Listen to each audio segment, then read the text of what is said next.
fucking Weasley little liar, dude. Holy shit, dude. Fuck it, I'm saying it.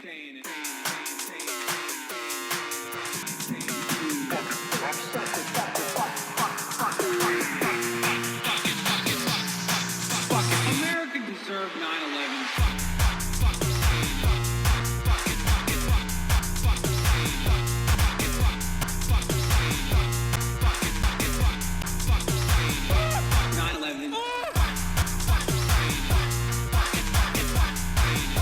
Only thing I know about the song that I think is really funny. What a fucking liar, dude.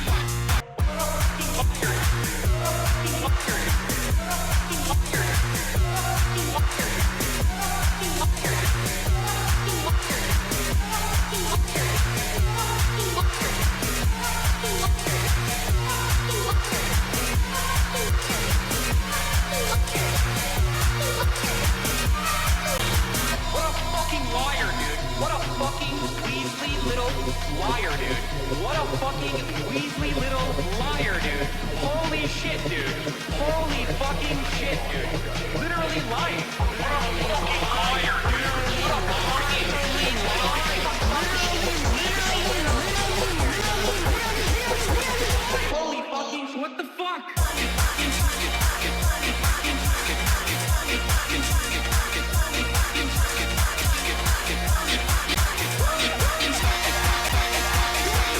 What's going on, everybody?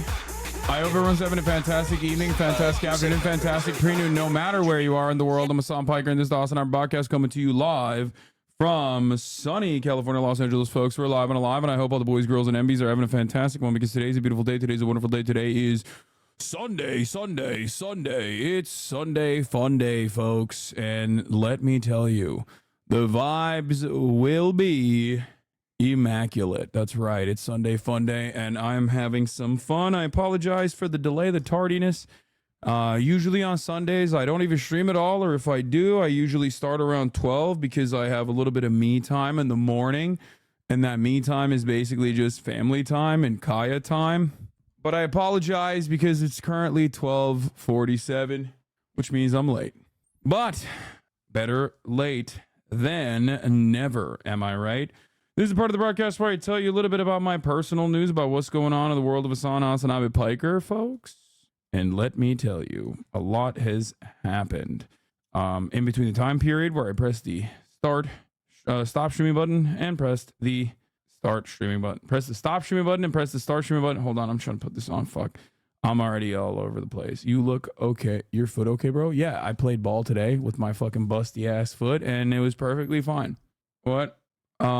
Anyway, folks, it's Sunday fun day, so unless there's like some world changing shit going on, we're probably not going to be looking at the news. So I apologize ahead of time, but I also apologize ahead of time for those who are fun enjoyers and fun lovers that might inevitably complain if some world shaking events are occurring and we have to switch over to some more serious news. Anyway, regardless, as far as my personal news goes, this is the part of the broadcast for that. If you know, you know. New boy, I know, will be watching that, of course. Anyway, happy birthday, Megaphonics. Is Gooner news world changing? Yes, unless you're talking about Arsenal, in which case we don't care. Anyway, last night I did another half day, folks. You already know it. This is the best committed relationship ever. You streaming every day. Yep. Another half day, ladies and gentlemen. Once again, another half day. Only 9.5 hours, almost 10 hours is pretty fucked up what I'm doing to you guys. King of half days, part-time streamer, HasanAbi Piker, you already know. But yeah, yesterday we hit that last season of The Walking Dead. It was pretty insane. Things are getting completely out of control in the Walking Dead universe. Clementine has changed vibes. Vibe shifts are happening. You know, was the pod with Pokimane? No. Why would it be with Pokimane? But yeah, I did that. I also then, after that, went to Jack's birthday. Courage turned 30 yesterday. Courage JD. And I went to his birthday party, so I went out for approximately 15 minutes until I threw in the towel. I threw in the towel and I thought to myself, that's enough socialization for me. Big dog, I'm done with that. Miss me with this socializing nonsense. So, 15 to 20 minutes, social battery drained. God forbid I mention my social battery. God forbid I mention my social battery. I know that's a big no-no, but in any case, the amount of people were mad. What do you mean? I tracked on my Garmin that whenever I watch the stream, my stress levels go up. What the fuck, really? It's crazy. I got kicked out of FaZe Clan, as you guys know, which was pretty devastating. But in any case, this morning I woke up at 8 a.m. in the ass crack of dawn. Please don't compare streaming to truckers. Yeah, I would never do that. Streaming is way more difficult than trucking, dude. Especially because when you're trucking, a couple things you can do. 1, be drunk. 2, be on drugs. 3, watch the HasanAbi broadcast while you're trucking. Okay, duh. Anyway, but yeah, we woke up. Everybody woke up. We shot the pod. That was just the only time that like we could basically shoot the pod on that time on this week. So imagine how hard streaming truck simulator may be. Way harder than real trucking, that's for sure. 8 a.m. ass crack at dawn. I mean, you guys are talking to someone who wakes up at 6 every day. 6:34 or 6:37 on the dot. I don't know why. I actually don't know. But yeah, did you book a doctor's appointment? For what? For my toes? No. Is normally your old age grandpa? Yeah. No, I did not. My toes are fine. I play basketball. After the pod, I went to the park, took Kaya to the park with Fifito. They ran around. I played a little bit of basketball, played 2 full court pickup games in a row. Pretty good overall. This week, every single day this week, I hit 1,000 active calories burned every single day, which for me is a pretty good accomplishment. I think, like, I'm pretty proud of it. Can't take that away from me. Hold on, let me secure this. All right, chat, just got back from the U-Pen and came in and minus a couple of designers trying to agitate. The vibes were immaculate. Fuck yeah. What was your stats on the court? I don't fucking know. I never look at that, but I'll tell you what my actual fitness stats were. Let's take a look. This week, I'm very proud of myself. I'm very proud of myself this week. On Monday, I burned a total of 3,779 calories, and my move calorie was 1,000. So that's a like active burn. On Tuesday, my movement calories was 1,400, burning a total of 4,200 calories. On Wednesday, my move calories was 1,045. My total calories burned was 3,700. On Thursday, my move calories was 1,300. My total calorie was 4,100. On Friday, 1,000 calories. Total calories 3,800, 1,100, whatever. Move. On Saturday, yesterday, I burned 4,200 calories. And today, so far, obviously, I've only done 900, but that'll be above 1,000 by the end of today. So it's a lot of basketball. My trainers are not here this weekend, so I played a lot more basketball instead. And obviously basketball is way better at cardio, way more cardio than working out. Are we calorie counting? Yes. I've also asked my parents to make more food for me. So instead of like only eating instead of only eating chicken, like extra chicken on my deficit days, which is supposed to be Tuesdays and Fridays, I've just cranked up my deficit days as well. Still hitting my protein, obviously, but staying almost under 2,000 calories every day, 2,100, 2,200. So today on the motherfucking scale, I ended up seeing a number that I really like. The number that I really like was 238. Now, obviously, that's like right after I played basketball, so I'm dehydrated. So obviously, it's going to be like higher than that. But I think I'm finally cracking into the 30s. That's right. Very exciting stuff. Never thought I'd see the today. Yo, hayır. Ha. Tamam, ben öderim. Benim kartım masanın üstünde, alın oradan. Okay. İnşallah. Evet. Öyle ben ya da ben bakarım kendim. Ama şu anda I can't do it right now. Peki, siz alın. What's the best way to trim fat off the waist? That's the only thing I really have trouble with. There is no way that you can do topical fat burning. That's not a real thing. You can't actually target fat burning. It's just all about genetics. There's really nothing you can do about it. There's no targeted fat burning, chatter. It's just everybody, every single person, and this is different for men and women too. Like fat storage is very different for men versus women. For example, men have the deadlier version of fat, storage. You know how like those dads have the gut, like the super hard gut? That means the type of fat that they're storing is usually inside of, like, amongst their organs. That's a deadlier type of fat storage. That's not fat, that's alcohol. Yeah, okay, bro, sure. Women store fat in their thighs, in their arms, like under their arms, in their boobs, in their butt. Yeah, women can have abs at 25% body fat. Men usually need 15% or lower. I mean, 25 is a little bit higher for women. Anyway, yeah, it's subcutaneous and interstitial fat, I think, right? Or no, visceral fat. I don't know these words, whatever. Subcutaneous. But yeah, some people store it in their cheeks, some people don't. Anyway, my point is, the more fat you lose across the board, the more fat you lose across the board, the more you will lose your Allen Nastios on his Allen. They're just setting up a trip for New York. I'm a woman and I was at 14% of the college athlete. My trainer was like, girl, you need to eat. Yeah, 14% for a woman is very, very low. Like really low. I'm not a doctor, but you're wrong. Men store fat in their gut and women be shopping. Okay. But yeah. Anyway, regardless. Why did I talk about all this? Because I'm doing great. I'm doing freaking great on my diet, and I hope that's inspiring all of you as well. I hope that's getting you guys to go out and move, because honestly, that's very important. Okay, it's always good to get a little bit of movement out of the way. I ran 2 miles today. Congratulations, chatter. All right. Last year inspired me to start working out. Now I cycle for 2 hours every day. I've been exercising way more after getting medicated for my ADHD. Nearly life-changing. Feels good, brother. Yeah. Okay. My fiance is on tour with a band, and I've been trying to pay more attention to my health living solo, and I don't know how to describe it, but the way you approach being smart about your health has been helpful in a way that no one has also explained it to me before. It's all been quick water weight, but I lost 27 pounds so far in 2 months. Okay. Maybe it's because I'm acoustic, but I get super bored 3 minutes in the running and lifting or whatever. Oh, honestly, I don't like running either, which is why I play basketball. I need a mission to run. Like, I feel like if there was like a fake, relatively safe environment where I could like run from cheetahs or something, I would do that.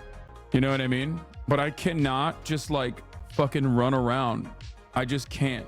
Like it literally doesn't work for me. It just does not. So I have to play basketball. Like I need a goal. Because if I don't have a goal, I'm like, why am I running? This is so stupid. Anyway, you need Apple Vision Pro and run to collect coins or some shit. That's Gary V coded? No, not at all. I'm not like telling you, imagine that your parents are killing themselves because they hate you. Now recognize that they're alive. So now you feel good. Like, that's not what I'm saying. I'm just saying that like, I would need something. And you aren't running hard enough? Man, what the fuck is this sunburn? Yeah, I saw. She's cooked. Anyway. Just do laps around the pool. Amazing cardio. See, that's what I mean. I just like don't even like that. Have you seen this TikTok yet? Page not available. So I haven't seen that TikTok yet, and I don't think I will, because that page is not available. Anyway, don't run around a pool asking to slip and die. Are you eating as health as Doja Cat? How is your skin since getting back in shape? I feel like my skin is suffering from my diet / lack of exercise. I don't know. I mean, look, I feel like I don't break out because I eat so well. Like, do you love her? I feel like I don't break out at all. My skin's pretty nice despite the fact that I'm 32, you know what I mean? And breaching unk territory. Like, I've actually hit unk territory, hit unk status pretty firmly. You know what I mean? Anyway, well, yeah. All right, let's do it. Drama. White House correspondents dinner. Fun reacts. TikTok time. Walking Dead final season.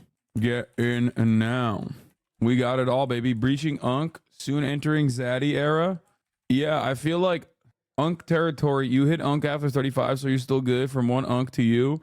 I mean, I have not been hit with an Unk yet.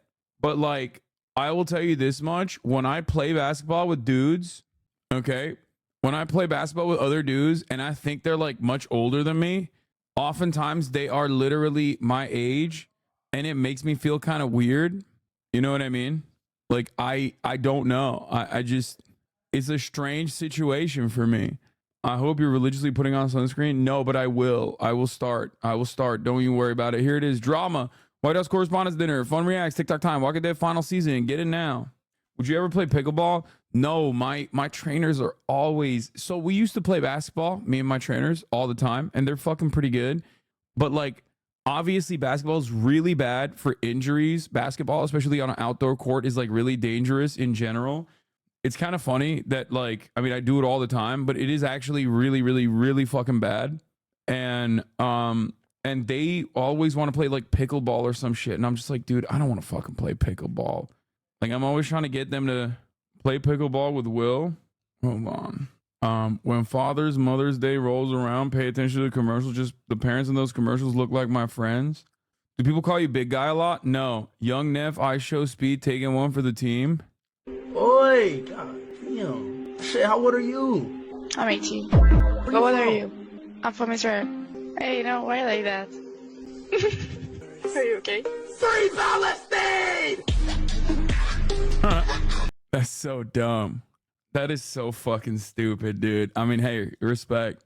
I think, and this is not even a fucking joke, I show speed being pro-Palestinian only because Cristiano Ronaldo is pro-Palestinian, I guess. And like, he thinks it's a meme or something. Has legitimately, I think him being pro-Palestine has legitimately like also played a noticeable role in the youth taking that position. It's not even a joke. No, he doesn't. He's actually friends with a lot of Arabs, so they taught him. No, I'm just saying, like regardless of what his motivations are, it honestly does not matter. Him just consistently saying free Palestine over and over and over again for like the past couple of years, has probably changed the dynamic of the younger generation as aggro as like TikTok. It's not even a joke because these are kids. They don't fucking know anything. So like for them, they hear their favorite content creator say it, and then they also say it as well, which is awesome. He also likes turkey. Great. He a little quirked up, but he got the right idea. Listen, bro, you get... Okay. I'll take the allies from any avenue I can. Who has more sway over pro-Palestine movement, you or Speed? I would never say I have more sway over the pro-Palestine movement than... I would never say that I have more sway over the pro-Palestine movement than Speed, bro. Are you kidding me? I blasted off, chat. What are you talking about? What the hell are you talking about? Why does everybody keep saying free Israel? I thought it was free Palestine. Yeah. Well, Speed, I'm Jewish, so I'm from Israel. Really? Well, my descent is Israel. I'm Jewish. Free Palestine, Aiden! Speed, we're not going to go into that political debate, but relax. What do you mean, relax? Wait, so you're from... you're from... So you don't even look from Israel, though. I'm Jewish. Jewish people is not from Israel, right? Yes, we are. Really? Is that true, y'all? Bro, isn't this an insane conversation to have in front of 86,153 10-year-olds? Like, this is a conversation that is happening between two of the thought leaders of the 9-year-olds, okay? It's just, like, insane to me that is what happens. Yes, I'm Jewish. I'm from... Do you know what birthright is or no? A birthright? What is that? No. Birthright is when a Jewish person has a free trip to go to Israel. They pay for all your hotels, food, all that stuff. It's just part of the Jewish descent. Did he even do birthright? Dude, Felix finding out that Aiden Ross is Jewish was so funny. He's just like has not let that go. He's like, I didn't even know my people could be like that. Like he's like, Jewish people officially like reached a new level when Felix Biederman found out that Aiden Ross is Jewish. The culture, the religion. Yes. So why people what? Why don't you go to Israel? Me go to Israel. Do you? Yes. I don't, bro. Is it safe over there? Yeah. It I'll is? make sure nothing happens. I'll make sure nothing Oh happens. yeah, I go, bro. I go. I mean, There's if some bad Israeli bitches. really, And they don't got He said they got some bad Israelian bitches. Israelian. dicks. bro, why you saying that like I mean, it doesn't really matter, but like, why you saying that though, bro? Like what? My bad. Like No, my damn, bad. bro. But yeah, bro. Arab girls are so pretty, bro. Arabe. No, they are. Beautiful. They're gorgeous, right? Yeah. He said Arabe. That's what he said. He said Arabe girls, bro. Arabe. The meeting of the minds. Yeah. Anyway, I'm not going to watch that fucking Emily Saves America shit again. I love this because iShowSpeed just asking all the fundamentally correct and normal ass questions is wonderful. Oh, Socrates versus Plato, 100 P. We disassociate. We don't claim him, please. Sorry, bro. Aiden Ross is the #1 defender of Israel. It is what it is. Israel will never recover from the PR. Okay, to be fair, Aiden Ross, and I can't believe I'm saying this, is probably a better defender of Israel. He's a better defender of fucking Israel than Rabbi Shmuley is. Like, he literally did a better job of diffusing the situation by being like, there's sexy ass Israeli bitches, bro. They don't got dicks on them either. Like, you know what I mean? Meanwhile, fucking Rabbi Shmuley's out here being like, they're playing with titties. Like, Arabs are cutting titties off and playing with them. They're playing soccer with them. Like, he's just like an objectively insane person. And here you have Aiden Ross at least like trying to hype up Israel by being like, there's sexy ass Israeli chicks. Oh my God, I'm going to now unironically start saying Israelian. Aiden will say the same thing though. No, bro, Aiden is not fucking, Aiden doesn't know anything, okay? He is not invested enough to understand any of these things. He's literally like, he's just repeating things he's heard last. Film the Police LA is live. What's happening? By not knowing anything, he has the potential to say anything. It's true. Israel is losing the PR war. They admitted it themselves. This is why they don't care. Too many Palestinians died. And this is what pisses me off. Was it really necessary to have 40K humans dying for people to wake up? How can Aiden Ross defend Israel? He's like 22. I thought most young Jewish people were anti-Israel. Yeah, brother. Aiden Ross reflects the average young Jewish person. That's who I look to. Yeah, when I think of like a person that is saying Aiden Ross is Jewish feels anti-Semitic. Yeah, when I think of the average anything, I think of Aiden Ross. Israel lost the PR war so bad, Boomer Americans are comparing Hamas to George Washington. Wait, what the fuck? What resistant tyranny looks like? What the fuck? There is no way this guy is like a normal boomer, bro. What are you talking about? There is no fucking way. That's like, dude, ain't no boomer American is comparing George Washington to the fucking Hamas, Abu Ubaidah, you know what I mean? Anyway, tensions are extremely high. Most of the Zionist pro-genocide crowd are over 60 at least. Most of the anti-genocide are students.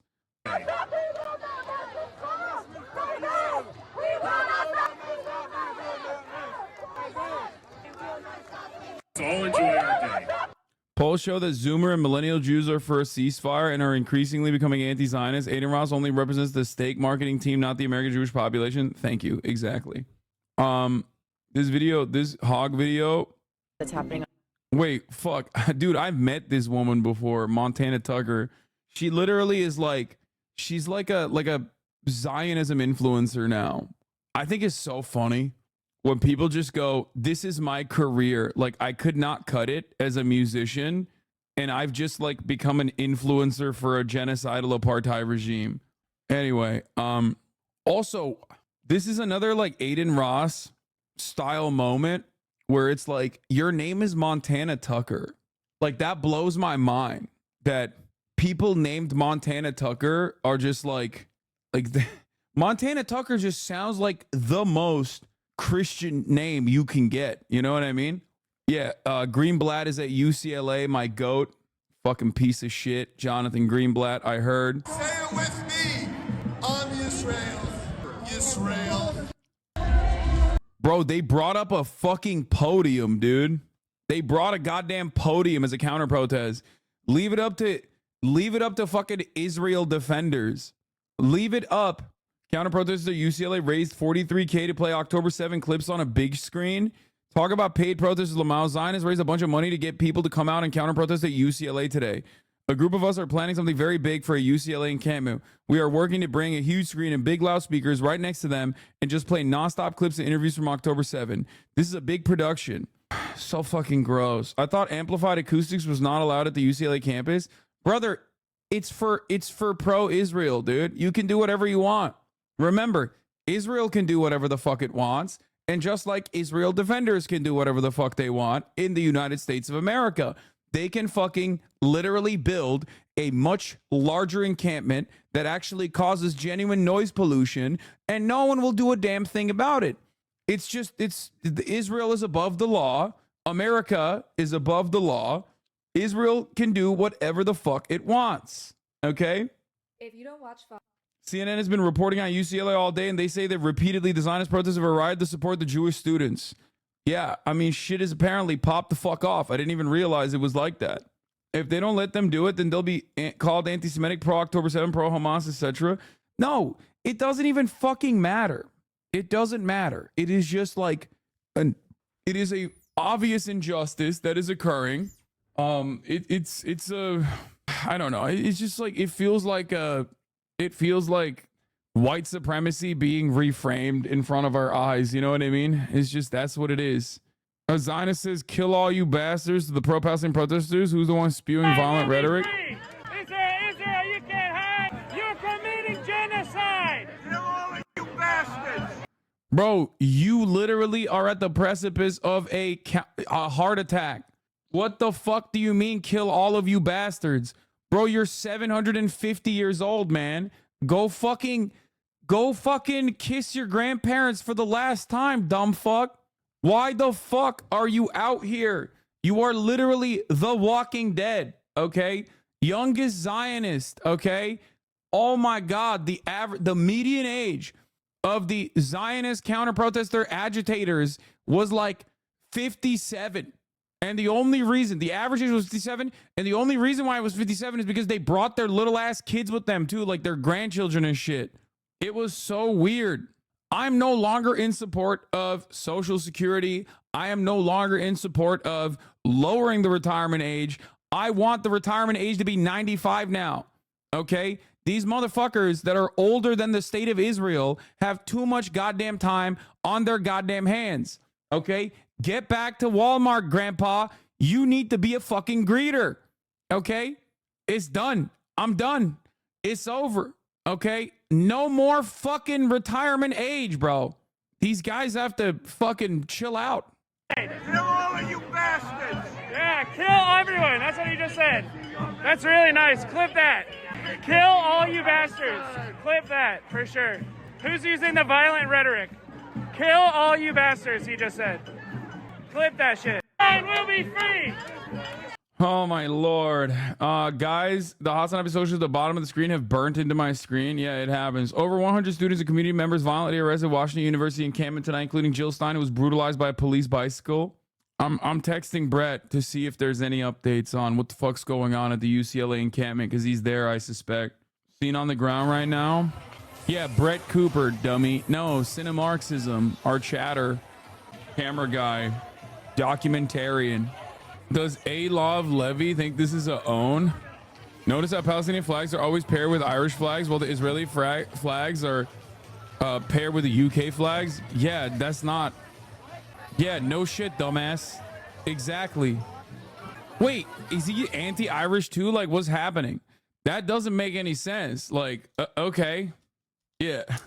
Hey, look at how cool it is that one cool country is in support of another fucking group of people being ruthlessly slaughtered.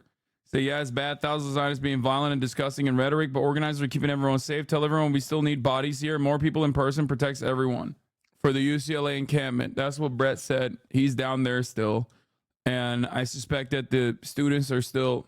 the students are still keeping shit together. Hasan, will you go to UCLA again and embarrass some Zionists for content? Probably not. The Israel defenders are so brain broken. They are now anti-imperialism. What is this? So Israel stole land. Well, I have some good news for you. We will gladly give land back. No, seriously. But only after you, the world, give your land back to the native people you stole it from. When the Australians give the lands back to the Aborigines, when the New Zealanders give it back to the Maori, when the Americans, the Canadians, and Spanish give the whole continent back to the natives, Alaska to the Eskimos, Hawaii to the Hawaiians, when China frees Tibet, when South Africa returns to the original Africans, when Egypt. Wait, what is happening? Like, he's just, I don't understand. He literally is saying like good things. We will do more good things if more correct, like morally correct things happen. The problem is many of these people, I don't think understand that like land back doesn't fucking mean that they come in and like violently take over. You know what I mean? And like ruthlessly slaughter. I guess because he's Israel defender, he thinks like the only way that an indigenous population can like take their land back is if they do a genocide. That's why we have to do a preemptive genocide type shit. Like South Africa already did that. You know what I mean? When South Africa returns to the original Africans, bro, what do you mean? Like, you just brought up a point that has like already occurred. The apartheid was abolished there, was dissolved there. Obviously, there's still like economic issues in South Africa that pertain to like that's very same old racial dynamic. When the English frees Ireland and Scotland, oh my God. When the Swedes and Norwegians and Swedes give land to the Sami, when France returns to the Gauls, when France returns to the Gauls, what? And Iraq to the Babylonians? Like who? Wait, what? And Persia is Sumer again? Then and only then will we gladly give but not to the watermelon people, but to those who were there before us, the Canaanites, the Amorites, the Moabites, and the Girgashites, the Hittites, and the Midianites, and the Levites. Bro, he literally is like, I will give Israel back to anyone and everyone but people who call themselves Palestinian. Who do you think these fucking people's descendants are, dumbass? It's so funny. Alas, they no longer exist, so we will stay here, but you can happily go back to where you came from. Israel lion. The Jewish people who returned to the land after thousands of years, Chag, Shameach, I am Israel Chai, or whatever the fuck.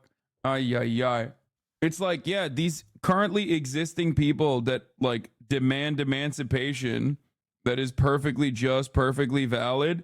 Not those guys. We'll give it to anybody but them. What is it? Chag Sameach to you too, Hasan? They only use AI generated images. Meanwhile, Palestine has real footage. Yeah. This is the funniest shit ever. Oh, is this the thing I'm thinking of? Yeah, I already covered this yesterday. It was pretty funny. Yeah, watermelon people, he says. Anyway, it seems like bro. You see one fucking Palestinian side, pro-Palestinian dude doing this, cops would be up their asshole with fucking batons. Okay? But obviously when you're pro-Israel, you get away with whatever the fuck you want, whenever you want it, say whatever the fuck you want, constantly agitate. If you invoke any kind of negative reaction from the people that you're demanding blood from, then all of a sudden, you know, you're the villain. You're the bad guy. Chag Shameach means have a good holiday in reference to Passover. Not sure if you saw this. Yeah, bro, what is happening? You're sending me the same fucking, oh my God. People are literally sending me the same tweet while I'm like done with the tweet. I'm like, oh yeah, we saw this yesterday. And then someone will come in and be like, not sure if you saw this tweet, but here's the same fucking tweet again. We've been seeing all over the news all the craziness that's happening on college campuses, especially at UCLA. So I decided to come here for myself. Do you mind if I interview? I'm not going to talk to media. Excuse me, do you guys want to tell me what's going on here? No, sorry. I'm not letting any media. What is this music? Like, what? Bro, Montana, you're like 34 years old. Like, what are you, afraid of a bunch of fucking 18-year-old college students? Like, what's happening here? So scary. Look at this dramatic danger music, dude. Bro, you're like 37. Okay, we were just standing outside, just trying to... Are we allowed to ask you guys a few questions about it? A lot of us just don't feel comfortable. I can direct you to media liaison. We're not gonna interview with you today. We're not gonna engage with people that are gonna be pushing us. Never seen anything like this in my life. No, agitators aren't allowed. Talk to one of our media. They won't speak to me. No one will speak to me. There's a desk over there with media. I've spoken to them. They won't speak to me. Well, then we can try again. I'm so proud of these students, man. They're so good. They're so fucking good. It's like, yeah, oh, I'm sorry. I'm sorry that you couldn't cut fucking propaganda. You know what I mean? Yeah, I don't want to. How about this? I don't want to debate the ongoing genocide with you. You know what I mean? What is this? What is this attitude that so many people have where it's like, oh yeah, dude, if you're fucking out there putting your body on the line, then you should get doxxed. You should literally have to debate me. It's so entitled. It's so unimaginably entitled. No, I'm not going to make content for you, you fucking weirdo. As with pundits and politicians, recent messages from university leaders condemn hostility towards Jews to the exclusion of other forms of prejudice on campus. It's not really a surprise to me that the colleagues saw the Palestine flag being torn off of this house this past Friday. God, I mean, one slip, dude. One slip. And then it's like, wow, look at how anti-Semitic this fucking wall is. You know what I mean? That's crazy. Apparently the police were right there watching this too. Of course they were. Keep watching that video. It gets more insane. Tried, and this lady specifically is telling me I'm an agitator. Don't engage agitators in this. I'm just trying to understand what you're protesting. For some reason, no one from your guys' team will let you guys speak, and I don't know why. I see some HasanAbi heads in there. And like, this is so intimidating and scary for you guys to be standing here. I literally have walked around for the past 2 hours. Just Fuck, yo, she's crying. Bruh, I'm in awe of your vulnerability. Bro, a whole ass 37-year-old woman went to a fucking UCLA encampment, a pro-Palestinian encampment, couldn't get a fucking video off that she was desperately trying to, and then she turns around and starts fucking crying. That's insane. You won't give me content. Shut up. The fuck is wrong with you? Yo, this is literally mental illness. That's it. This is a demonstration of mental illness, bro. That's it. There's nothing better to... Hi, guys. Oh my God. Oh my fucking Lord. What the fuck? Oh my God. just asking peaceful questions like, what's going on here today? Why are you guys here? And no one can speak to me. And you guys are laughing. I don't understand how this is funny. I genuinely wanted to learn from you. And I wish we could have ended in a hug. That's actually what I hoped from this. That's my dream from all of this. That we could understand each other. Yeah, sure. Okay, sure, bud. Sure. Yeah. The fuck out of here, dude. Get the fuck out of here. Why does this, dude? White women tears are way too powerful. Way too powerful. Look at this. Every single person in the fucking comments is like, oh my God, I love you, Montana. I love you. I'm so horny for you, Montana. Yuval Mans on IG has some words on this fragility. That's awesome. Listen, if you are pro-Israel, the sense of entitlement is weird, okay? The sense of entitlement that you get, the sense of entitlement you have is like so nutty to me. Where it's like, no, I'm sorry, you have to debate me, okay? Are you fucking serious, chatters? Hannah Montana? It's just literally like, God, it's so awesome. Imagine it's like a fucking gray name that you can see in person, and then the gray name starts crying when you're like, dude, fuck off. Fuck off. Actually, fuck off. I'm so intimidated. I'm so scared that you won't debate me. Like, fuck you, dude. So, as you guys all know, since the 7th, I've been incredibly strong and fearless, honestly. And I've, went to Israel, and I've shown up at all the rallies. So fearless. Oh, she's so strong. And protests and post every day, and I'm not scared of anything, and I don't let anything get to me. And I'm strong for myself, for my family, for all of you. But today at UCLA really, really got to me. To see all these people being so brainwashed and really be like a cult. It was a full cult there. They're camping out, and when I ask them peacefully and nicely, why are they here and what are they protesting and what message do they want to get out to the world, I was extremely kind and nice, and I took all of my Israel Jewish jewelry off and literally was just trying to learn and understand. They all sounded like robots, and they would just say, you have to talk to our media liaison. We won't speak to you. We don't speak to intruders. We don't speak to perpetrators. We don't speak to violators. Or I forgot the exact words that they kept calling. It's agitator, man. A counter protester. Agitator. That's what you are. You're there to agitate. I have it on film. And I literally was so nice, just trying to understand them and ask them why they are there. And they couldn't speak to me. And then finally they barricaded me. They had like 50 students. They barricaded you? No, they didn't. They literally, bro, it's like having a conversation with a person who's hallucinating. Every time you talk to someone who's defending Israel, like you have to literally deal with like an unrestricted amount of insanity that is just like coming out of their analysis. I know the level of mental illness is so out of control where it's like you walk to the encampment. They didn't let you into the encampment. Nobody fucking barricaded you. They simply told you, go talk to the media liaison. The media liaison correctly said, no, we're not doing any interviews. Thank you. And then she started crying and saying how scary and intimidating it is. And it's like, you are just in a perpetual state of victimhood. You are fucking hysterical. He's yelling again. I am yelling again. Just got kicked out of the anti-Zionism encampment for, you guessed it, being white. Yeah. It just doesn't make any fucking sense. Like, you don't have to go there, especially because, like, protest in general is done to be disruptive, to make demands of the government. Like, you don't have to counter protest in this situation. Like, Nazis will protest on college campuses, and of course, people will launch a defense against that, right? In the form of a counter protest.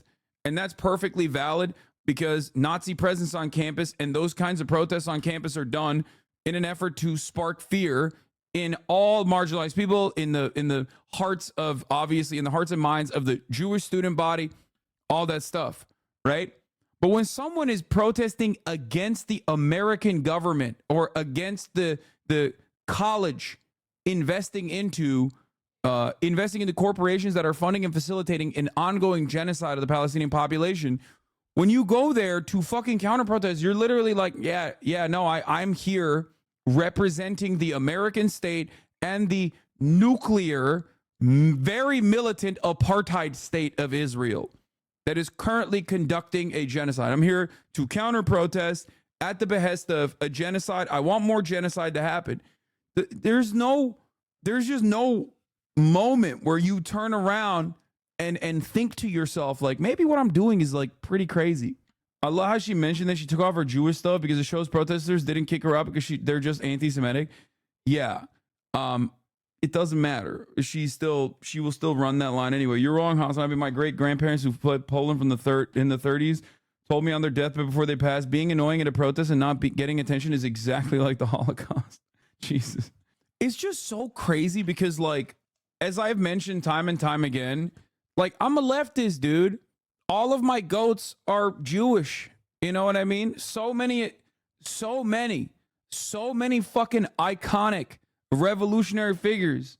Like, Jewish people are at the forefront of social justice historically. So to fucking see people just like representing values that are diametrically opposed to Jewish culture, Jewish history, like Jewish radical action, Jewish revolutionary action, it makes no fucking sense. Yeah, Karl Marx, Rosa Luxemburg, Einstein, like, it's so strange, dude. It is so fucking weird. It just doesn't make any sense. I thought Marx was a self-hating Jew. I mean, he was definitely not super fond of Judaism, but he is Jewish. Anyway, tell them Einstein was a socialist that turned down the presidency of Israel and they'll call you a liar. I mean, all of that is true.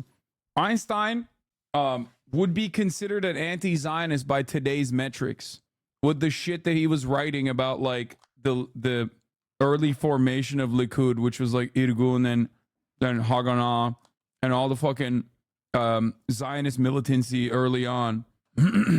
Anyway. Come with their arms around each other, all fully covered and staring at me, and they wouldn't let me even walk by, even though it's public property, and they wouldn't even let me walk by. In the words of Karl Marx, Africa was a warren for the commercial hunting of black skins. As a South African, how do you handle so much nativete in the West? Lema Fayal. Wait, what? And I literally tried to have a conversation with them saying, I'm really trying to learn and understand you guys. Please tell me.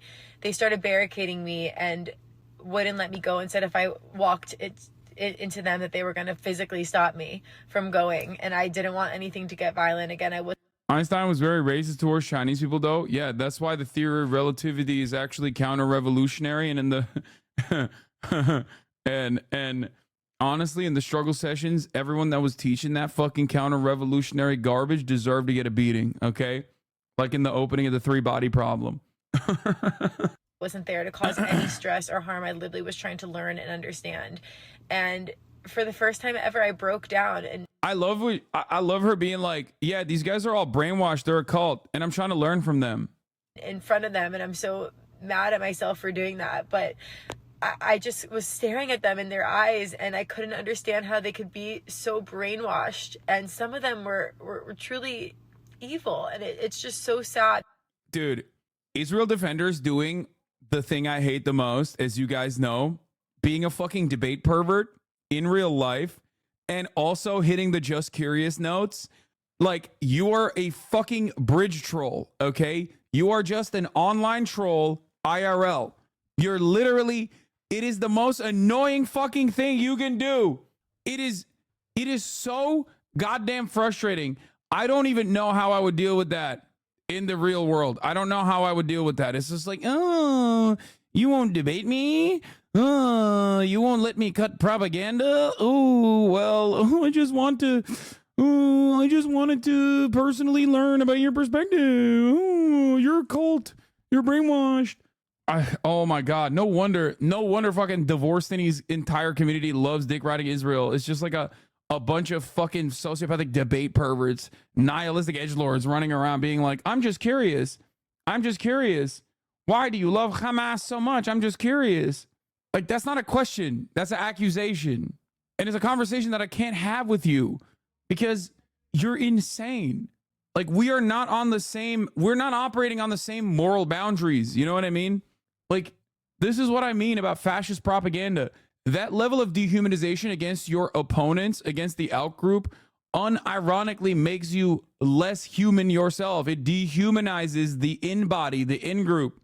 That's how the Nazis operate too. That's precisely how this shit works. That this is what our world has come to.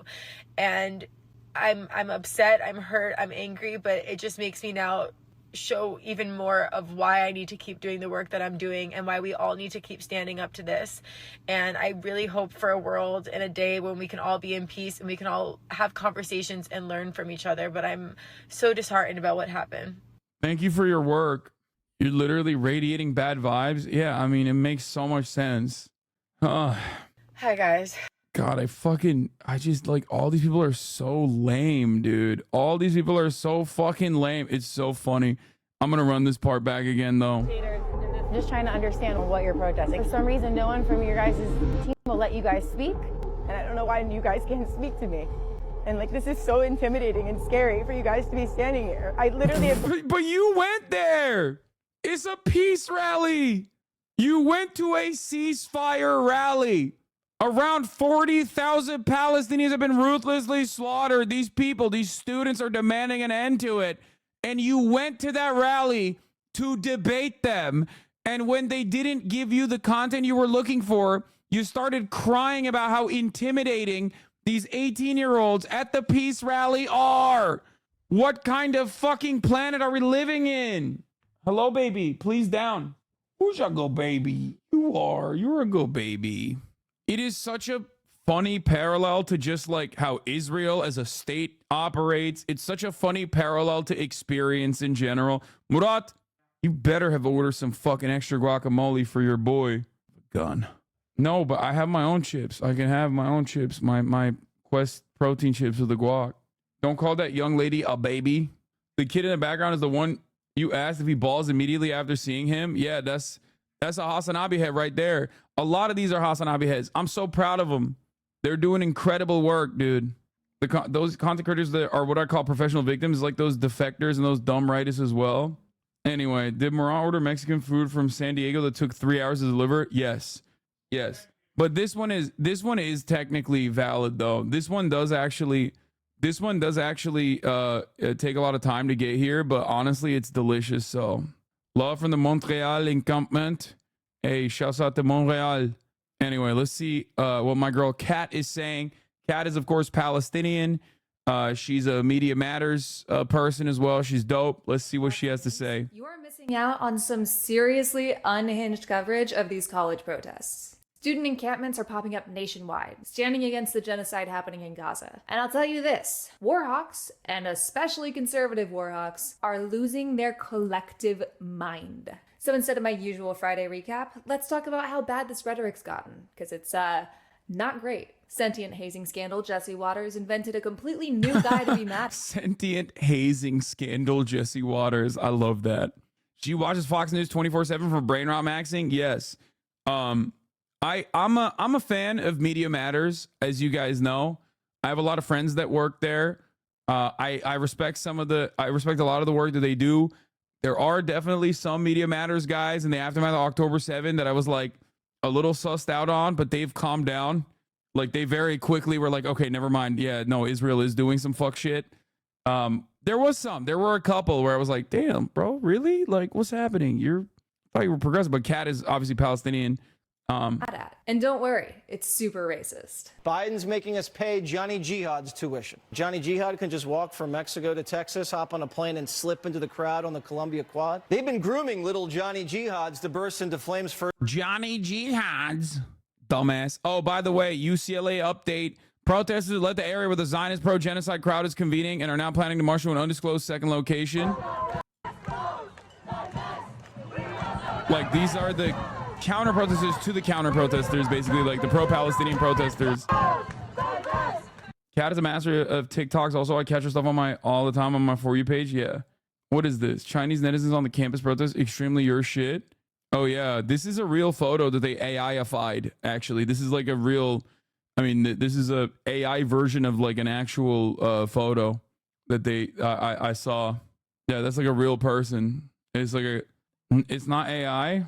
Oh, it's not AI. They drew it. Okay, nice. Anyway, sorry for saying it's AI, but it's a real photo regardless.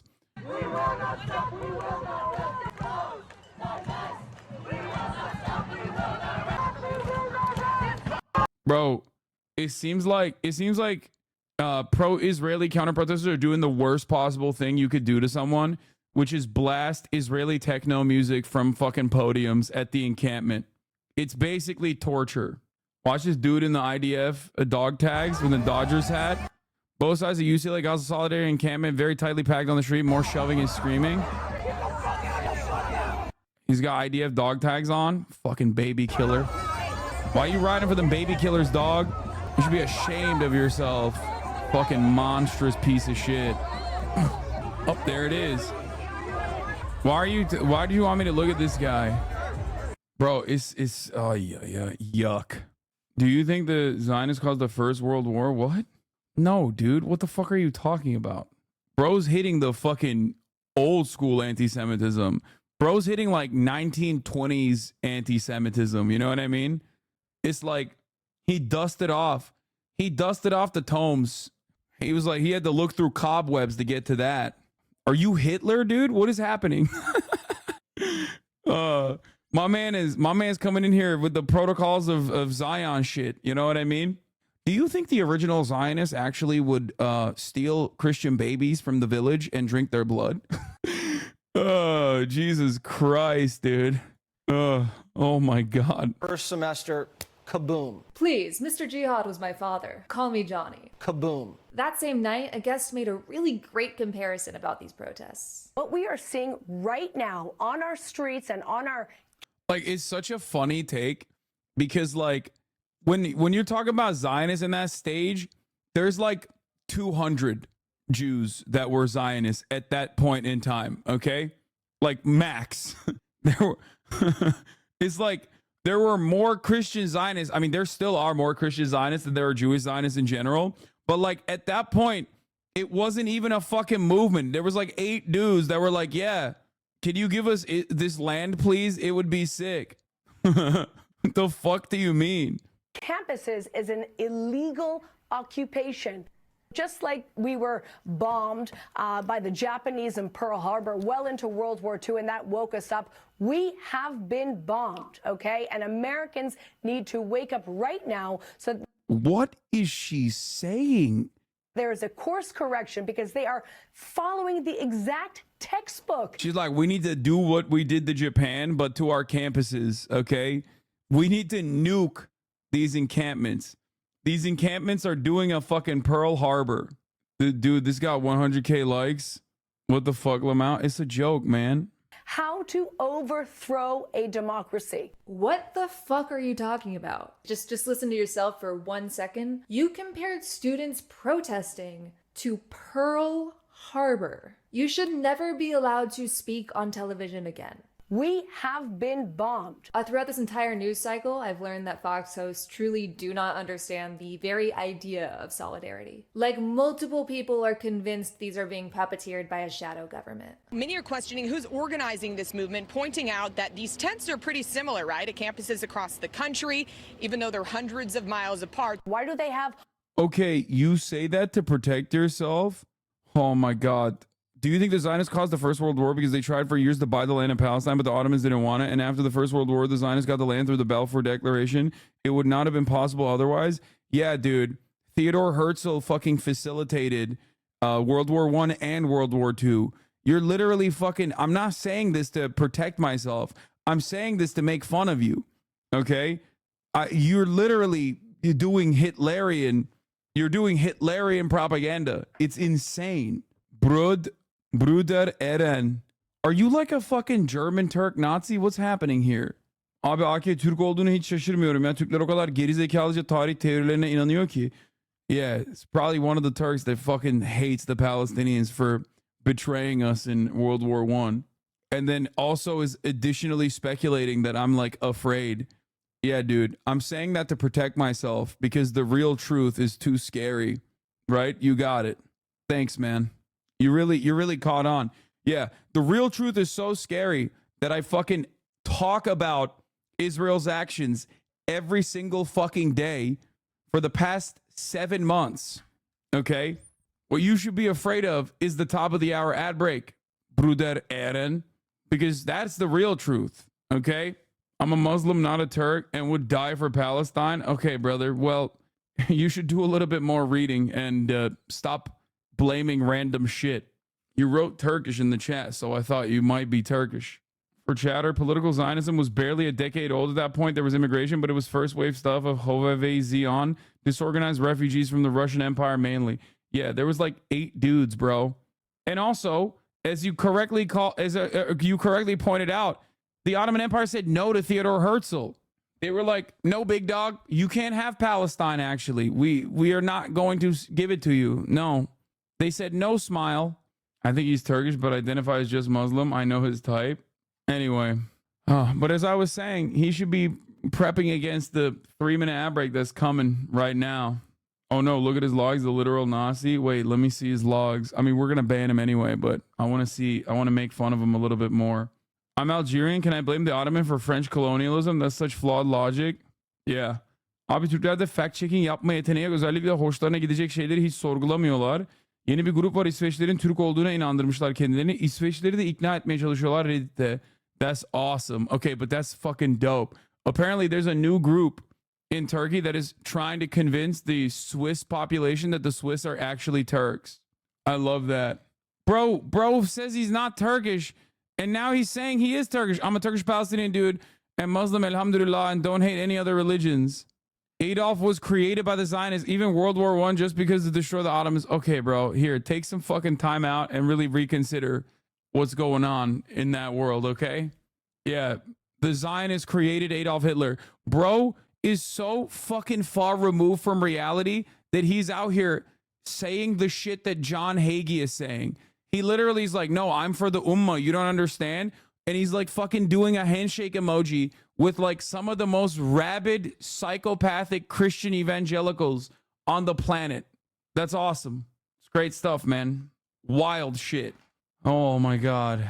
Does Turkish use the Roman alphabet or is there one of its own? Wait, what? No, Turkey, since the alphabet revolution, uses the Latin alphabet. The fuck? Look at this fit. He looks like a Second Life character that just got banished from the beach outside town. I mean, I feel bad because he's like, you know, he's Palestinian and Turkish, but his brain has been fucking poisoned by like Western anti-Semitism. All of them, the same green tents, who is producing this massive amount of literature. Like okay, here's why that doesn't make any sense unless you do legitimately believe that there is, like, Jews have secret superpowers of convincing people, okay? At that point, there's like 10 dudes, 10 Jewish dudes, and maybe like 200 Christian dudes that are like, yeah, Israel should be given to the Jews, right? Like literally, we're talking like 220 total people on the planet that believe this, okay? Those very same secular Jews can't even convince the rest of the Jews that this is a good idea, like in the time frame that he's talking about. But they magically were able to, well, one, couldn't convince the Ottoman Empire, but were magically able to convince the Brits. And also were able to motivate Hitler into doing the Holocaust. Like, what are you saying? You know what I mean? Like, you have to literally, you have to believe in your mind that, like, Theodore Herzl had some magical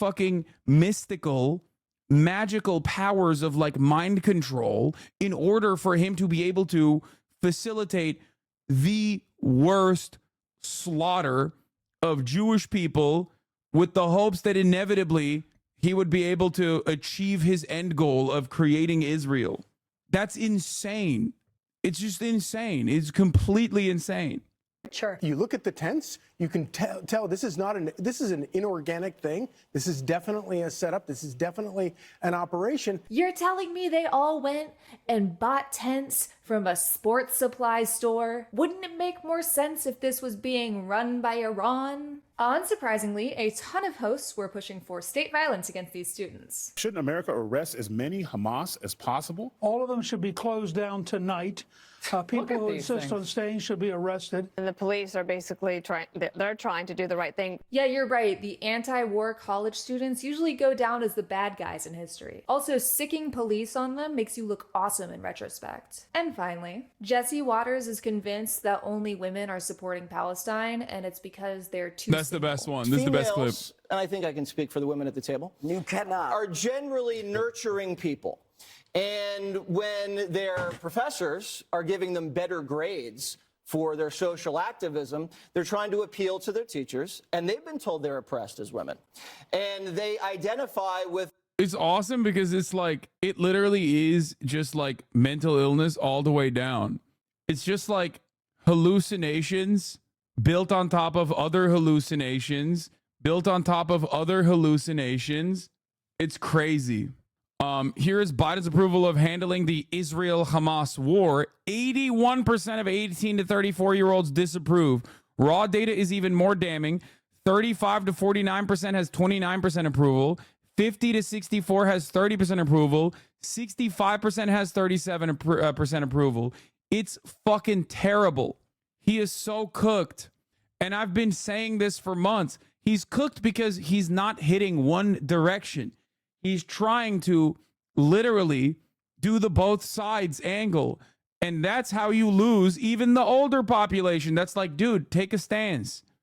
By both sidesing Israel's ongoing ethnic cleansing campaign, he's even losing the dudes who are like, no, Israel should be doing more ethnic cleansing. Think about that. 18 to 34-year-olds, the HasanAbi head contingency here is at an 81% disapproval. How is he doing both sides? Am I missing something? Here's how he's doing both sides in the most laughable and worst possible way. He is obviously full throttle, unconditionally in support of Israel. Okay?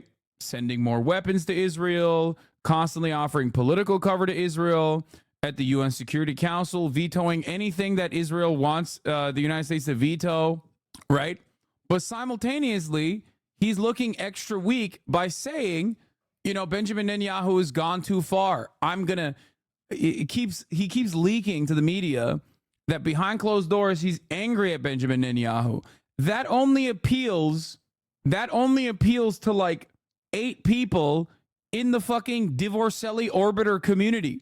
And those guys are already incredibly motivated to defend Israel anyway. So you are only fucking galvanizing basically like 8 total people.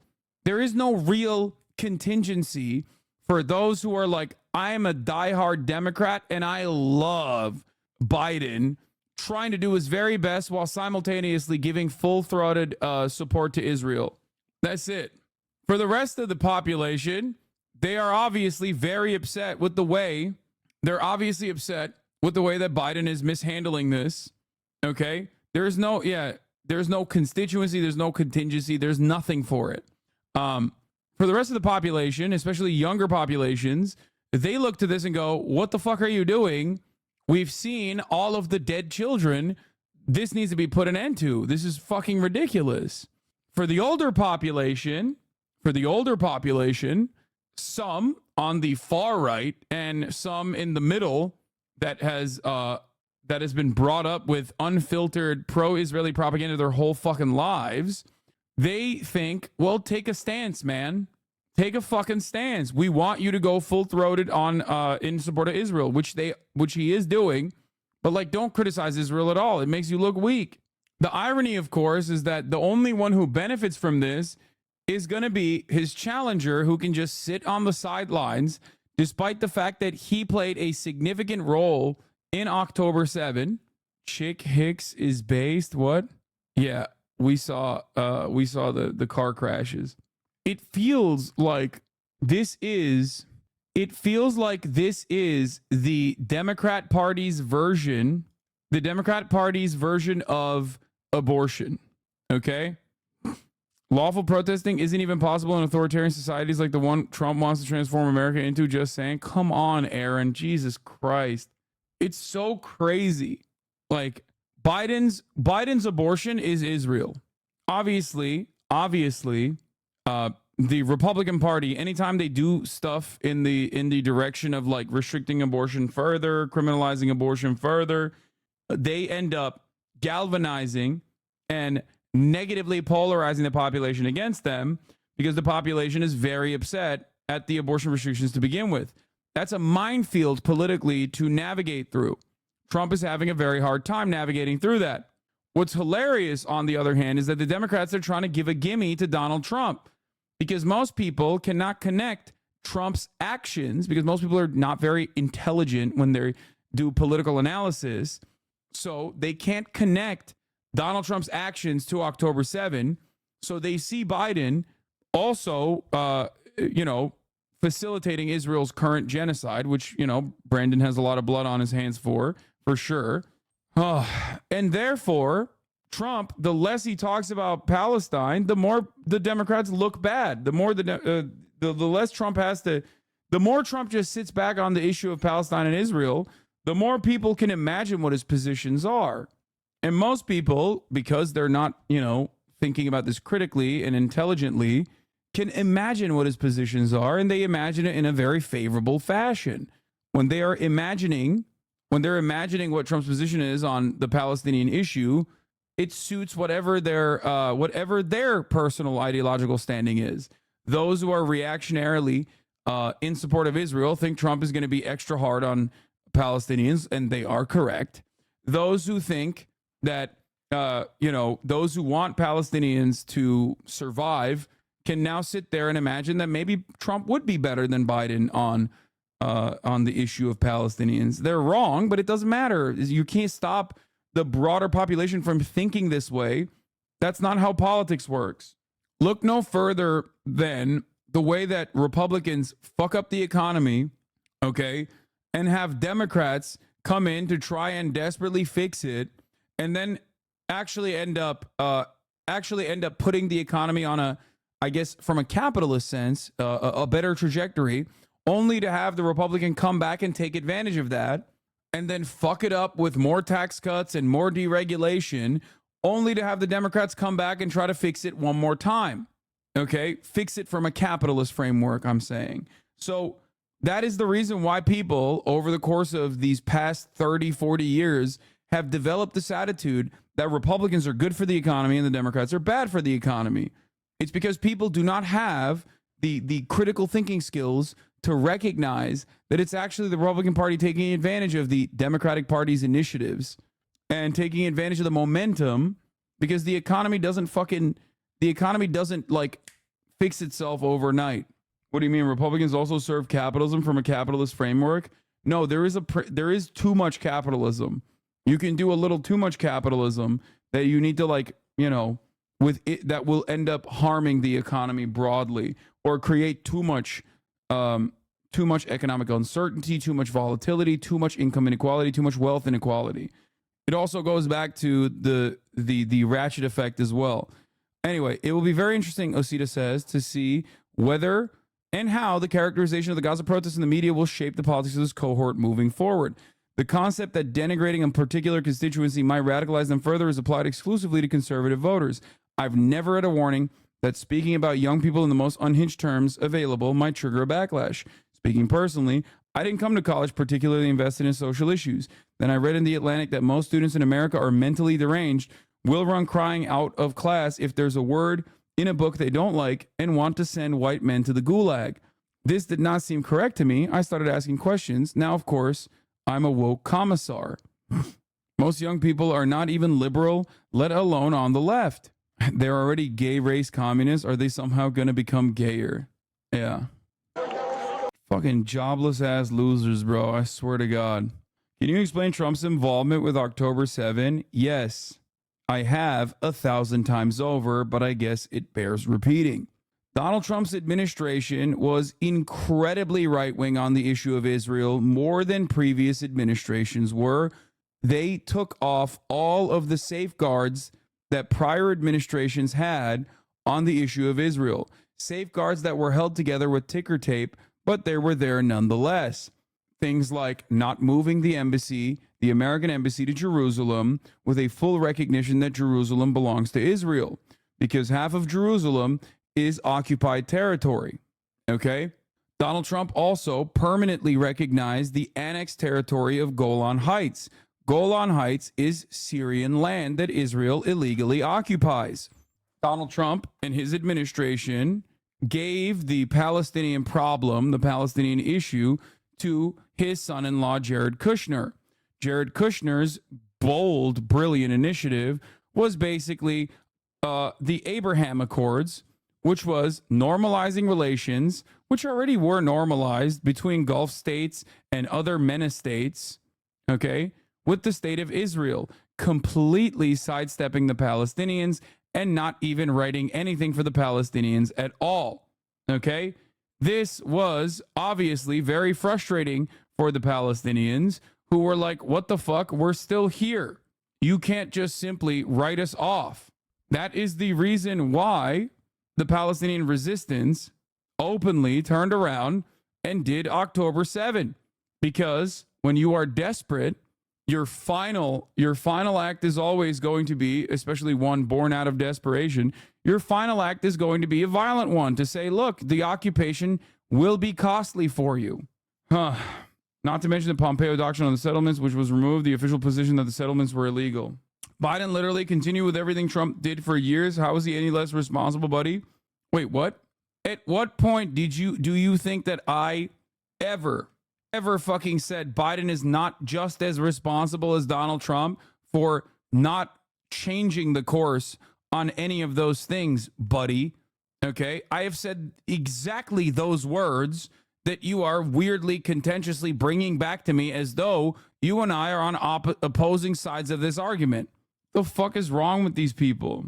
Do you not speak the language of English? What's happening? Are you just operating on resentment and anger? What's fucking happening here? He did hit the America KKK on note, so I might need to use Maoist standard English. Do you see the brutal way the German police is cracking down on peaceful protesters? I live here. I fucking hate it. Yeah, I don't know what to say about Germany and what the German chatters can do. Quiet. Because honestly, the German, she's just groaning at me. That's what it is. The entitlement is amazing. Voluntarily, the student of cutting pro-genocide propaganda. The students don't take the bait because they won't give her content. Pro-genocide propaganda under the guise of just asking cues. Remember when the AfD was just the third largest party in parliament and wasn't polling at a stable 22 to 23% for months in a row? Good times. Oh yeah. Talking like a boomer. Memes, dude. You need memes. Muslim German lawyers are collecting evidence to prosecute the Berlin police. Good luck. Good luck to the lawyers in Germany. There you go. I was marshalling at the pro-Palestine protests in Melbourne yesterday. A hijabi woman got attacked by a guy with a black sun tattoo who then ran for cover in a pub. The cops stood outside the pub to protect them. One even them had a thin blue lime patch. They shoved several protesters by the back of the neck while we could see the officers inside laughing with the Nazis. Shit is crazy out here. Stay safe, chat. Free Palestine.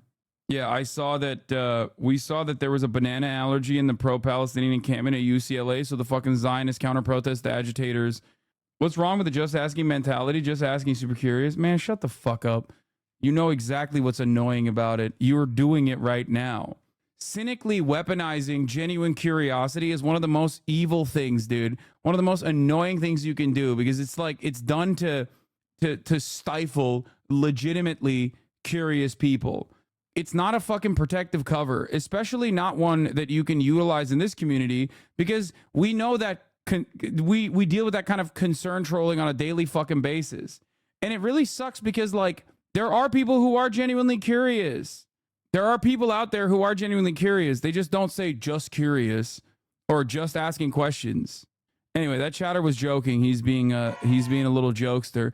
Let's talk about Biden silent on Gaza war while White House Correspondents' Dinner despite protesters' criticism. A little bit of drama from the White House Correspondents' Dinner, and then we're going to move on to fun stuff, okay? This was a White House Correspondents' Dinner unlike any other. Hundreds of protesters gathered outside the Washington Hilton to heckle the attendees. You're celebrating when you go into this dinner. 133 Palestinian journalists in Gaza. Think about that. 33,000 people who have been murdered. More than half of them are children. We charge you with genocide! The protesters were particularly incensed that journalists would attend an event with a U.S. president who is himself accused of being complicit in the Israeli killing of so many Palestinian journalists in Gaza.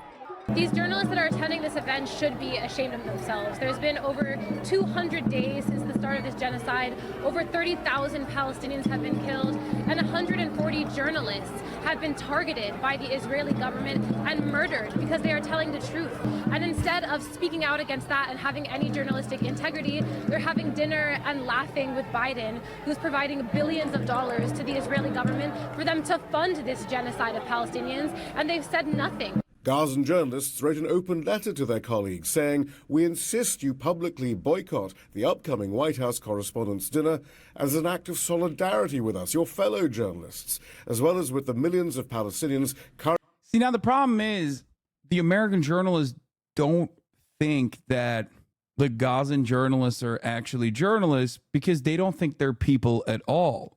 In order to become a professional, a part of the professional media class, you have to kind of let go of the attitude that Arabs are humans or Muslims are humans, especially for the past 30 years where, 20 plus years, where the American target has always been one of dehumanization to the Muslims, to the Arabs in general. And if you want to, make a career in journalism, you got to go along with that. That's it. Currently being starved in Gaza due to the Biden administration's continued political, financial, and military backing of Israel and cutoff of funding for... There is no better representation of this reality, especially when paired up with like a consistent dick riding of Israel's insane actions.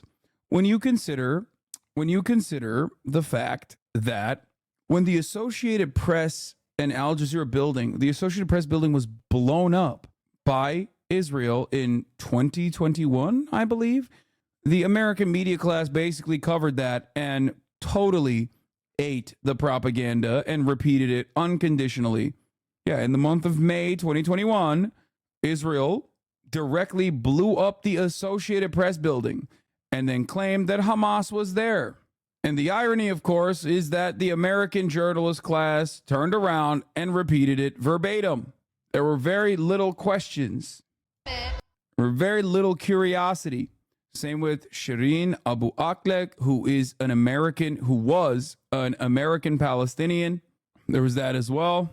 Her assassination, her direct assassination in the hands of an Israeli sniper also was covered with the same exact lack of interest, lack of curiosity, verbatim fucking repeating what Israel had told them. Christiane Amanpour said exactly that when she was on Jon Stewart's show. Literally, he said these Palestinian journalists, and she had to step in and go, no, but the Western ones are the ones that count. Yeah. An American Christian Palestinian, Shireen Abu Akleh. Life-saving humanitarian aid. But the US media elite was undaunted and dutifully took their seats in the ballroom. There was only one brief passing reference to the dead Palestinian journalists, and even then without mentioning who was responsible for their killing. Our profession can be perilous. Since October, about 100... How do you feel about Hamas purposely hiding in hospitals, schools, etc.? Selective outrage. The level of gaslighting is insane. Who attacked who again? Please remind me. We got another one. We got another October 7 lever that returned. I refuse to believe you support Hamas. Not you justifying October 7th. Debate. Literally harassing Jewish people on private property, but get mad when they defend themselves. No, that's not bait. This is an October 7 lever. Okay. Or maybe following since April 18th. Yeah. October 7 lever coming back to return.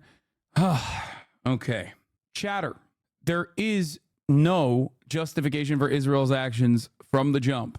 If you do not know how the Israeli state in its inception operated, you should read a book, 10 Myths by famous Israeli historian Ilan Pape is a good place to start. 100 Years of Palestine by Rashid Khalidi is another good book that you can read to see the Palestinian perspective and the Palestinian history. These are two easy to read books that you can engage with, okay? If you think that October 7 happened in a vacuum, you are wrong, all right? If you think that October 7 happened out of nowhere, specifically due to unrestricted Jew hatred from the Palestinian side, you unfortunately have eaten the propaganda dick so fucking thoroughly that you just cannot comprehend that people that you perceive on the opposing side are also rational actors. You might not agree with what they did. I certainly do not agree with the killing of civilians, of course. But having said that, you still need to understand what the resentment, where the resentment comes from, why there is resentment at all. But it feels like you might be too difficult to change the mind of on this issue, considering that I'm talking about Shireen Abu Akleh and also the bombing of the Associated Press building. And you literally immediately repeated that Hamas was purposely hiding in hospitals, schools, etc. There is no conclusive evidence that Israel has given about Hamas hiding inside of hospitals, schools, etc. at all. You have only seen weapons caches that Israel will present every now and then, okay, or used to present every now and then when people were paying attention to what Israel's bombing campaign looked like inside Gaza in this past siege, with the caches being like one fucking AK-47 that in your mind completely justifies Israel's sieges on the motherfucking hospitals. The level of gaslighting is insane to you because you have been gaslit. It's a sad state of affairs, okay? Counter protesters are the ones who are going and harassing Jewish people, Jewish anti-Zionists, as well as all the pro-Palestinian student encampments. I went to the Palestinian student encampment at UCLA and I covered it. We were able to get much better insight into what goes on inside of those encampments, and we saw it. It was all old ass motherfuckers, jobless motherfuckers rolling up, not even a part of the campus, not even a part of the student body population, going there deliberately with an interest in agitating. Okay? It's sad. It's sad to see how much someone who has been in this community for a long ass time can be just so deluded on the matter. I still believe that you can change your mind, and I hope you do. I hope you become a little bit more understanding that the Palestinians are also human beings, just like the Israelis are, and they are worthy of emancipation. They totally are just in demanding. Nice haircut, Ape. You look like an 80s serial killer. I serially killed your mother's pussy last night. Went ape mode on it. She loved it. I'm your dad now. You're grounded. Anyway, where was I? I don't even know if this dude is still in the chat, but I hope he's listening to what I have to say. And I hope you can change your mind. Journalists have been killed, most of those deaths in Gaza. According to the committee, I legit got banned because emotions were high during the Ukraine issue, but over time I recognize your position as we continue to discuss. Maybe it happens to these folks eventually.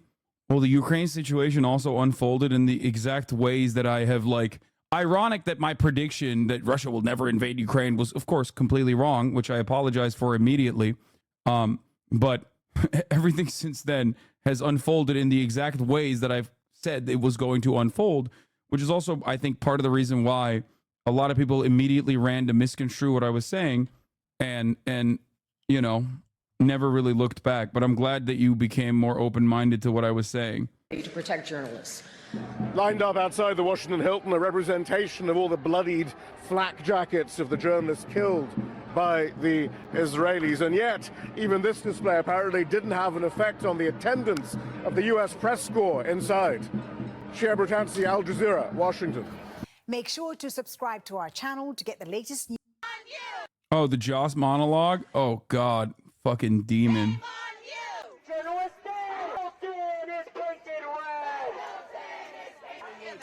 Yeah, I'm listening and I will continue to hear different perspectives. I agree with you on most things, but this one is taking time. There you go. See, it's good to try and diffuse people and shake them from their previously held convictions, chatters. Don't fucking get mad and be like, it's genocide, so fuck this guy, okay? My entire purpose on this fucking planet in my professional career is to try to talk to people and get them to understand a different perspective that they are they seemingly have no interest in seeing. For many, if they've never been introduced to the subject matter, with a shit ton of propaganda, it's relatively easy. For others, especially on the issue of Israel, many people are from birth learning about Israel in a completely different way, and it becomes very much a part of their identity and the way that they see the world. That's why there's so much cognitive dissonance amongst progressives when it comes to the issue of Israel. So many progressives who are wonderful people, otherwise, who are kind people, wonderful people that believe in social justice and whatever, literally just like snap in a way when it comes to the issue of Israel, when they're like, well, these guys are fucking terrorist, monstrous dogs. They're pieces of shit that must be dealt with. You know what I mean? You are shadow banned on Twitch for your information. No, I'm not. I don't know why people say stuff like that. I'm definitely not shadow banned on Twitch.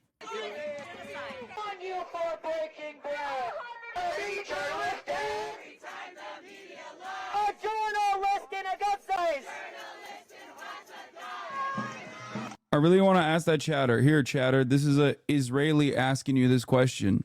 Okay? What do you think this war will achieve for Israel? Once all of Gaza is demolished, what will happen? Will there be an occupation or a security belt like in Lebanon? Will weakening Hamas militarily for a few years make Israel safer in the long term? If the long-term consequences are that any chance of a future diplomacy is irreparably damaged, as generations are justifiably radicalized to unprecedented levels. That's the other thing. Brother, if you are literally, and he's being sarcastic, the Israeli perspective is obviously not not sarcastic. He's saying the Israeli perspective is obviously not the most important one.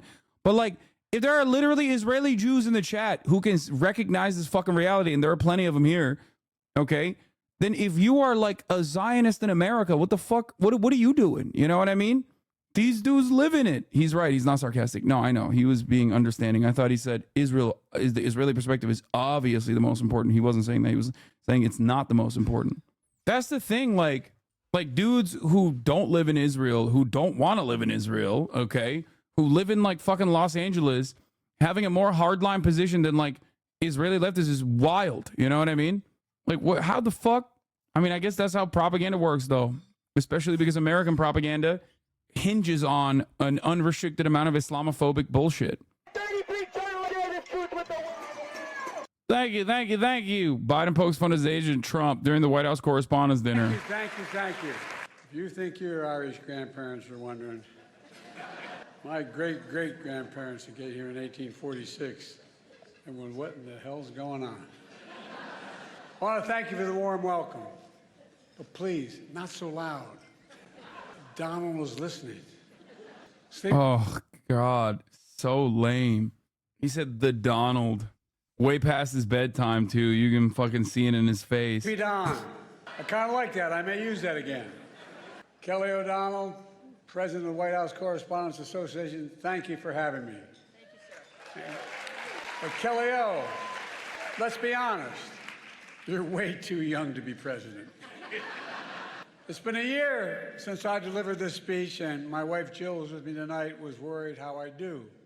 I told her, don't worry, just like riding a bike. She said, that's what I'm worried about. Of course, the 2024 election is in full swing. And yes, age is an issue. I'm a grown man running against a 6-year-old. Well, I feel great. Dude, it's like, oh God, this is so terrible. I feel like this is one of those things where it's obviously Genocide Joe, right? So that's fucking ridiculous to begin with. But it is so, like, everything here, everything he's doing is like when you see a child try to, draw or do something that adults do for the first time ever, and they obviously suck, but like you're grading on a curve because you're like, that's a child. That's how I feel. I'm like, wow, he's able to get off a joke. Like, it's just so ass, but you're like, wow, look at that. Grandpa's able to fucking talk. Okay. I really feel great. I'm campaigning all over the country. Pennsylvania, Georgia, North Carolina. I've always done well in the original 13 colonies. I gotta pee. And speaking of history, did you hear what Donald just said about the major Civil War battle? Quote, Gettysburg, wow. Trump's speech was so embarrassing, the statue of Robert E. Lee surrendered again. But look, age is the only thing we have in common. My vice president actually endorses me. I had a great stretch since the State of the Union, but Donald has had a few tough days lately. You might call it stormy weather. What the hell? Trump's so desperate he started reading those Bibles he's selling. Then he got to the first commandment. You shall have no other gods before me. That's when he put it down and said, this book's not for me. Look, being here is a reminder that folks think what's going on in Congress is political theater. That's not true. If Congress were theater, they'd have thrown out Lauren Boebert a long time ago. Now, to all my friends in the press and Fox News, some of you complain that I don't take enough of your questions. No comment. Of course, the New York Times issued a statement blasting me for, quote, active and effectively avoiding independent journalists. Hey, if that's what it takes to get the New York Times to say I'm active and effective, I'm for it. It's okay. I have higher standards. I do interviews with strong, independent journalists who millions of people actually listen to, like Howard Stern. And I know you're looking around and saying, this guy's been doing this for 50 years. He's had his moment. Give him someone else a chance.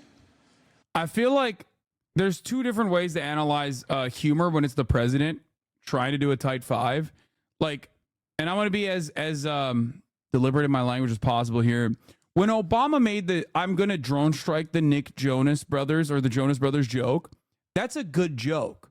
It's just really fucking gross coming from Obama because Barack Obama actually engaged in the extrajudicial killing of an American citizen, right? But it's still a well-delivered, good joke, right? For Joe Biden, a lot of his jokes are not even good, not even well-delivered, and it's also obviously gross because it's coming from Joe Biden. Does that make sense? Do you understand what I mean? Not to hype up like, Jon Favreau and Lovitz, but it is, they wrote a decent fucking tight five for Obama. To say that, I say, Lauren, ignore the critics. Ignore the critics. Lauren's a great friend who's had 8 comedians play me over the years on Saturday Night Live. 8. And who the hell says I'm not a real job creator?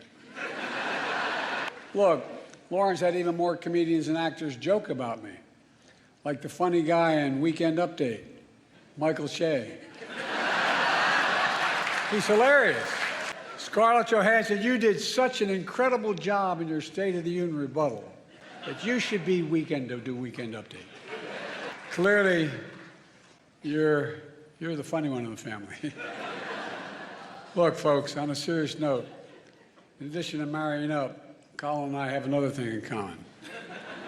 We both find strength in family. I got to spend some time with his family yesterday in the Oval Office. Colin's dad was a high school teacher in Staten Island, and his mom is an incredible woman, a family of firefighters, was chief medical officer in New York City Fire Department on 9/11.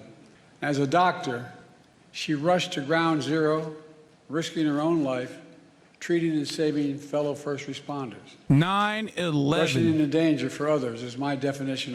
Oh my God. Imagine if he made a 9/11 joke. That'd be so sick. I would, dude, if he turns around and makes a 9/11 related joke right now, it's going to shake my world. Okay.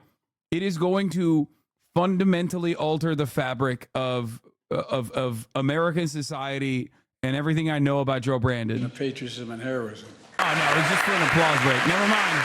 That's not a joke. Never mind. And so is what all of you do when you report truth over lies. Oh God. Oh, you're so fucking lame. You suck, dude. You suck dick and balls and ass. That's why I want to close the night with my genuine thanks to the free press. There are some who call you the enemy of the people. That's wrong and it's dangerous. You literally risk your lives doing your job. You do. Covering everything from natural disasters to pandemics to wars and so much more. And some of your colleagues have given their lives, and many have suffered grievous injuries.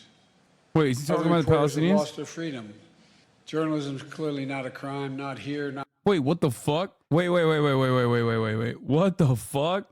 Bro's writing unlimited checks to fucking the most efficient journalism murder machine. There ain't no fucking way he's saying that at the White House Correspondents' Dinner, right? Like, he's like, yeah, I killed many of you by way of Israel. That's right. Many of your peers that you obviously don't give a fuck about. He's probably just talking about Ukraine, right? The only place where there is journalism happening. Palestine doesn't exist. Gaza doesn't exist. Not there, not anywhere in the world. And Putin should release Evan and also immediately. Yeah, it was Russia. Okay, got it. Only Russia's doing crimes against journalism. Only Russia. Israel, on the other hand, loves journalism so much, they're giving him hugs. Hundreds of them, as a matter of fact. Okay. Hi, baby. Hi, baby. Yes, we're doing everything we can. We're doing everything we can to bring home journalists, fellow journalists, Austin, and all Americans like Paul Whelan, who wrongfully detained all around the world. And I give you my orders to Biden. We're not going to give up until we get them home. All of them. Wait, what? On the third anniversary of January 6th, I went. Wait, Paul Whelan? Bro, Paul Whelan is not a journalist. Am I wrong? Yeah, Paul Whelan is not a journalist at all. Paul Whelan is 100% an agent that got. That's Mr. Passport Enthusiast himself. Paul Whelan, the journalist that was caught trying to literally, dude, listen. The rule of thumb is, the rule in the espionage world is, if you're an agent, okay, if you are State Department, if you're CIA, if you're KGB, if you're FSB, if you are whatever the Chinese version is, okay, and you get got, that's it. You got, okay? This doesn't mean that not Ukraine, sorry. This doesn't mean that Russia doesn't arrest journalists. They do. That the Evan dude is 100% a journalist, Wall Street Journal journalist that was arrested by the Russian government unjustifiably. He is a political pawn. It's completely ridiculous. Okay? Having said that, however, Paul Whelan absolutely firmly falls in the you got, you are a terrible fucking secret agent category. Multiple passports. He was arrested in the Moscow area by FSB, which later confirmed his arrest. Whelan's twin brother Davis said Whelan arrived in Moscow on December 22nd to attend the wedding of a former fellow Marine at Hotel Metropole Moscow to assist the groom's family members on their first visit to Russia, a country he had visited multiple times. He said his brother planned to return to Michigan. David said his brother entered Russia using his U.S. passport and had not been in contact with his family.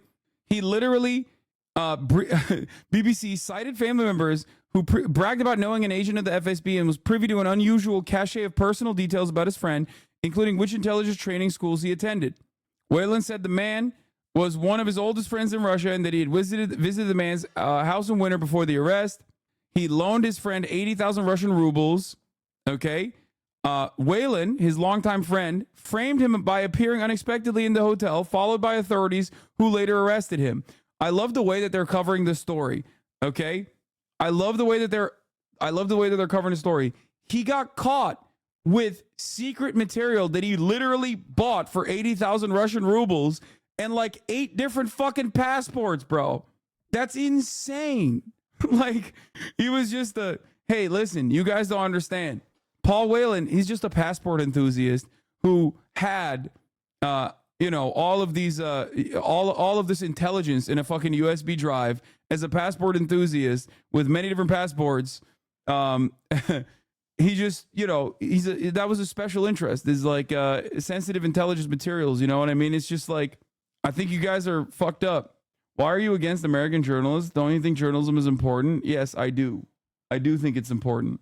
I think it was more than 80,000 Russian rubles, or 80,000. Source claims $80,000 in cash as opposed to 80,000 Russian rubles, worth $1,000 US, temporarily confiscated during customs inspection. According to Whalen's brother David, this report of MBK is a defamatory lie. Whalen was formally charged on January 3rd, 2019, according to Russian news agency Rosby. By the way, there's no time where this motherfucker ever even did journalism. So I don't know why the fuck Joe Biden is calling him a journalist here. Like, it's not like there's any journalism that he has ever done. Went to Valley Forge, and I said the most urgent question of our time is whether democracy is still the sacred cause of America. That is the question the American people must answer this year. And you, the press, play a critical role in making sure the American people have the information they need to make an informed decision.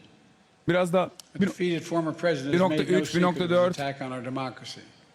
He said he wants to be a dictator on day one, and so much more.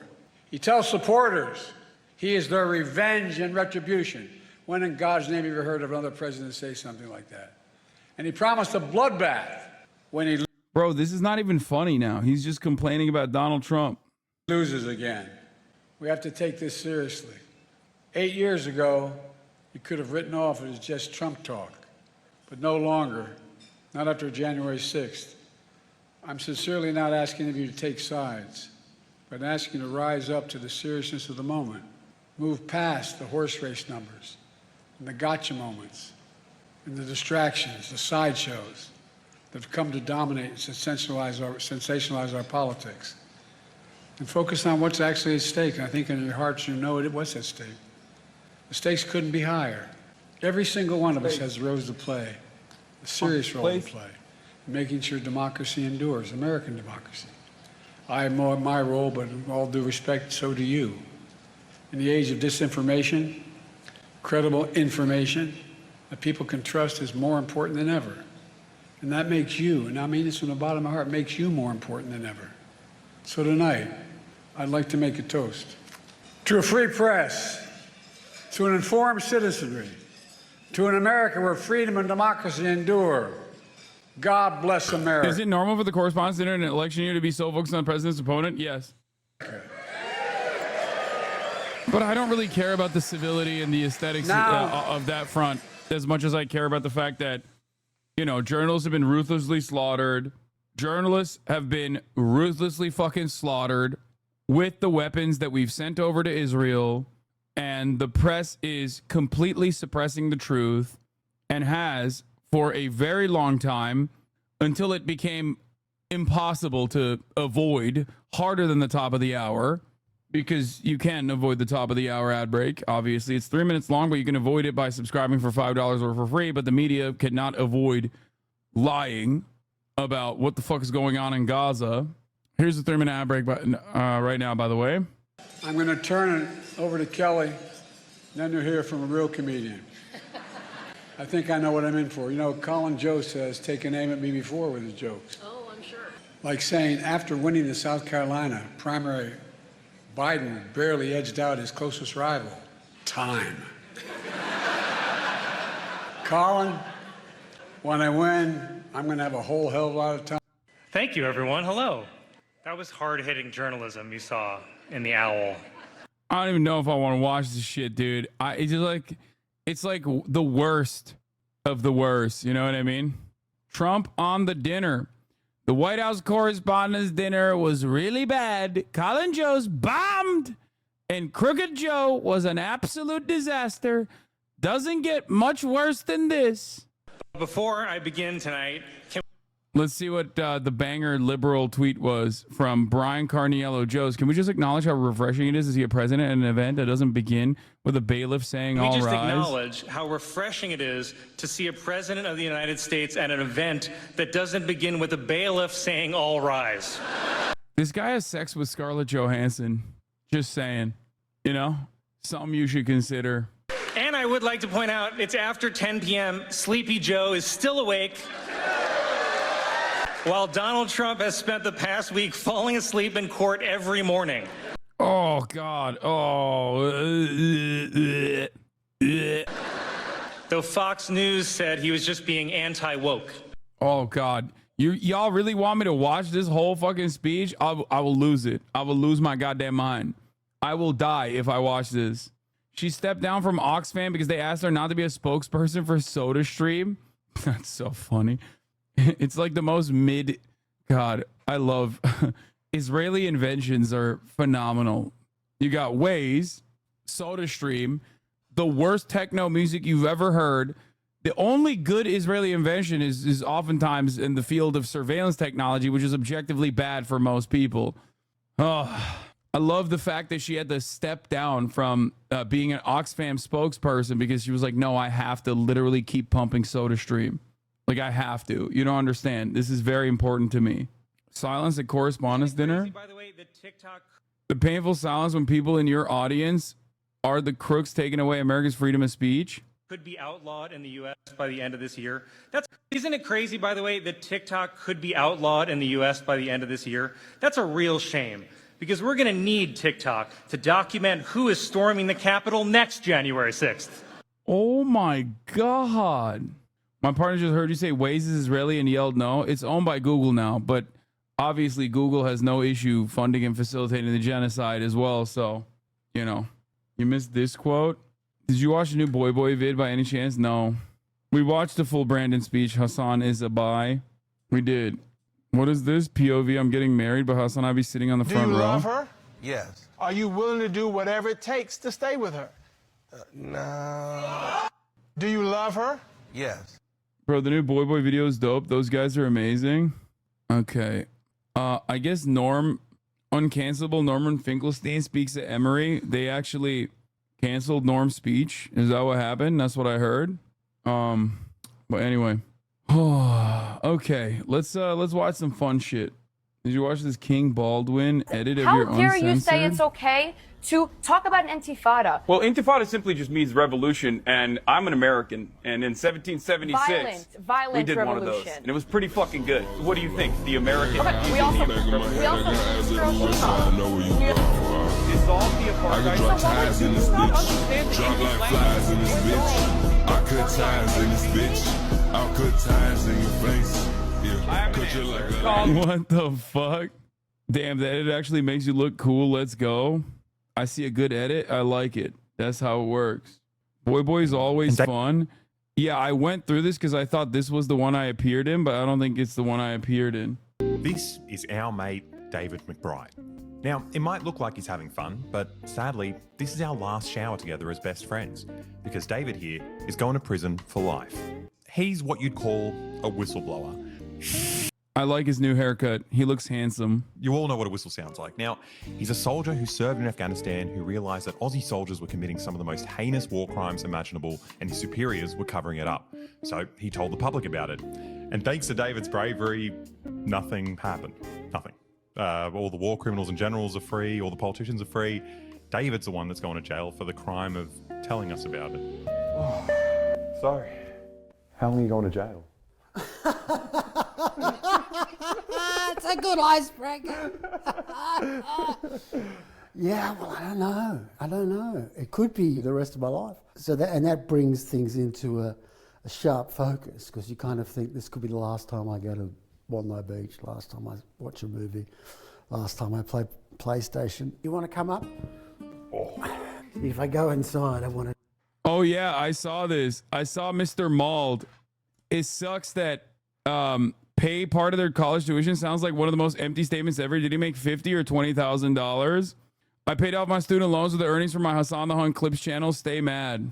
Dude, they're literally getting mad at people making... Dude, I love when... And it's not even one guy. There's like many others, right? And they're so fucking butthurt. Thanks for posting my W, Mr. Divorcelli. Can you give a dollar amount? It's like, bro, I didn't find him. He found me. He came up to me and said, oh, I paid off my fucking tuition with the earnings that I got. That's so fucking funny, dude. That's so funny. Ask how much his child support you help him pay. Dude, I pay all of it. I personally paid all of the fucking child support with like every fucking fuck Hassan clip that he's made on his channel. I'm over here paying for 2 divorces, dude. D fans realizing no one wants to watch this shit ad nauseum, not even his own fans. No, his own fans love that shit. I mean, they watch me more than they watch him probably, but you know. Yes, you wasted your time in school to have 2 pieces of paper you don't do anything with, suckle off a man child, but we are quite upset. 2, who's the second one? Daily Dose of HasanAbi. Well, considering that Divorcelli is a prominent figure in the fucking HasanAbi Clips industrial complex, because he posts footage from this stream almost as much as my fans do, it's very odd for a man whose child support I've been paying to be confused about this process. You know what I mean? He knows better than anybody else. Look at Grafton's bio. This guy, professional Pokemon player. Oh, that's cute. I met a dude yesterday who asked if I like D saying he has good points. Showed him that actually it's a phebophilia clip, and I've never seen a more grossed out face. Yep. True whistleblower story. Okay, let's keep going. I try to get him to be my cellmate. Well, you got to get him to whistleblow. The drug dogs. You can whistleblow the drug dogs. False positives. On purpose. You could infiltrate the drug dogs. Now, to understand how David got into this position, we've got to understand what brought him to Afghanistan and what brought anyone to Afghanistan. And to do that, we need to go back to the 70s when Afghanistan was really cool.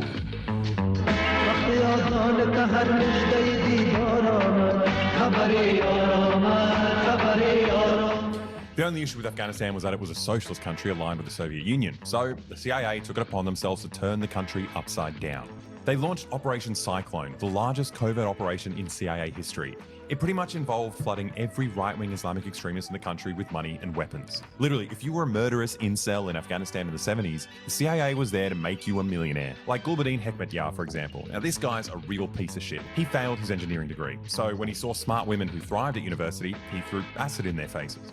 But thanks to CIA funding and training, this guy hit the jackpot and became one of the leaders of the Mujahideen, fighting a holy war against the Afghani government and later against the Soviets too. Now, I can't stress how massive this secret operation was. They were spending $630 million a year on the Mujahideen. At one point, the CIA... The only thing I will add on to this is that, like, to be fair, the Afghan government definitely was fucking up, okay? The socialist USSR-aligned Afghan government was fucking up so much that even the USSR was like, we got to get these motherfuckers out of here. They're out of control. It wasn't just like regular old USSR style suppression of religion. It was way beyond. It was beyond the pale. I mean, they definitely were not doing a good job. They are right. You are a lib. Come on, man. Get the fuck out of here, dude. They were just murking dudes in fucking mosque shit. Get the fuck out of here. They got the University of Nebraska to print these like educational children's books This that part they is like true, spread though. all over Afghanistan. Taught you all sorts of useful stuff like how to behead infidels or how to count to 10 in the most fucked Yeah, they were so bad. Other Afghan communist forces opposed them and even took part in the fight against them. They were not good. way possible. And the CIA won. For a period, the Soviets intervened to prop up their ally, but that eventually bankrupted them and they withdrew, and a few years later, the Afghani government fell to the Mujahideen. Women could no longer go to school. The country descended into a 20-year civil war to decide which group of CIA-funded right-wing fundamentalist assholes would run the country. You had the hot one, or the incel guy, or this guy with one eye. So it turns out the one-eyed guy won. Yeah, nice. And his Taliban took over all of Afghanistan. Now, the US was happy whining and dining these guys for decades until a bunch of Saudis flew some planes into the World Trade Center. Suddenly, the US started questioning their love for right-wing Islamic extremists, and they wanted revenge. Not against Saudi Arabia, they're the US's allies. No one's touching them, obviously. They went after Afghanistan because that's where Osama bin Laden was hiding. Now, the Taliban had been trying to get rid of bin Laden for years before September 11, and when they heard the Americans were going to invade... Yep, they did. Okay, this is good so far. Very good. Fuck. Okay, we'll give Osama bin Laden up to the International Criminal Court. Just don't invade us. But as you know, the Americans invaded anyway and started the longest war... We don't negotiate with terrorists, remember? ...in American history. 20 years and hundreds of thousands of dead bodies. Found them? So why did they do this? Well, maybe it's so they could have bases bordering Iran, China, and Russia, or maybe it was just to launder money for the military-industrial complex. Who knows? Now, David suggests that the main factor is actually this, perverse marketing exercise where America had to, show that they could punish anyone for September 11, and the more kills they get, the more votes they get. Everything was done in order to impress the domestic media. They did focus groups of sort of redneck, and they couldn't really understand who the Taliban were. And they wanted to fight a country. Let's fucking smash it up. Oh, you guys want to know what a funny story this is? You said ruined our airports and security theater. Funny, we did that to ourselves. So the Australian government, this is something that an Australian Uber driver told me. So I don't know how fucking valid this is. But apparently the Australian government, in solidarity in the aftermath of 9/11, actually implemented the same exact fucking security theater that the TSA was implementing, because in his words, he's in Australia, he said, we want the Americans to come to our country and we want them to feel safe. We want them to feel the same safety that they feel in America. So we are going to cuck ourselves in solidarity and implement the same security protocols, the same security theater. That's fucked. Also, hi, Mom. I'm on a HasanAbi stream. Why are you talking to a taxi driver about 9/11? I forget why we were having that conversation. They probably would have had a better result if they... Not true. Australia doesn't have TSA-like security theater. On domestic flights, you can go through the gate as a non-passenger. First of all, you're talking to someone who literally did go through a TSA-like security theater now, but for a domestic flight between Sydney and Melbourne, not that long ago, mate. However, what I'm talking about is about international travel, where they did implement the TSA-style security theater in Australia in the aftermath of 9/11. So you're wrong on both accounts, mate. I was in fucking Australia not that long ago, mate. They'd negotiated with the Taliban and got Osama bin Laden handed over. Yeah. But that wouldn't have won votes for the rednecks. Did you have these thoughts before you joined the Defence Force? No, I didn't. I was definitely a true believer in the West and democracy. So David actually thought he was sacrificing his life to fight terrorists. And this wasn't his first time. He's been a decorated soldier for a while, but this time was different. He decided to use his law degree in what he thought was a fight for democracy. He enlisted as a military lawyer for the Australian Special Forces, the SAS. His job was to make sure his soldiers were following the rule of law. When they're dropping bombs on people, you've got to make sure that everything, the boxes are ticked. And it might be an in-house lawyer in a company that kills people, I guess. But Now, the army gave David's family a gift, right? And it's the gift of a brand new dad with PTSD. But aside from that, what David got from those 2 tours of Afghanistan eventually radicalized him as well. The analogy I normally used was, it's a bit like being married to a serial killer who you really love. And when they come home, the first time they come home with blood on their shoes and they say, oh, I broke my nose at work, you're like, oh, okay. Second or third time, and there's piles appearing in the garden, and it's not till you have something concrete to say they're meant to be in Cincinnati and you knew that they were in New York when the murder occurred, that you suddenly, all those other things fit together. Now, over time, little by little, all these dodgy reports kept piling up on David's desk, and they looked like pretty heinous war crimes, but his superiors kept ignoring them. I saw a lot of suspicious reports. The military investigator signed off on it and said, no problem, nothing to see here now. But there were some really horrific things in there that David couldn't ignore, like the exploits of Australia's most decorated soldier, Ben Roberts Smith. Back in 2006, in Ben Robert Smith's sort of first major medal. He'd shot like a 10-year-old boy unarmed, and other SAS people said, what the fuck are you doing? And they were meant to be hidden away in a silent, unseen overwatch. And he gave his position away by killing this guy that the other SAS soldiers said was just a shepherd boy minding his own business. And then other people came out, probably villagers of the town, and they shot all them as well. And he got a medal for it.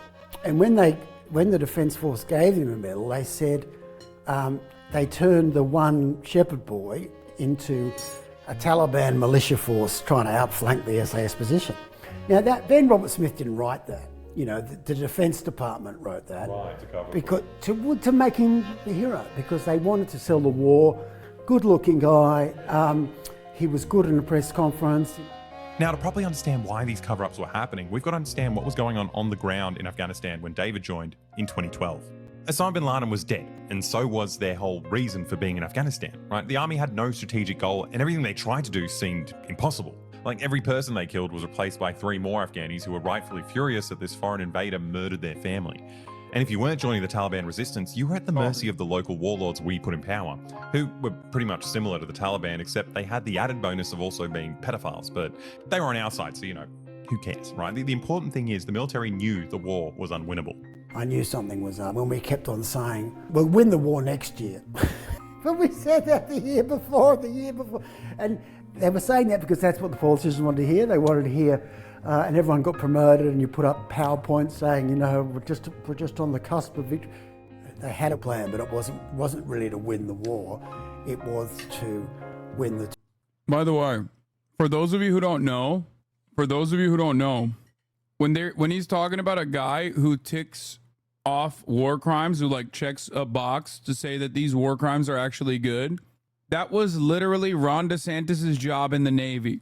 That is precisely what he did. That is literally what Meatball Ron did.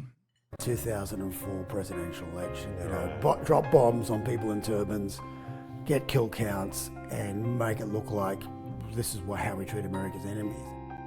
Nobody lost an election by sending more troops. I'm announcing today additional American troop deployments to Afghanistan.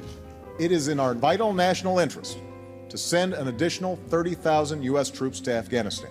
This was the surge, baby. Driven by the market, surge. A never-ending string of random fabricated victories, enemy deaths that we were led to believe would bring us closer to some undefined goal, but everyone in power knew nothing would ever be achieved. The war was unwinnable.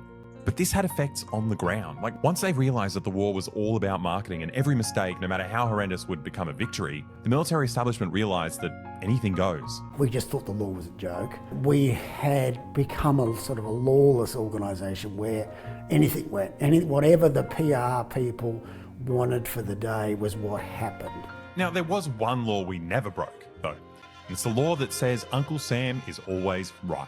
You see, to understand Australia's role in the war in Afghanistan, you have to understand that September 11th didn't happen in Sydney. I mean, it did happen. It happened right after the 10th, but it was just another day here, right? We were only in Afghanistan because we like to follow the Americans when they invade other countries. The Chief of the Defence Force even said it. We are only in Afghanistan to make the Americans happy. Anything the Americans wanted us to do, we did.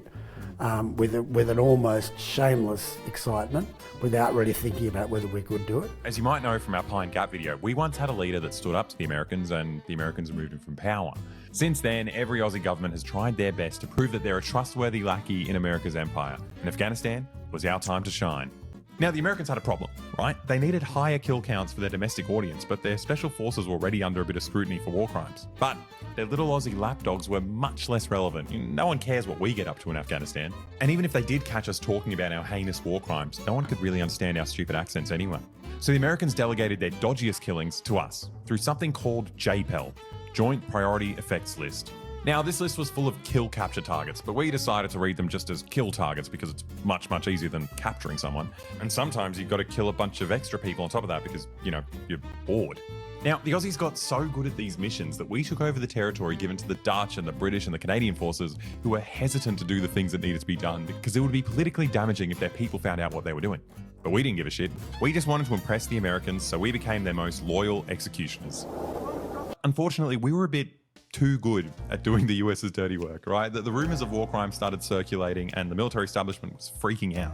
They did know about Robert Smith. The complaints finally got through, and they said, fuck, this is an issue. We can't have our fucking star player go down. Not only they cared so much about him, but all the people that have been shaking his hand and the Governor General pinning medals on him, and it's going to be huge. Suddenly, the government needed to reverse course and start covering their tracks.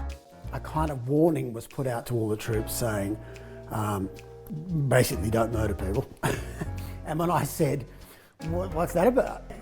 So the government was suddenly like really serious about war crimes, but obviously they're not going to go after the decorated war criminals whose crimes they spent a decade covering up. No, what they needed was a sacrificial lamb. A fresh, brand new soldier that could be made an example of to show that the Australian leadership cares about war crimes. And it was David's job to prosecute him. What they tried to do is get scapegoats in order to make sure that no one looked too closely at him. I wasn't prepared to let a soldier get sacrificed, thrown under a bus, just because what the minister needed was a bad guy. They've got drone footage of all this. Yeah, and if they wanted to actually put people on trial, they'd use the drone footage. And they don't want to use the drone footage because the drone footage, A, the Americans don't want them to, but secondly, that shows that they must have known at the time. Yeah. After all this time chasing up war crimes reports only to get constantly pushed back by his superiors, now they suddenly wanted him to punish a man he thought was innocent. And this was the final straw. David decided to start photocopying all the dodgy reports, all the proof of war crimes he could get a hold of, and all the evidence of this big cover-up, and leak it to a journalist at the prestigious state broadcaster, a guy called Dan Oakes from the ABC. Now, David was risking his life leaking this, and what the ABC ended up doing with it was unfortunate. Right? Like, instead of a story of like corruption at the highest levels of government, they turned it into like a cultural issue. A story about how a group of bad boy soldiers had become desensitized and hyped each other up to murder innocent people. They basically painted it as bad soldiers, but they don't really ever point the finger at the leadership to say he didn't really do this on his own, in the sense that they promoted him, they never really looked into it, there were complaints. If a general either knew or should have known, they're liable too, but they've managed to forget all about that. Now, that's the difference between someone who is fully captured by its own state and is doing propaganda for its own state versus someone like, and I hate to bring his name up now because he sucks ass now, Glenn Greenwald. When you get stories like this, you either capture and kill or capture and basically like shift the attention away. Or you take a story like this and you do decent journalism.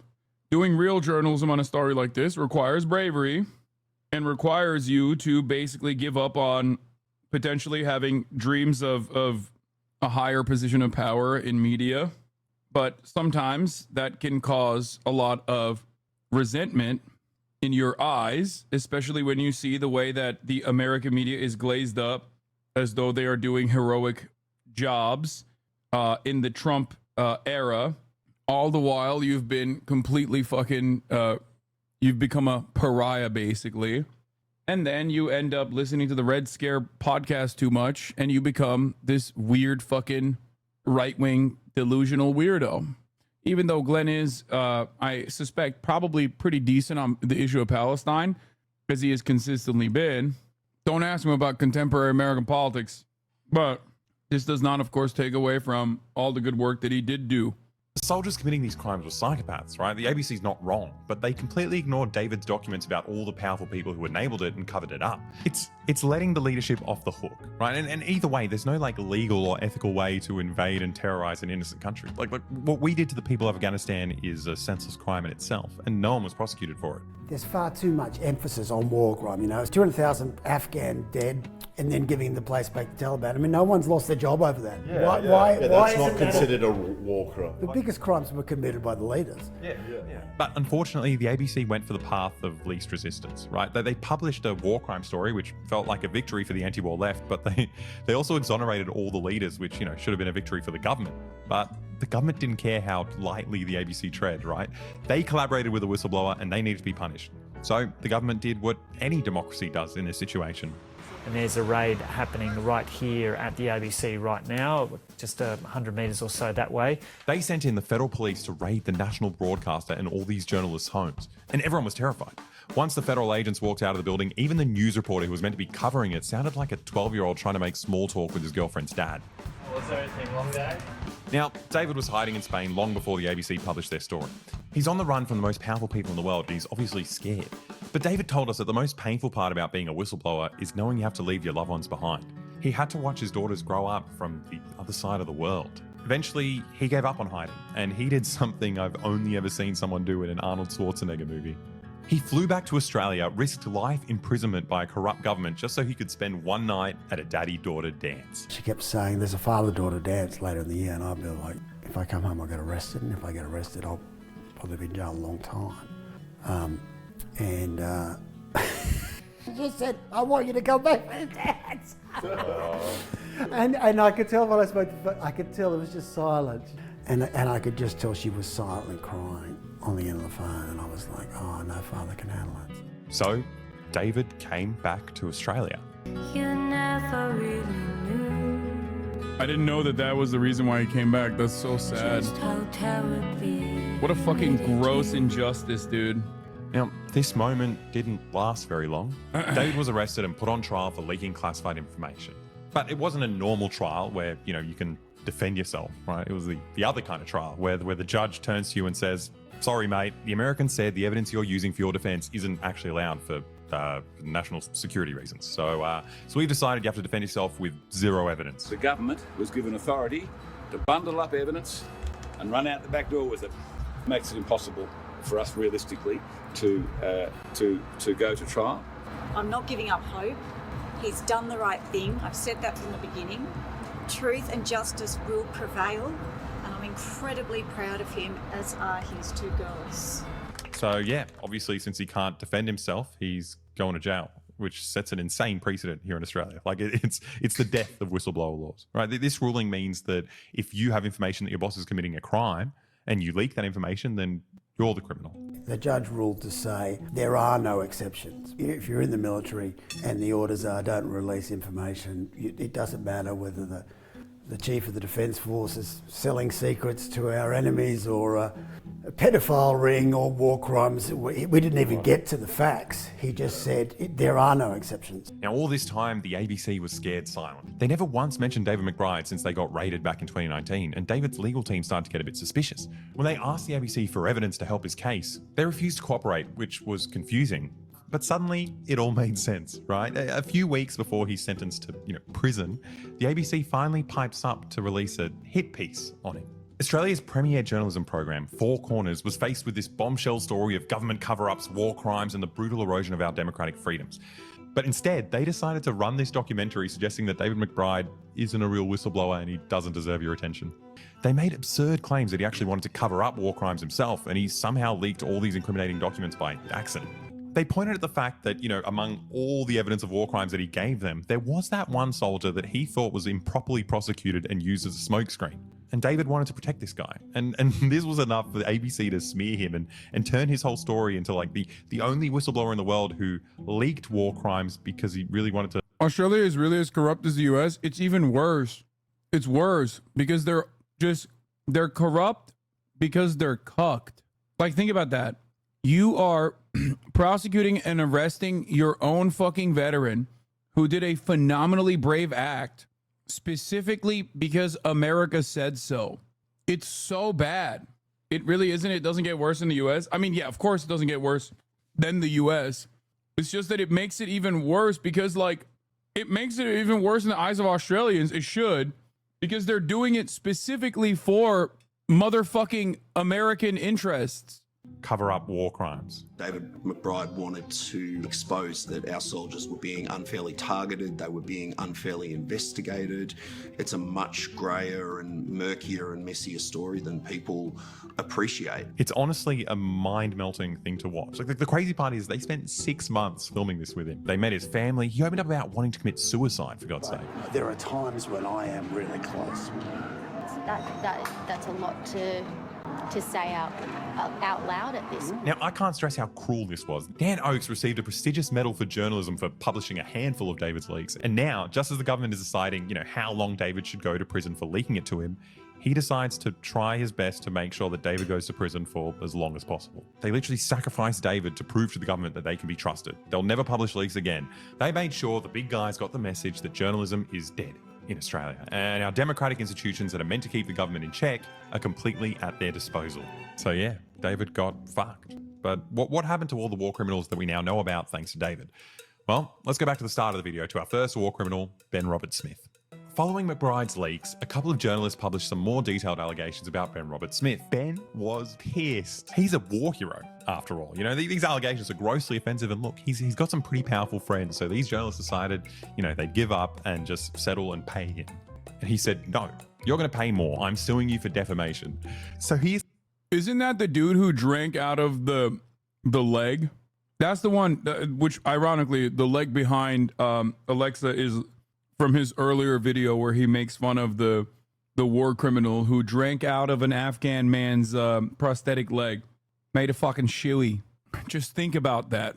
Like, He essentially forced these journalists to prove these allegations in court. So they found all these witnesses and evidence, and what they ended up proving in the defamation case was so much worse than the initial allegations. It's the most insane stuff you've ever heard. Like stories about him grabbing a little Afghani kid and blowing his brains out and then telling his fellow soldiers, this was the most beautiful thing I ever saw. Or the time he executed a disabled man and then took his prosthetic leg and kept it as a trophy, and now he just takes it around to parties so him and his soldier buddies can drink beer out of it. So this isn't just a war crime. This is the kind of demonic shit you'd only see in like a fantasy novel. This is orc behavior. What about their legs? They don't need those. He's shown us exactly the kind of demons we create when we invade and brutalize a third world country for 20 years without any accountability. Now, the funny part is no one had to know about Ben's crimes. Like, all the big guys had his back. All the politicians and the oligarchs and the generals, they were all there vouching for him. He just had to shut the fuck up and live his life. But he decided to spend $40 million trying to force a court to prove that he's the vilest piece of shit in Australia. Like, this astronomical cell phone would be hilarious if it wasn't for the fact that after that, nothing happened. There were no consequences. He wasn't punished. He gets to live a normal life. Like, whoopsie, everyone makes mistakes. Run along now, Ben. This psychopathic orc is free to just roam around my city, and then every time I leave my house, I risk bumping into him in his freaky little pants. No one's threatening to put him in jail for what he did. You know, the only person who's going to jail is the one who told us about all this. Our mate, David. This is David's last week of freedom. Our last chance to hang out. After that, the next few decades of his life are meant to set an example to anyone in the future who dares to defy our government and our role in America's wars. It's not so much about the last war. It's about the next war. And this is why I think the Americans are so worried about it. They need to know people in Australia are not going to blurt out our secrets. Like another sort of Gulf of Tonkin incident around Taiwan, where they say, oh, the Chinese have fucking shelled us. We need to all go to war over something which never really happened. That's what I worry about. Unless we break that cycle where we don't just say yes, minister, all the time. If nothing else, you've got your soldiers' welfare to think about. Oh, dude, Australia 100%. Australia is one of the most cucked America nations out there. Oh, any kind of anti-Chinese activity, they're going to be the fucking tip of the spear, okay? Who's number one if not Australia? Canada, England, all of the other, Five Eyes, all the Five Eyes countries are like this. Yeah.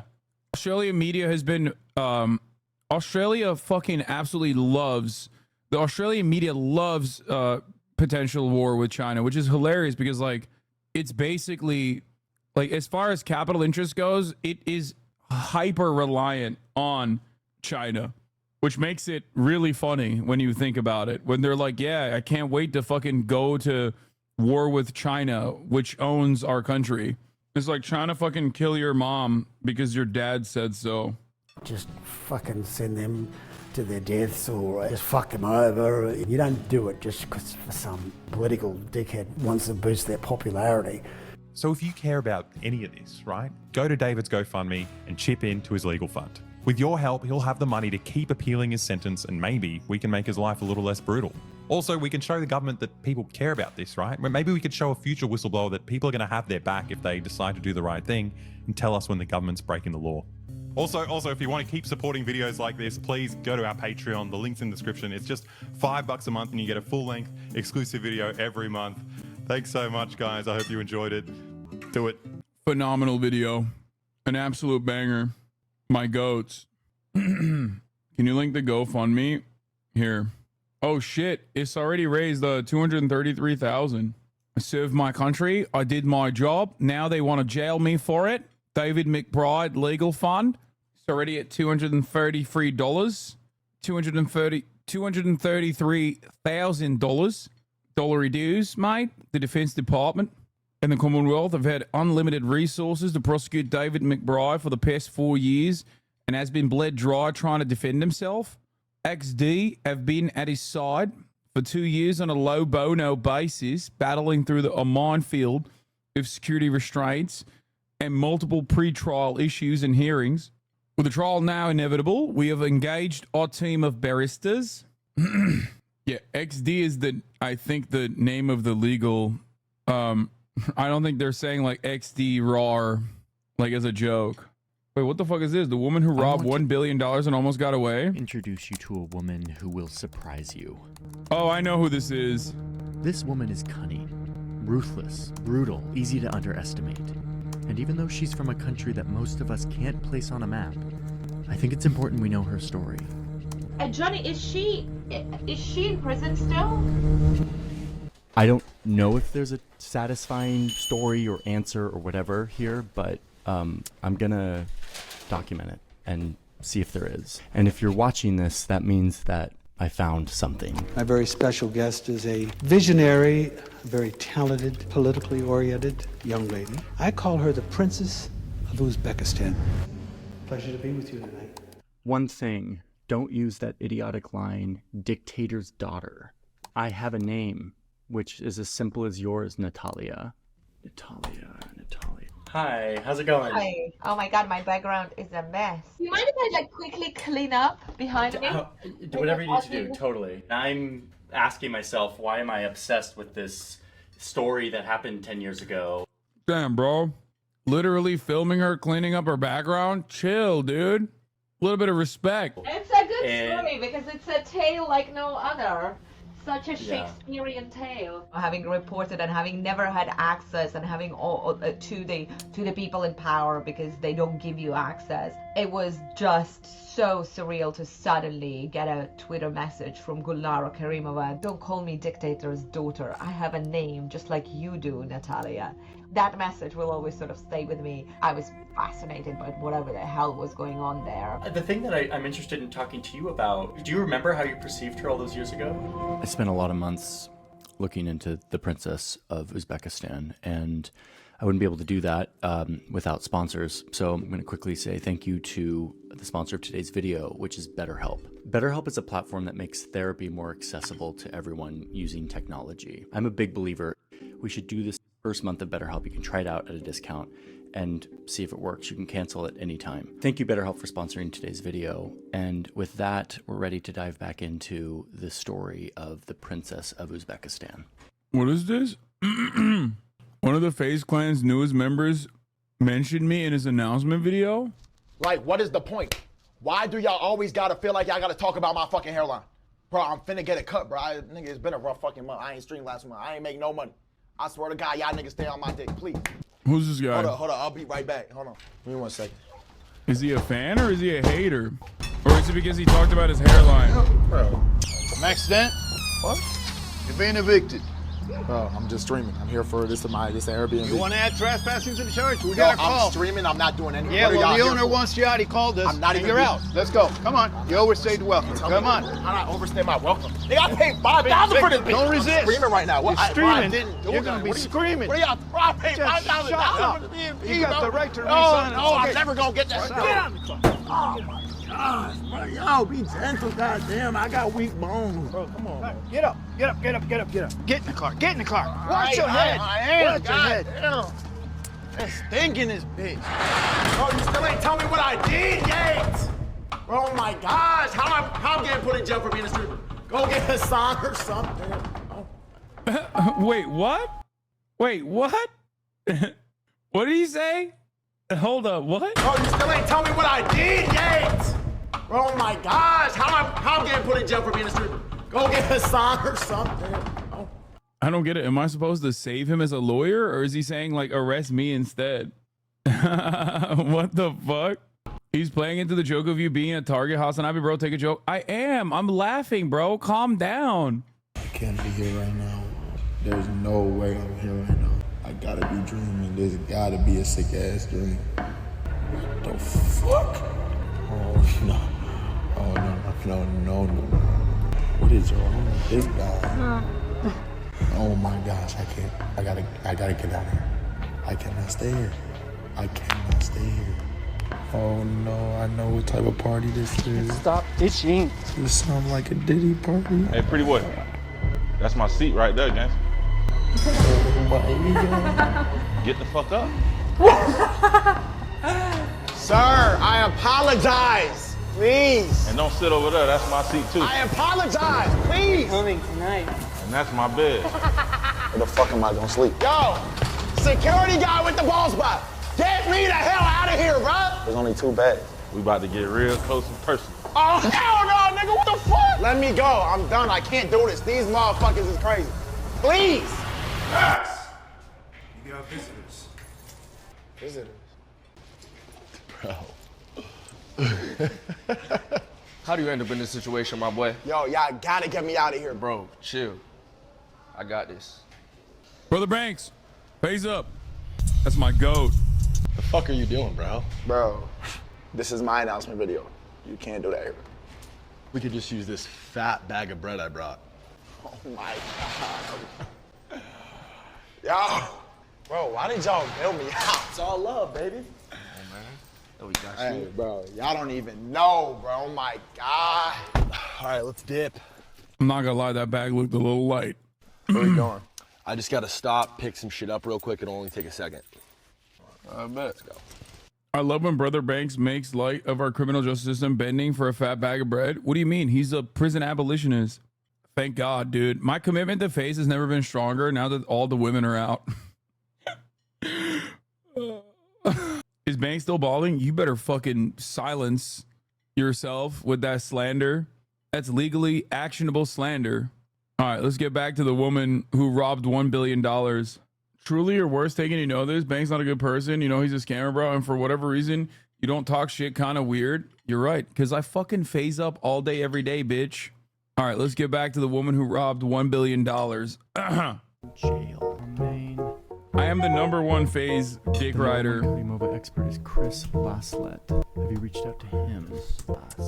Hello there. Hey, Johnny, how you going? How you doing? How you going? Not bad, not bad. So the Fucking last Aussie. come over is the daughter of, the eldest daughter, in fact, of Uzbekistan's first autocratic president. You have these newly formed independent states emerging out of the rubble of the Soviet Union, with these newly minted leaders got one foot in the Soviet tradition and one foot into the future. Okay, Uzbekistan in the night. For a second, I thought the Sonic Youth tee that he was wearing was my Sonic Youth tee, the one that was inspired by the Sonic Youth cover. All these new states emerge out of the rubble. And then you have the children of that first generation of leaders. Born in the 1970s, so when the Soviet Union falls, she's in her 20s. You know, obviously they had extraordinarily powerful parents. Oldest daughter of Islam Karimov, the dictator of Uzbekistan. Her mom is an Uzbek economist, Russian descent. Bro, my man's name is currently has Islam. 2 He can. children. She was one of Y'all the are first just in that haters sort for of getting the bag. post-Soviet generation to go abroad, to immerse herself in both Western Europe and North America. Studies international econ in Uzbekistan. Goes to NYC, studies jewelry and fashion. Gets a master's degree. Okay, then Harvard. Okay. Gets a PhD. Really quickly. Another degree. This one in telecommunications. Damn. How many degrees does this woman have? Uzbekistan. She was far more than just the daughter of President Islam Karimov, her father, who was an appalling dictator. She wasn't just a princess on the side of things. She was a part of the system. And then she becomes the permanent representative for her country at the United Nations. It's kind of a big deal. It's like a huge post. A couple years later, she becomes the ambassador to Spain. That speaks to a personality that's extremely driven, extremely ambitious, but at the same time, you know, from all those who I've spoken to, they also describe someone who was ruthless, who had visions of grandeur. You know, she began to intimate that she may indeed be the successor to her father. Yeah, y'all just hate to see a girl boss winning, bro. As president of Uzbekistan. And this is where I need to shift, because my mind can't go any further unless I better understand Uzbekistan. Bro, the masturbatory process of just like showing all the steps in the funniest ways possible, like Googling stuff, going on Google Maps, Google Earth, going on Wikipedia, emailing people. I literally fucking, I love him for this reason, but I also can't stand it sometimes. You know what I mean? Will he open a dictionary and highlight the word dictator? No, because he did that like for 8 videos already.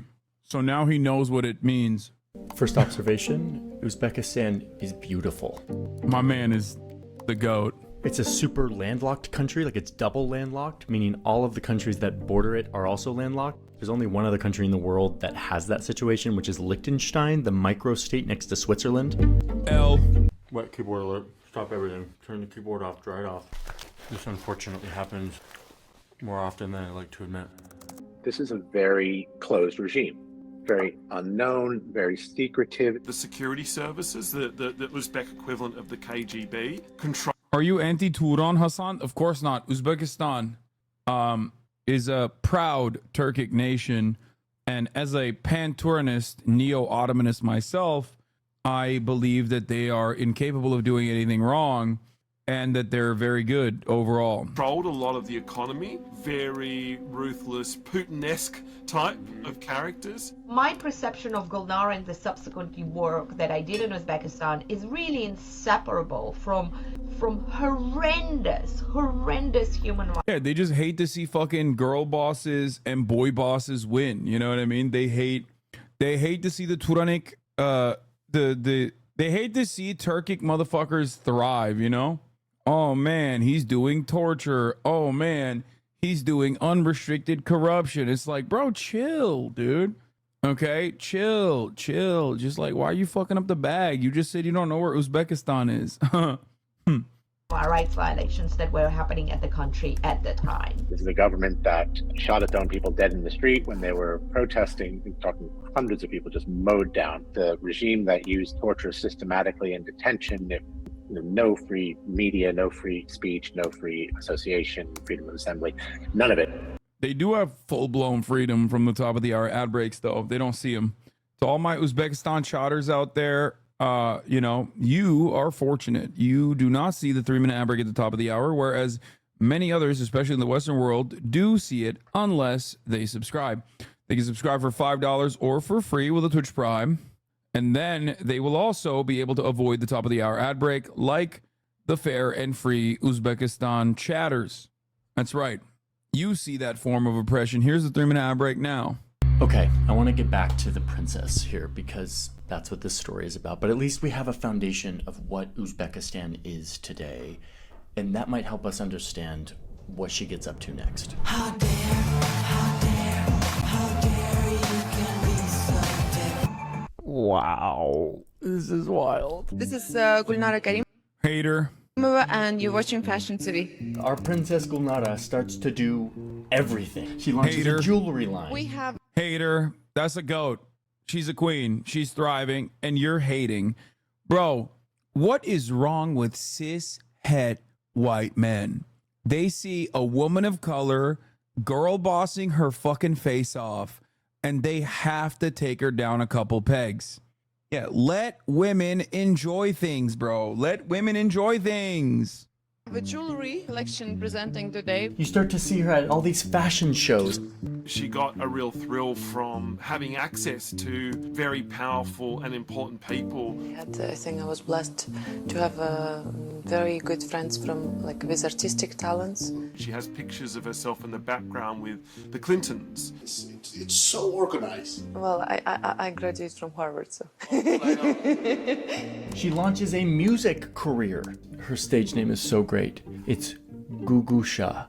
These are good names. Kind of gets a little bit of traction and like starts making these music videos that are pretty wild. I've been watching them. She writes a screenplay, famous actors to be a part of it. Movie premieres, galas. She creates all these NGOs. They got Gerard Depardieu up in that shit? That's crazy. Charitable work in Uzbekistan. It was impossible to avoid Gugusha. Benefits and red carpets with the glitterati. She's got properties all around the world. She's doing all right. And crucially, there's even talk about her becoming the next leader of Uzbekistan. I said Depardieu. That was a very Turkish moment. Gerard Depardieu is how you say it in Turkish. Gerard Depardieu. He was a famous actor in Turkey when I was growing up because we watched a lot of French movies because they would come before American movies ever did. Gerard Depardieu. Gerard Depardieu. Gerard Depardieu.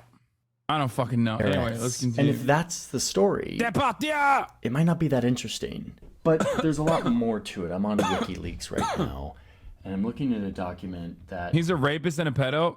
Dude, you are saying literally the least shocking things on the fucking planet to me right now. Oh my God.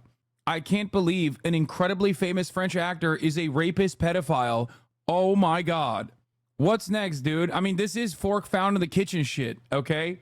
Like, what do you mean, bro? Well, oh my God, that's so crazy. What's next, dude?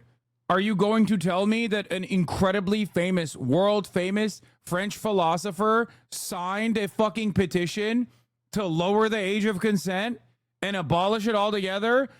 I would be shocked if you were to tell me that.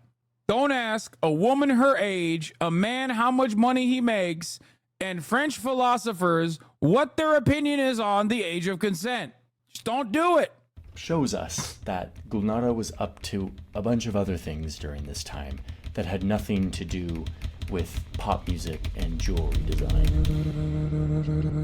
I think the more obstacles you have, the more successful. It's like weird though, because I still think that Leon the Professional, in spite of all of the issues being made by Luc Besson, who also is a rampant sexual assaulter and definitely a pedophile, was a phenomenal movie. It's like, it's such a good fucking movie. Fifth Element's pretty good too. Leon the Professional is like one of my favorite movies. It's extra weird when you find out that, what's his face? What's the name of the dude in it? The main character, Jean Reno. Jean Reno personally thought that Luc Besson's direction was way too pedophilic and deliberately made his character come across like a little mentally stunted, specifically so that it wouldn't be as pedophilic. Have you seen Luc Besson's new movie? It's kind of wild. No, I have not. Yeah. Like, Luc Besson was like, be a pedophile, please. Like, what are you doing? Be a pedophile. Be le pédophile. Be le pédophile, please. The book is about le pédophile. What are you doing? And Jean Reno was like, no, that's gross. I'm going to portray this character like he's mentally stunted and cannot have the capacity to love a child. Luc's Taxi film still worth watching? Oh, absolutely. Luc Besson. I grew up with Luc Besson's entire collection of movies, specifically ones that are about, obviously, the Algerian taxi driver who drives Le Peugeot, okay, and drives it really well. Super fucking modded out, customized Peugeot that even fucking flies at a certain point, I'm pretty sure. Taxi. The Taxi series, Yamakasi is another good one. Yamakasi is about le parcours. That's right. All of these people living in the banlieue that do le parcours. Yamakasi, great movie, very good movie. Another one is Banlieue 13, also very good movie as well. Another one. Le Haine is good. I don't think Le Haine is Luc Besson. It's just a good French movie, but it's not Luc Besson, I don't think. Is Le Haine Luc Besson? Yeah, no. Le Haine is Mathieu Kassovitz. Le Haine is a great movie about police brutality. Nique la police! Anyway, yeah, Lahain is a classic. Fifth Element is also a great movie as well, but I haven't seen any of his new movies. Read my last comment. Luke once said in an audition session for a 12-year-old girl that I want a girl who thinks je n'ai sex. So gross. It is not surprising. Luc Besson is le pédophile. Anyway, say any more about the French, I'll start smashing up restaurants. What the fuck? Listen. I have many good friends in France now. Okay? There are many Frenchmen who I love, and they are near and dear to me. So I will say, not all French, okay? I will say that. But a surprisingly large number of French I will put out there. Hasan, go to France? I have been. I have changed. My Francophobia has gone away. The French will be the first to admit their elites are all degens. Yes. French men, but not French women, says everything there is to say about you. Okay, don't ask French women what they think about transgender women and the woke culture and feminism. Okay, there you go. Is that good? Don't ask French women, French female activists, what they think about the current, what they think about the current wave of le wokisme. Also, to be fair, I mean, you know, Emmanuel Macron was also a victim. In some ways, so French women can get the smoke too. You couldn't have a bigger contrast between the public face of this beautiful, glamorous, charming woman and the horror stories that people were telling about her. In some ways, for many people, she was the ultimate symbol of the injustice that was happening in Uzbekistan. So I love this cable. This cable is so useful for what we're trying to do here. Well, a lot of the world is seeing all of... Whoa, Johnny. Your handlers are not going to appreciate you going on that website, my friend. Johnny about to be like, listen, this website is pretty good for this specific instance, but let me tell you, okay? The guy who operates it needs the death penalty. The guy who made the website sucks. Should go not to prison, but straight to death, okay? Of this, the American diplomats in Uzbekistan see through the facade. They say that there's this propaganda campaign happening in Uzbekistan. All of these articles being written about Gulnara. They focus on... Israeli officials believe ICC is preparing arrest warrants over war? No. Oh my God. Are you fucking serious? The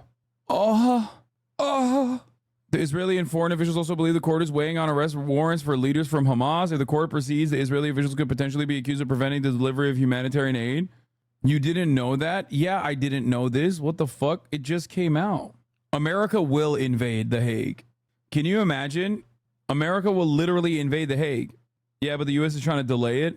Time to become Hassan Piker, international bounty hunter. I don't think you can do that. The German foreign ministry and the U.S. are trying to prevent this from happening. Yeah, they're like only old news. Bro, this is from literally this morning. What do you mean old news? A lot of people's understanding of what old news is, is just like, oh, it's like 3 hours old. Well, that's old news, man. Like, this is literally April 28th, 12:34 a.m. This is, 16 hours old. It did get reported a couple days ago. I didn't see it. Also, unconfirmed rumors. I mean, this is also technically still reporting on unconfirmed rumors is a little bit better than it was reported in Israeli media a few days ago. Since you said Sunday, warrants can be issued this week against Netanyahu Defense Minister Yoav Gallant, Army Chief Heroz Halevi. Some legal experts say that Attorney General and Army lawyers are partly to blame for not doing enough to prevent Israeli violations of international law. Oh no. Debate lords on suicide watch, dude. What will they do?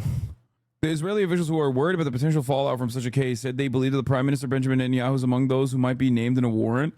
It is not clear who might be charged from Hamas or what crimes will be cited. The Israeli officials did not disclose the nature of the information that led them to be concerned about the potential ICC action. Dude. Oh my God. I mean, there's no way it'll happen. There's no way. It's too good. It's too good of a thing. Good things don't happen. This hits two categories. Okay, this goes completely against the nothing ever happens crowd, because this objectively would be something happening, and it also literally goes against the age-old notion that like bad things never happen to bad people. There's a thing there internally. Smotrich and Ben-Gvir threatened to kill the government today if the war cabinet accepts the Egyptian deal that will stop a Rafah invasion. But if Bibi doesn't do it, he'll probably get an arrest warrant. So what is it, Bibi? Short-term political survival or getting arrested the second you leave the country for a vacation? I mean, I don't think he'll leave the country. The USA is trying to prevent it. Israel, US said we're going to prevent ICC arrest warrant against Netanyahu. That's crazy. Oh my God. It's also the least surprising thing. God damn it. I fucking hate America so much. We are the bad guys. We are the bad guys. Yeah. Bibi can fly to America all day, every day. Ain't no way that we let him get arrested here. He'll do the classic thing that every fascist does. Fly to England or fly to the United States. Permanent placement in Florida to avoid legal scrutiny. If Bibi gets tried at the ICC, I'll join a Mormon cult. Yeah. No shot this motherfucker moves to England. No, I'm saying like back in the day, they would either go to England or they would go to America. Le pédophile escape to Israel or France. Le war criminel escape to the United States of America or England. That's how it works. These are the rules. See?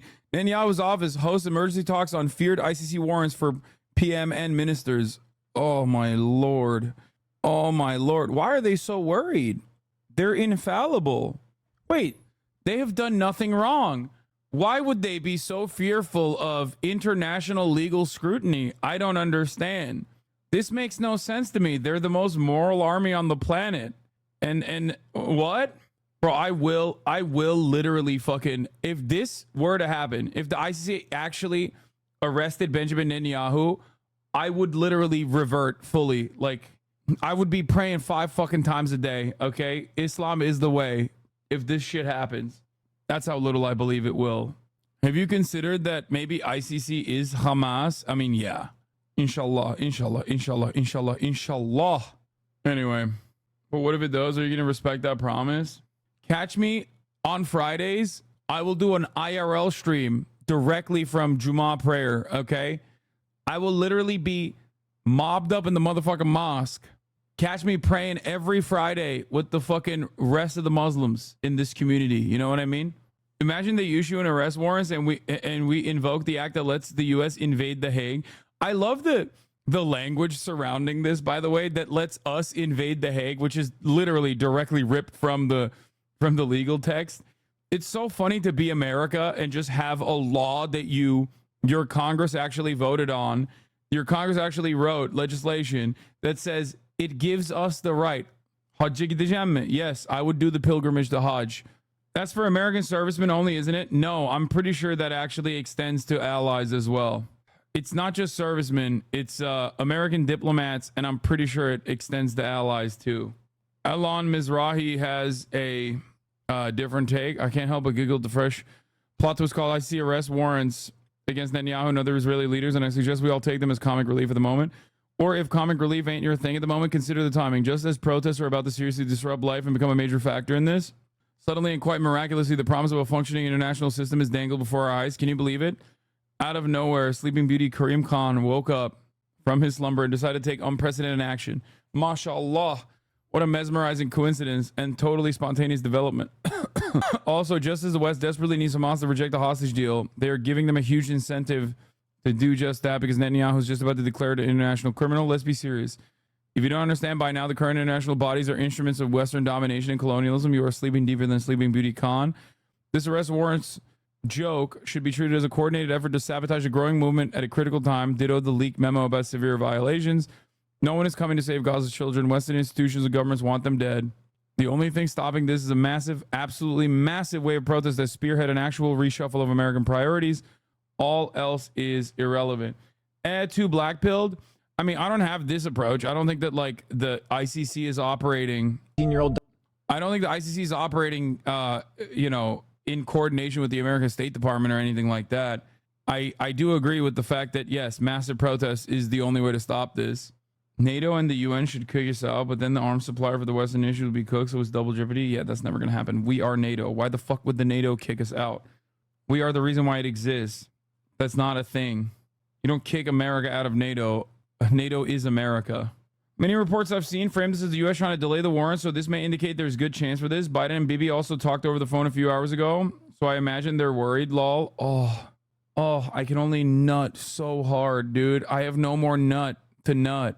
Oh my God. This literally would make everyone reconsider how toothless of an institution the ICC is. Israel ignores all international laws. Is it wrong to feel issuing arrest warrants does nothing? Yes, it is wrong. Because just like with the ICJ criminal proceedings, just like with the ICJ court proceedings, this opens up yet another vector for pressure. Okay? The goal for Israel is to open up pressure valves and redirect the attention away to other shit, portray themselves as victims once again to the Western world specifically. And yet international pressure is mounting against Israel from Western populations. Come on. You're seeing massive now student-led protests happening, and the American government is using the militarized organs of the state to physically, violently apprehend these student protesters. That only causes more student protests to happen. That only causes the protest to grow. It only galvanizes people. This is a great thing. Now, if the ICC were to be like, we're going to arrest Vladimir Putin, that's entirely different. Because Russia is already positioned against Western nations. It's already isolated politically. You know what I mean? Even before Russia's unjustifiable and criminal invasion of Ukraine. So, well, and on top of that, they also have natural resources that the West desperately needs, wants, and a tremendous amount of control over OPEC Plus. So that is a very different political calculation. Israel, on the other hand, has nothing. They just have Big Daddy America's long dick backing them. So they can't cut allegiances in the same way, or they can't have complex trade relationships in the same way that Russia has in spite of the global sanctions. Because America has obviously a lot of political power, but they can't tell Germany to fucking die in the cold, you know what I mean, in the winter. Like Germany is going to find a way to get that gas, whether they get it from India, which is now another mediator, whether they get, and they're going to keep sending, they're going to keep up their trade with Russia by way of Kazakhstan, for example. Israel does not have the same natural resources that are profoundly valuable that Russia has. What are they going to do, bro? Oh, no more ways. The prosecutor is Muslim and appointed by the US and UK. Here's his profile, Karim Khan. I mean, I still don't think that he's going to, I don't think that this dude is going to do, like, we'll see. Wait until you find out that you cannot have Sabra hummus. You like Hamas? How about no more Sabra hummus? That's right.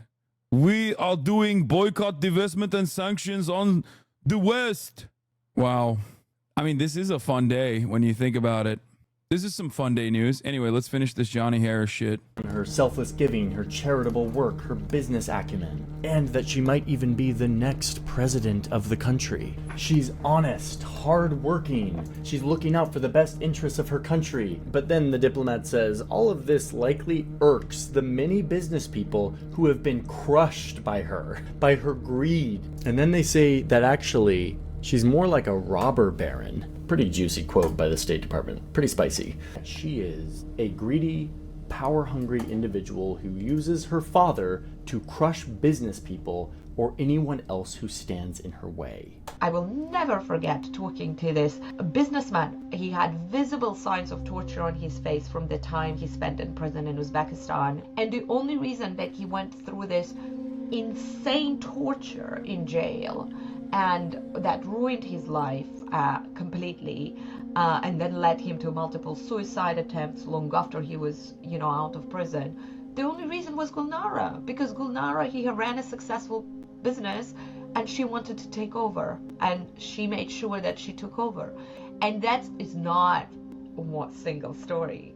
that story was repeated again and again and again. Each time you have an obstacle, you have an opportunity to think what is right and what is wrong, where is black and where is white. And you have a moment to decide what's your next step. In the early 2000s, she divorced her then husband, who came from a prominent family in Uzbekistan that ran lots of businesses, specifically in bottling, like with Coca-Cola. After the divorce, the ex-husband alleges that she used her personal bodyguards to beat him up and then used her power within the government to shut down or take over his family's businesses. She immediately began a campaign to eviscerate the Maksudi family's joint venture stake in Coca-Cola, and she did this by using the courts as her personal legal scissors to cut it up. He claims that Gulnara could write court decisions and just... She's doing BDS, dude. Allegedly trending in Twitter. Bro, what do you mean? I fucking trend on Twitter all the time, man. What the fuck does that matter? Why are so many people consistently being like, dude, you're trending on Twitter, you're trending on Twitter? Yeah, what happened now? I don't know. I don't even see Twitter trends. I don't even know how you find them. Yeah, I trend every day, okay? I have a bunch of psychotic haters that ironically keep fucking hyping me up. I don't know where the fuck you would even find the trends, to be honest. I legitimately don't even see them on the corner anymore. And I'm not even trending on my own. I just found it. I'm not even trending on my own Twitter.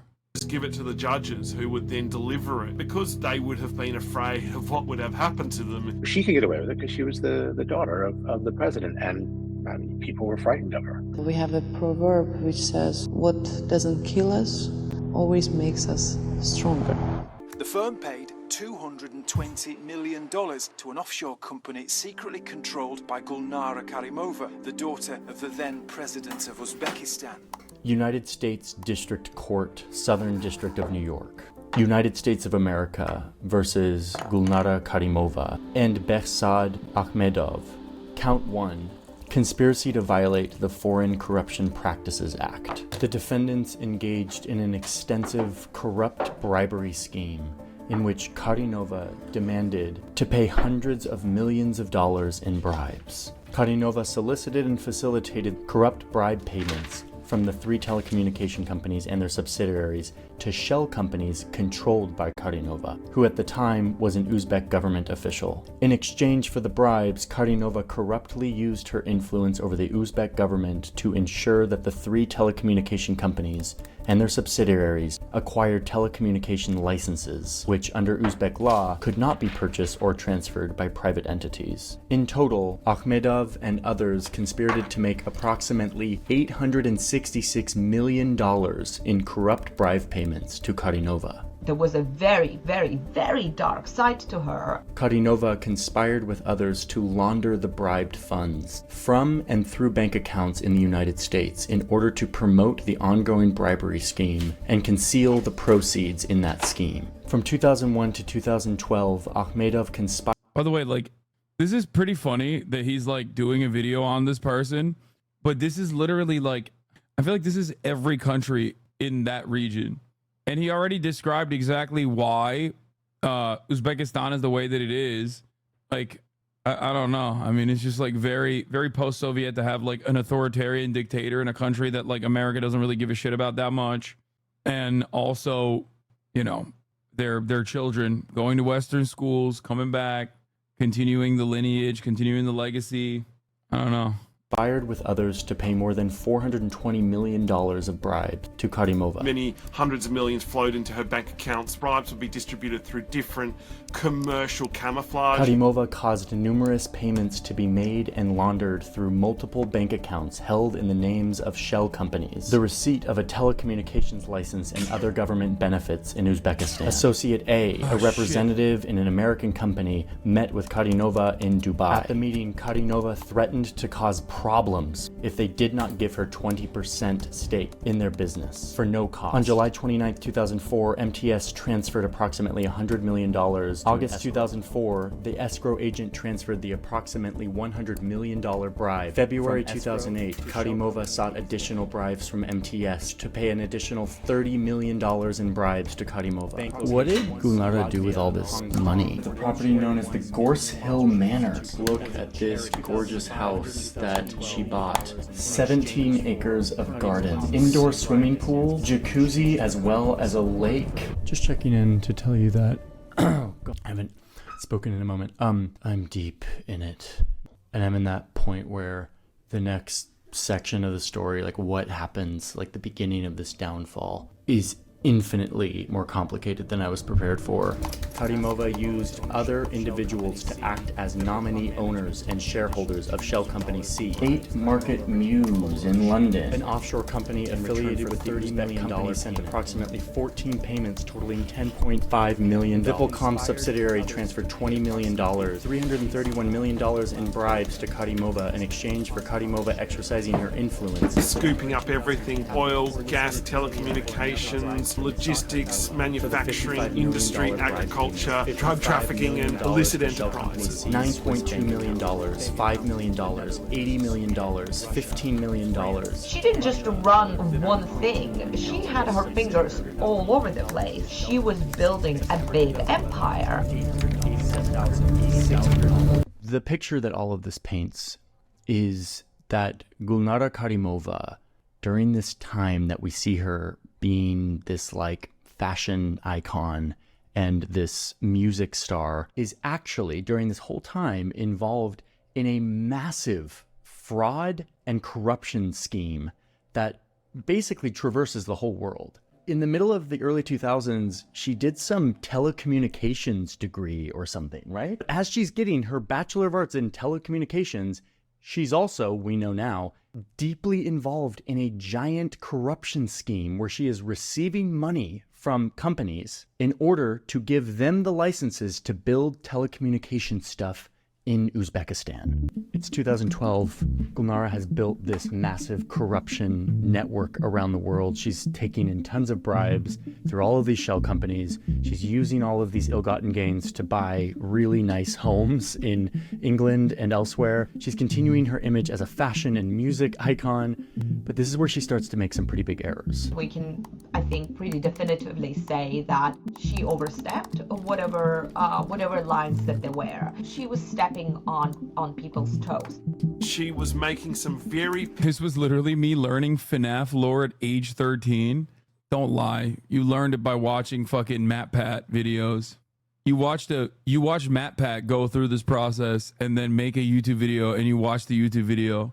Powerful people angry. A very notorious character called Rustam Inayatov, who was very close to Gulnara's father. And those powerful people were foremost in the security services, and the security services are former KGB people, and they have very strong links to the Kremlin. She pissed him off, clearly, and he made sure that she was punished. They can see that she's expanding and expanding like the universe, and it's a zero-sum game. The more she expands, the less they have. It's the king and the king's court. People on the inside are allowed. Dude, I don't know. I just don't care about this. Am I crazy? Like fuck. Maybe it's fucked up of me, but she's stealing money from other rich people, so it's kind of boring. I mean, she's also doing like torture and is like malicious towards people that have that she perceives as personally wronging her and stuff, but I just don't really give a shit. If you're not feeling it, you're not feeling it. Sad the report, looking at the geolocation data, we have no Uzbek chatters, one Kazakh chatter though. A lot of the he did not do a good enough job, in my opinion, of like causing me to want to know about it. And it's also way more focused on like him doing the research. It might be desensitized. It just feels like it feels like it's so much more focused on like how difficult it was for him to do this investigation. Anyway, you already know what time it is. It's early gaming time, baby. That's right. It's fucking Clementine. It's AJ is going to murk more fools time. Oh, here's a, before we get to that though, here.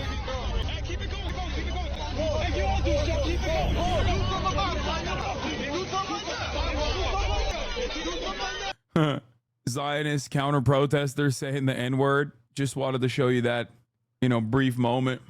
You also spit on him? Of course. Hold on. Let me blast off, ladies and gentlemen. It's freaking time, dude. It's AJ time. It's no longer who will AJ shoot today. Final season. TV/HasanAbi. Final season of The Walking Dead, except it doesn't matter because after this, we still have a lot more, chat. We have a lot of fun shit that we're gonna be doing after this. Don't worry. Disco Elysium, baby. Where is it? Oh fuck. Oh, here it is. I'm blasting off. Nope. Why isn't it blasting off? What the hell? Baby with the blicky, dude. Baby with the blicky.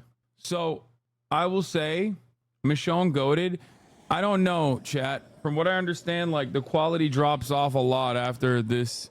Even in this season, it's like feels like it's not as good as the last season. It's still pretty good. Previously on The Walking Dead. But I'm not touching. AJ and I had been searching for a long time. I'm not touching the DLCs. Someplace we could call home. Just when we thought we'd found a huge stash of food, it turned out to be a trap. Could have been the end. But I woke up and found I'd been saved by a guy named Marlon, the leader of a community, living inside an old boarding school. It felt like a chance at having a home, a real one. We had to go back to the train station to see if any food survived the explosion, but someone else had the same idea. When AJ distracted him, I shoved him into a pack of walkers. Baby with the blicky. I found Marlon and Brody in the basement that night. The Michonne season is not really for the comic series. She leaves the main group, fights Negan. I have no idea what any of that is. I haven't watched the chatters. I don't know if you know this, but this is a pure blind run in the sense that I didn't even watch the actual Walking Dead TV show. I never read the comics. I also did not even, I didn't read the comics. I didn't watch the show. I have no idea. I'd never played these games. Like, I don't know anything about The Walking Dead. How do you say his name? Negan, not Negan? Okay. Arguing about the man we'd seen, and I learned why Brody was so afraid. The man was part of a group of raiders they'd run into a year ago.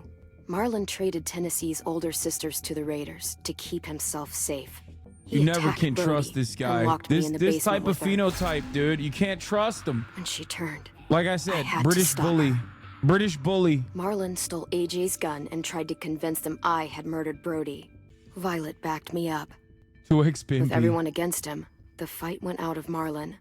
I told him he could stay, but he couldn't be our leader. But then, Marlon was dead. Yeah, how'd that happen? And AJ pulled the trigger.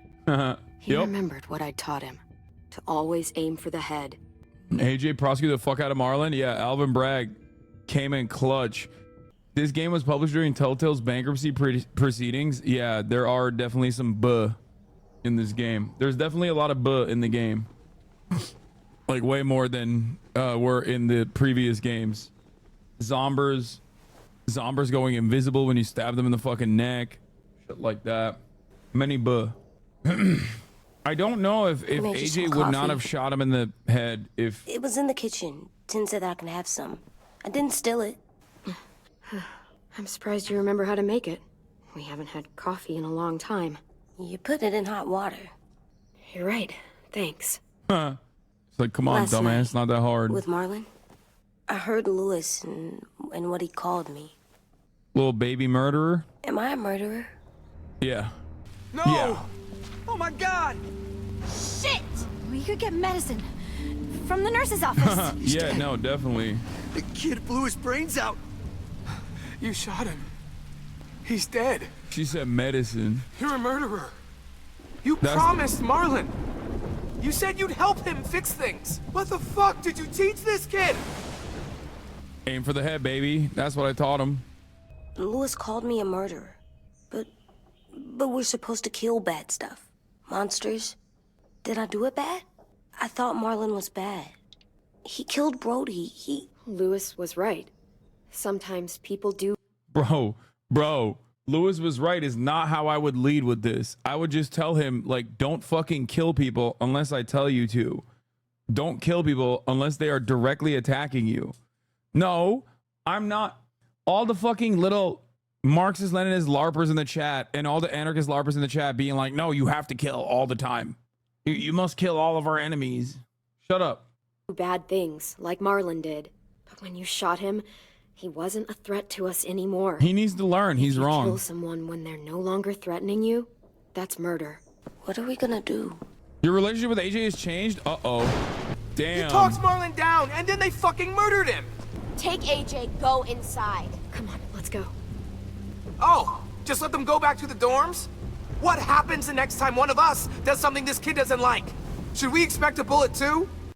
Bro, it's not like Marlon just did a little bit of a thing that people don't like. He fucking gave up 2 of your friends for potential sex trafficking to a bunch of raiders. That's insane. He trafficked children. I mean, yeah, maybe there's a redemption arc for him without AJ doming him, okay? But that's crazy to get that fucking mad, you know what I mean? He literally killed Brody and sex trafficked minors. That's not what happened. It's exactly what happened. It was over.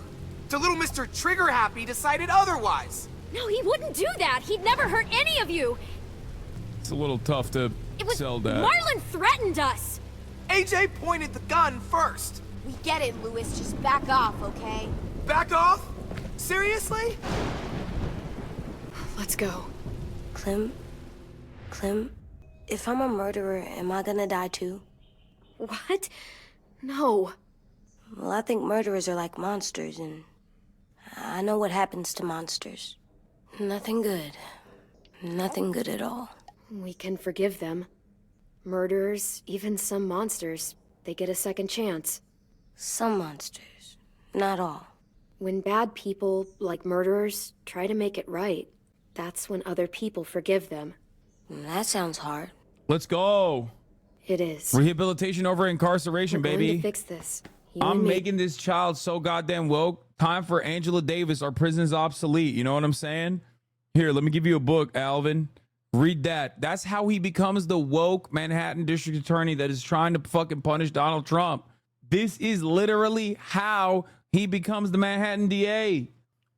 I'm going to help you atone. Alvin Bragg Jr., baby. It means make up for what you did wrong. We'll make it all right with the others. Bro, what do you mean? Saved you from that car wreck, and you fucking murdered him? Get back, Mitch. Get back. Or what? You gonna let him kill me too? Then who's next? A Sim? Willie? Haven't enough people died tonight? Brody, Marlon, we can't keep killing each other. Fuck are you saying that to me after what he did? Screw both of you. Bro, I'll beat your fucking ass. Okay? These people don't understand. Like, Dark Clem will come out. What is it? You've killed a lot of people. Can't they just kick AJ out? Oh my God. My favorite chatter who's always coming up with the dumbest fucking solutions. Yeah, dude. Let's kick the fucking 6-year-old out, dude. He's like 8 or 6 or 7. I don't know how old he is. No, please, democratically, though. Shut the fuck up, dude. You murdered your friend Lee, didn't you? What? You said he was handcuffed.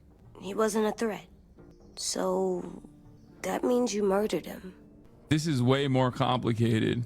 I killed him because I loved him. I didn't want him to suffer. How? He'd be dead. He would have turned. I didn't want that for him. He deserved better. I love you, Clem. I love you back. Aww. He's gonna kill me in the end, isn't he? I feel like this is Hey, my GOAT 10. Violet said to come get you for the funeral. Really? We used to have them more. Then we stopped. It seems right, though. I brought you something. For me? I figured you'd be afraid, with everyone all upset. But you were brave last night. Like a firefighter. No. Firefighters are good. I'm a murderer. No, you're not. See, if he had brought a cop one, that would make more sense. Because honestly, That was very cop coded of AJ to do that. You know what I mean? I know this is a heartstrings moment and I'm kind of fucking it up, but low key, that would have been like, no, this is a perfect toy for you because you are a cop. I don't know, unarmed white guy? No, but like an unarmed guy? Come on. That's like typical cop behavior. Just like you're unarmed against the top of the hour ad break if you're not subscribed and I serve it to you nonetheless. Here's the 3-minute ad break now. You gotta have a trial first. They decide that stuff in a courtroom. That's how it works. Worked. Damn, bro. 10 is literally fucking smarter than me at describing why he's not a murderer. That's crazy. I didn't even think about that. Bro, this is why he became a district attorney, by the way. 10 is the reason. Before. Back then, there were all kinds of rules about who was innocent, who was guilty. It was complicated. I don't think that's right. You made it up. No, I didn't. I'm pretty sure I'm a murderer. You sure you don't want your firefighter? You should keep him, because you're good like him. But maybe we could play with him later? Together? Sure. There were no good options against what he was saying. Like, everything seemed contentious, which kind of sucks. After the funeral. They buried them already. Viol's started soon. See you out there. This is gonna be hard. Everyone's going to be upset. We need to show them we care, okay? Okay. Let's see if this murder made him a better coffee maker. Nice hot cup of joe. They look good together. Do you think his is better? No, I like them both. I mean, yeah. Yeah, I'm just straight lying to you, kid. I'll be honest, like, your drawings are dog shit. It's okay. And you did a murder. Soon. Can we take the flowers? At least these won't die. And bring it to him? No, we can't bring the flowers to the funeral. Okay. Ready? What happened to the deer head you had? I don't know. Blind gamer, it's on the bed? Wait, what? Bro popped his ass, dude. Look at that. Look at all that blood. Come on. Flowers on the graves and a sing, I think. How many of the 30 kids do you think he gave away? I don't know. Hopefully we get more of a deeper examination into his misbehavior. Ne? Hot dog. Neli? Bakalım. Oh, God. They're here. So what? They knew Brody, didn't they? Yeah, but Marlon... Just leave them alone. Shit. Bro, this is that meme of the dude flexing on his hater at his funeral. Is literally, he just posted up on his dead op. He just showed up to his dead op's funeral, dude. Respect to AJ. You won't understand it. He's here to smoke on his pack. What? Why do people have funerals? Tin said they used to have them more. They died. But I don't get it. Well, to remember people we loved. They loved Marlon. Yeah, they did. I made them all sad. Like if someone took you away. We all knew they couldn't. Does everyone get a funeral? People do. Some animals, too. Even monsters? Whatever she said seemed possible. I don't know where she fell. Even monsters. 10. You ready? Brody, you always said you wanted to go to the beach. So, I drew it for you. Dude, this kid is so sick. Marlon was... I can't. Not for Marlon. After what he did to the twins and Brody, You didn't even like Brody. You were always mean to her. What's up with this kid's I voice? can't. Why does he sound like a beloved voice actor from like a child cartoon? You know what I mean? You didn't even like Brody. It's like, all right, chill, dude. Fucking calm down, duck. someone else do it. Bitch. Dude, don't. Seriously, Lewis? He was your best friend. He wasn't perfect, but he deserved better than to get gunned down by that kid. AJ killed him like it was nothing. You're right, Mitch. Marlon didn't deserve what AJ did to him. I know what I did. I'm sorry. I know I'm a murderer. But I'm gonna, Atone. Yeah, atone it. Fuck, I can't listen to this. What I did was bad, and I'm gonna make it up to you. I promise. You don't have to make up shit. Marlon was a fucking murderer and a... She's chat. No wonder chat wants me to date her, dude. She literally has like the same chat ass attitude. No, not Chad. Chat with a T. Liar, and if we'd all asked more questions about Minnie and Sophie disappearing last year, none of this would have happened. She's got a point. Shut up! It wasn't Marlon's fault. Then whose fault was it? Whatever happened before, AJ shouldn't have killed Marlon. Yeah, he wasn't hurting anybody when I killed him. See what I mean? How can any of us trust these fucking people? What are you saying? I'm saying they gotta fucking go. We take a vote. Majority decides. They stay or they leave. Today. Uh-oh. That does seem fair. Hassan, fuck your morals. No, man, I need to fucking teach AJ. Everybody needs to chill the fuck out. I don't want AJ to be a fucking monster. Okay? Here's the thing. You guys are a lot like AJ. Okay? And I try to teach you the right way to behave. And sometimes you get the wrong lessons. Okay? But that doesn't stop me from saying the right things. So I need to basically make sure that AJ does not become a headshot master, a headshot specialist. Okay?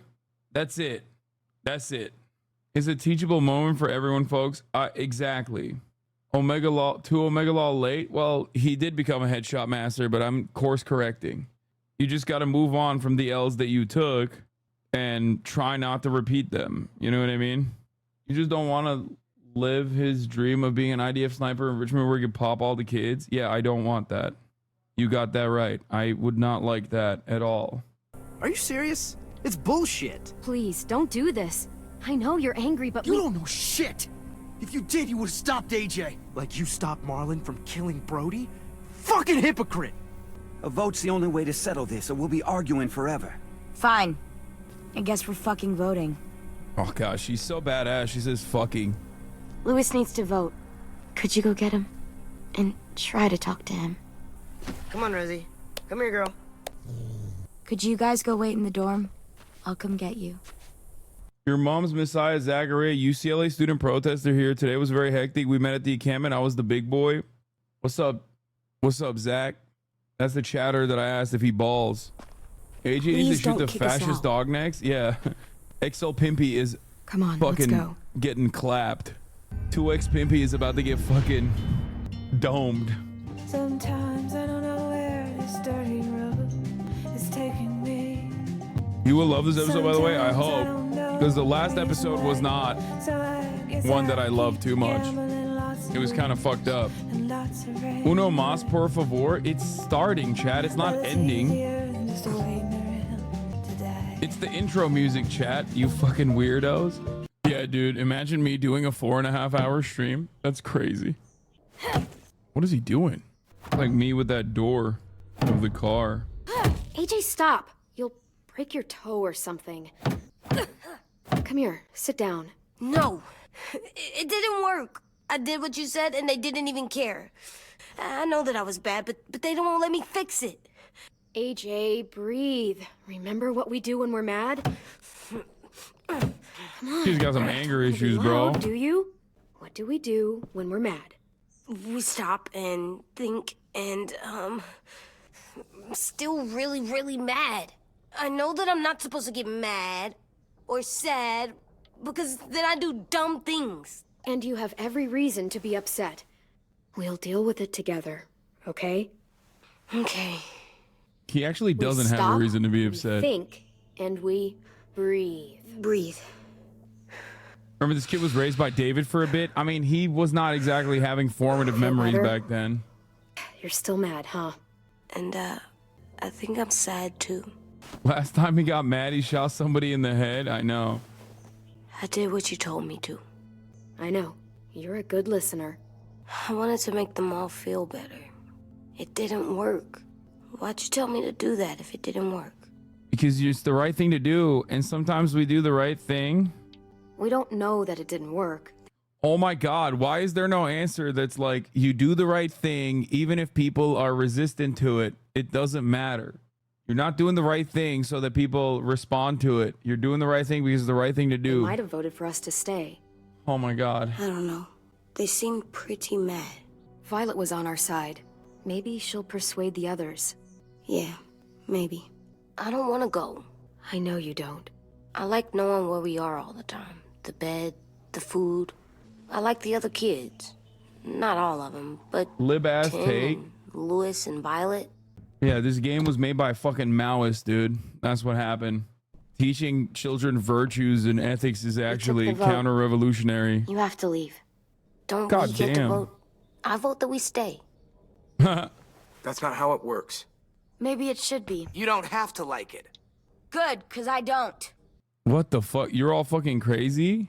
Louis, that's a fucking 8-year-old, man. You want an 8-year-old to die, you fucking psycho? Oh, yeah. Fine.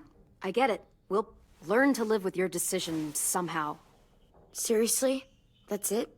You know this is fucking wrong, and you're not gonna fight it at all?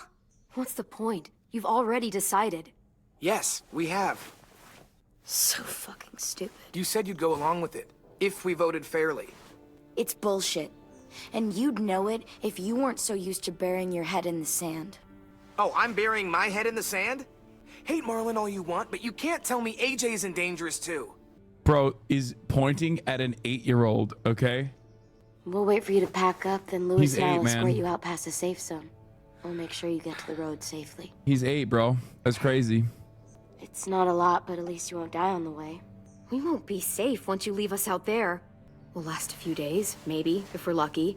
Then it's back to running, hiding, and trying not to die. You'll still be doing better than Marlon and Brody. He's actually 5? Where's Tim? I gotta say goodbye. He was really upset about the vote, and he's not talking to anybody. He's It's best to leave him 5? alone when he's like this, but for the record, he wanted you to stay. 10 is my goat, dude. Wait, does AJ still have that gun? Are you gonna take it from him? Hand it over.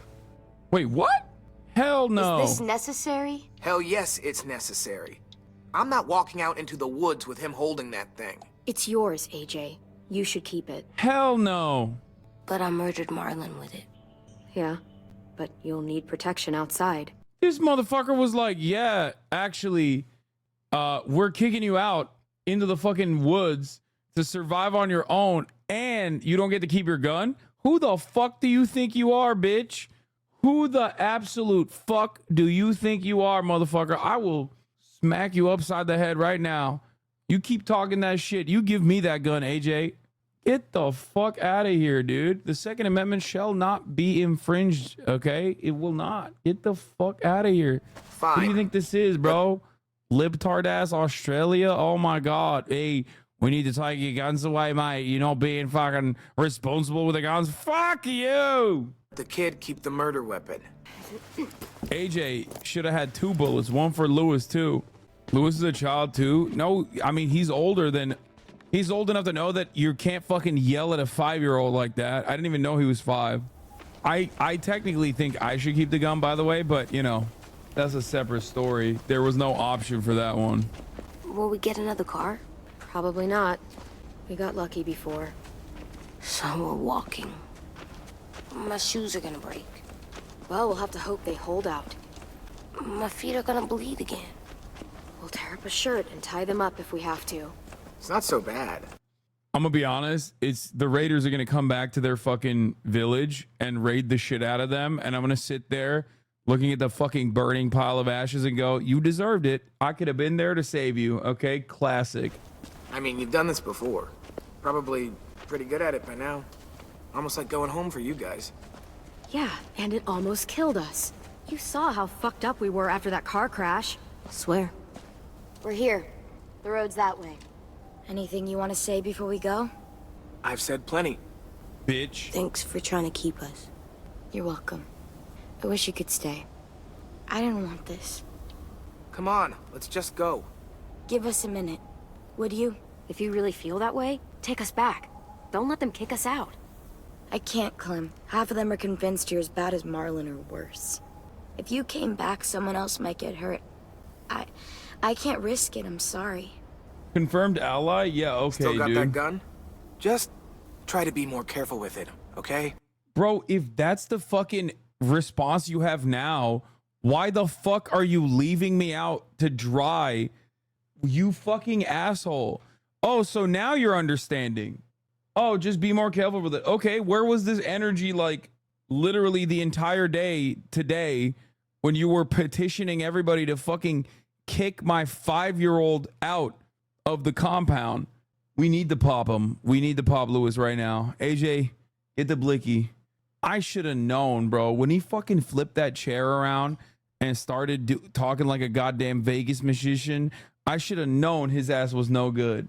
I didn't listen to the chatters that said that hair is dangerous. Okay, that's fuckboy hair right there. He's got the staple fuckboy haircut, and I didn't listen. I saw the chair flip. I thought it was fucked up. I will. Let's get going. The sun will set soon. Gay was the way? Know? I don't know. Fuck do you mean gay was the way? Violet cooked me too. Said I can't do nothing. This cold that settles on my skin. It happens right before a storm too. I don't feel that. You haven't been on the road as long as me. Clem? Will we be okay? I thought we were done running from all the bad people. And the monsters. Yeah, of course we'll be okay. We're used to this. I hate it out here. I wish we could go back. Yeah, so do I. On. Oh shit. Ondaka. Now come on out. I saw a couple of you on the road. How long do you think you can hide? Shit. That's the man from the train station? Yes. I thought he died. You can survive a bite if you cut it off fast enough. Ugh. Stay here.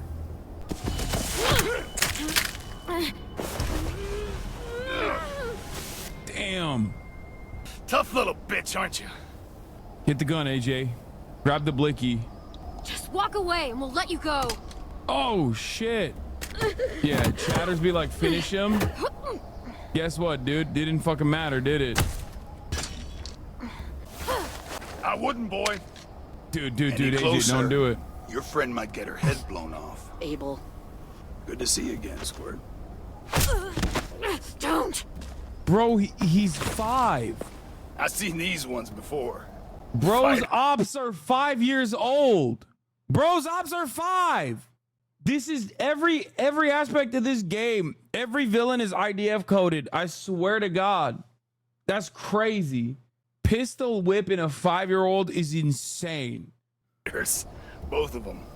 You'll like them. We're looking for a kid. Runs a community near here. Marlon. He's dead. Well, shit. This can still work. How about it? You want to take us back to your school? Help us talk to your friends? It's not like you have many other options. It's not my school. I don't live there. I find that very hard to believe. Not a lot of kid communes around here. Don't!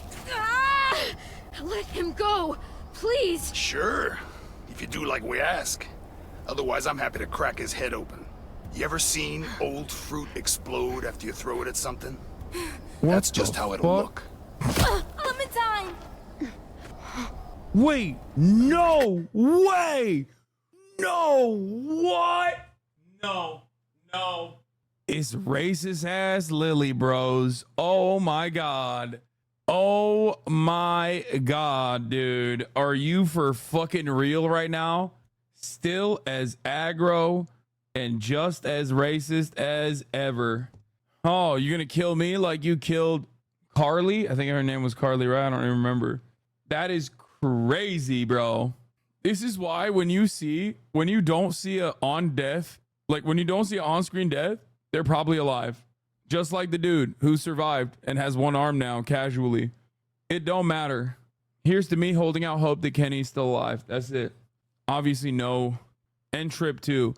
Do not fucking spoil anything. God, Clementine, it's you? My name is Lily. You probably don't remember me. Lily? Why would I say I don't remember you? You died.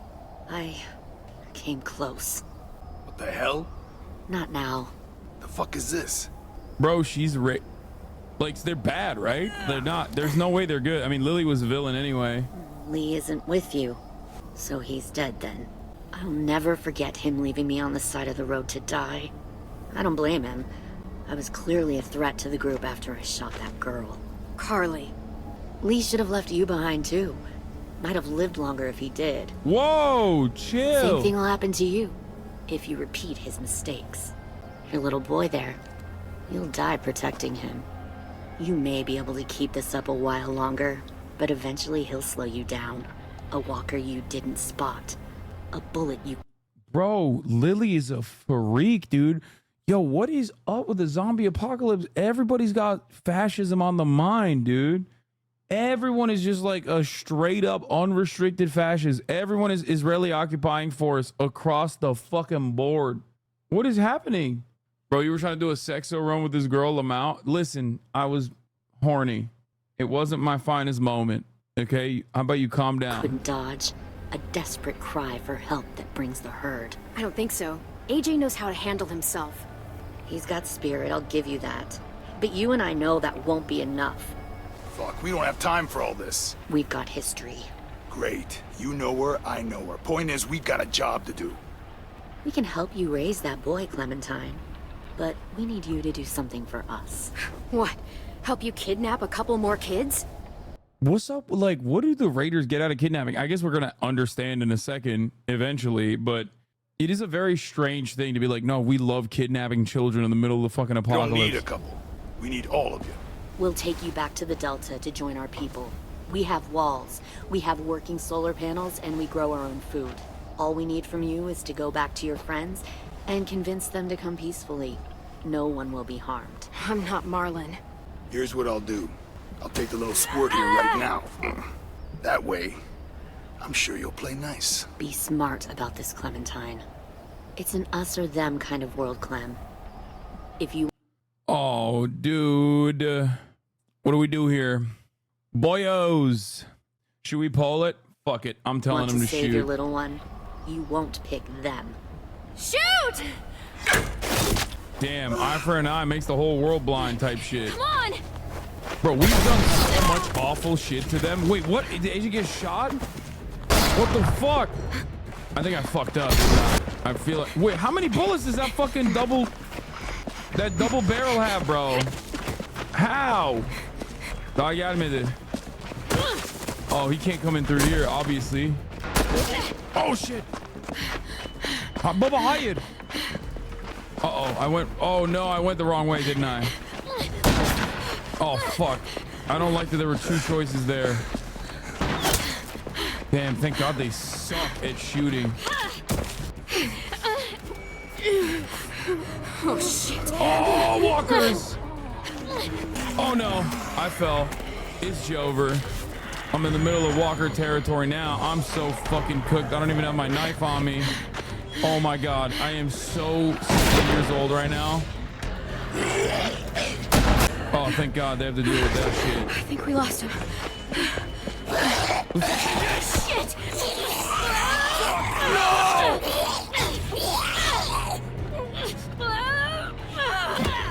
That didn't do shit. Where the fuck's AJ? Where's Alvin Bragg Jr.? Oh, there he is. Oh my God, did he get shot? Did he get fucking shot? Oh my God, he got gut shot. Oh no, I got AJ killed. Oh my God, I got AJ killed. Oh my God. Oh my God, I got him killed. This is the worst thing. Oh my God, we're surrounded by walkers. We're so fucking cooked. Oh no. Oh no, no, no. Oh no, no, no. Fuck. Where are they? Are there more? Where are they? Pull it out faster. Pull it out faster. Come on. Pop it. Pop them. Pop them. Pop them. Pop them. Pop them like pimples. Oh, Dr. Pimple Popper. Oh, Lordy. Oh, there's triple. Oh, it's a triple. Oh, baby. Oh, no. Fuck me. Fuck, fuck, fuck, fuck, fuck, fuck, fuck. Okay, there's 3. Oh, the other one's gonna come at me. Oh, fuck. Oh, my God. This is so stressful. Oh, my God. Oh, my God. No, no, no, no, no, no. Fuck you, fuck you, fuck you, fuck you, fuck you. Wait, what? Oh, they ate my ass, bro. No shot. How do I do that? How do I break them? Do I just press E and then walk away? I did press E. I don't Q every time. You gotta E but not Q. Okay, got it. Fuck me, dude. Holy shit, that's terrifying. Okay, this one's easy, and then the 2 come together. And then when the 2 come together, I gotta hit him. Wait, they're still on me, though. Hey, yo, chill, bro. Wait. Oh no, I'm fucking cooked. I'm fucking cooked. I'm fucking cooked. I'm fucking cooked. I'm fucking cooked. Oh, I'm so cooked. I'm cooked. I'm cooked. I got overpowered. Wait, what am I supposed to do? You have to queue them? I did that. I fucking did that. You don't have to E? You died because 2 got to you. I know, I got that part, but I don't know what to do there. When there's... Come on, pull up, pull up, pull up, pull up, pull up, pull up, pull up, pull up, pull up. Let's go, bitch. Let's go, bitch. Let's go, bitch. Oh, shit. No. No, no, no, no, no, no, no, no, no, no, no. The other one's still on the ground, though. We're good. We're good. We're good. We're good. We're good. We're good. We're good. E. Oh, no. Q. Yeah, get invisible. Get invisible, fuckbag. That's right. Oh, my God. That was scary. That was so fucking scary. Wait, what? Wait, hold on. Oh, my God. It's not over. Oh my God, there's a boo, and then there's more. This is some Halo Reach final ass mission. Hold on, my dad's fucking hot dogs are here. Okay, I gotta unlock the door. My dad orders some hot dog. He wanted me to get him hot dogs. I don't know why. He just has weird cravings sometimes. He wanted a glizzy, and I got him a glizzy, but I don't know where the dude is. Door's open. Door's open. Okay. Bubba! Is he pregnant? Yeah. Yes, he's pregnant. Mpreg. My dad is Mpreg. Holy shit. Murat? Baba. That's a raccoon. We need to call pest control. Murat. O gönderdiği fotoğrafı gördün mü? Raccoon. We can't. That's not a rat trap. We got it. We need a pest control. I think it's a raccoon or a possum. I don't know. No, there's Murat took a photo of a baby raccoon or a baby something. It's a varmint. Don't kill the raccoon. Give the raccoon a hot dog. Sana aldım hepsini. İstiyorsan denersin, yersin, belki beğenirsin. No, don't kill their babies. Raise them as your sons and daughters. Okay, dude. The raccoon deserves a chance of rehabilitation. Poll if the raccoon should die. Not everything has to be polled, okay? You need to pee on socks and leave it outside. The raccoon will think another animal marked the territory. You think this fucking bear doesn't piss all over the outside of the house? Trust me, pissing is not working, okay? This is Obabe's death panel. Speaking of death panels, I'm back to the Zomber death. What the fuck? Look at how big his head is! No. Stop. What? Too loud. What the fuck? What the fuck? Dude, that was weird. Follow. Yeah, we got John Zombie up in this bitch. Zombo Johnson. Bro, that dog. Bro, once Rosie finds that fucking dude, he is cooked, okay? That dude's head's about to explode. There.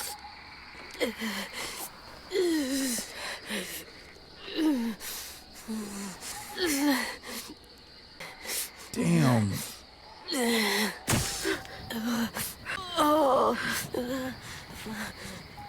What the hell is this, bro?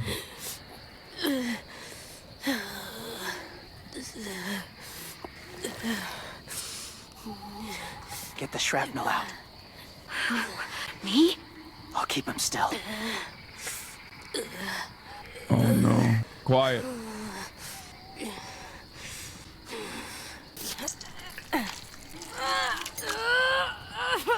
Uh-oh. That's crazy. That's crazy. How the fuck did it come out of his, like, didn't he get shot from the back?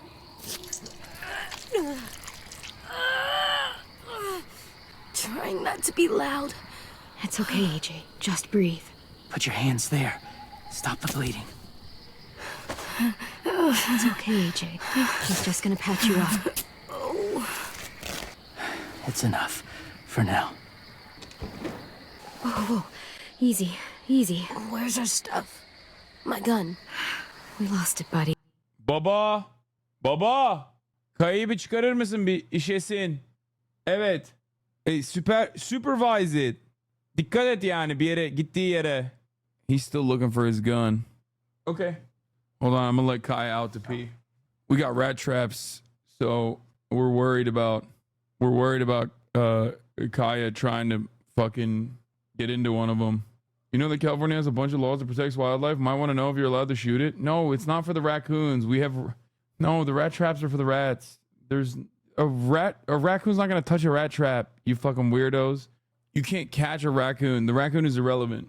They talking about the gun? Wait, what? No, I'm talking about... I was talking about AJ's gun, you weirdos. The blicky, the baby's blicky, not mine.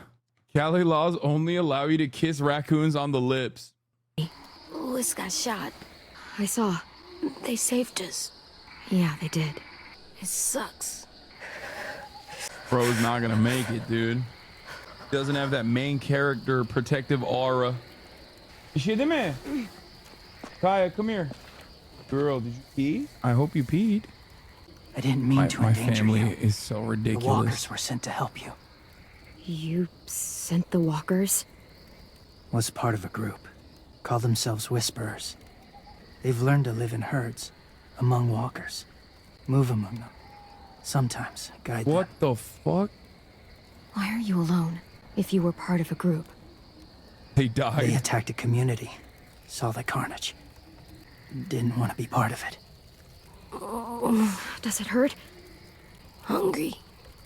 Okay, can you close that door? Did she pee? You don't know if she peed or not. Both of you. Thank you. Why would you eat anything in this dude's pocket? Bro, I'm hungry. And he's got... Do you have a... Wait, what is this? Context. You should know, but don't because you haven't read the comics. The Whisperers were one of the main antagonist groups in the comics. Wait, what the fuck? They're bad guys?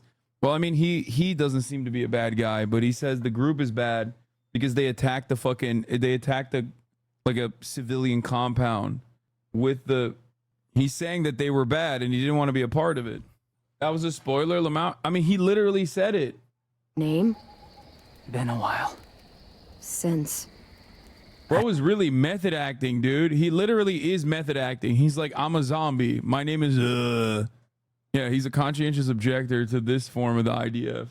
Said it. Damn, James. he's a cutie. Why did you Maybe help we'll us, date. James? Maybe we'll date James, dude. Romance option unlocked. The people who attacked you. What do you know about them? I know they steal kids. They took 2 last year. A common practice for them. They're at war up north. Their entire community against another. It's why they take people. To make them fight. Train them. Use them. You would join their war. That's horrible. Yes. Child soldiers. That's why I helped you. Thank you. Bro's hitting the Joseph Kony strat. It's undefeated. Clem? Wait. Throw it. Distract him. Works just as well. And nobody gets hurt. What do you mean nobody gets hurt? They're a zombo, bro. The fuck do you mean? This dude is out of his mind with this. He's peaceful to the zombos? Does he think the zombos are cognizant? Like, he method acted too hard. He thinks they're human. Not us. Not him. No, see? He said not us, not him. Thank you. Safe. It was difficult to send the herd in to save you. I didn't want them to die. What? Bro, oh hell no. Okay, nope. Romance option is absolutely off the table. This dude is nasty, bro. He believes these motherfuckers are still human somehow. What the hell? Nope. Ace, a romantic run is unlocked once again. Bad vibes all around. Ain't no fucking way I'm doing a pacifist run with zombos, okay? Do you think he sexed the zombie? I don't know, but I don't want to know. How do you know the zombies aren't sentient? Yo, you guys are going to be the first to die. You fucking vegans. Okay, first to die in the zombo apocalypse. I swear to God. That's crazy. He's So, literally insane. James, do you just hang around in the woods, saving random people? After I left my group, I wandered. First time alone, ever. Saw war everywhere. First against walkers, then against each other.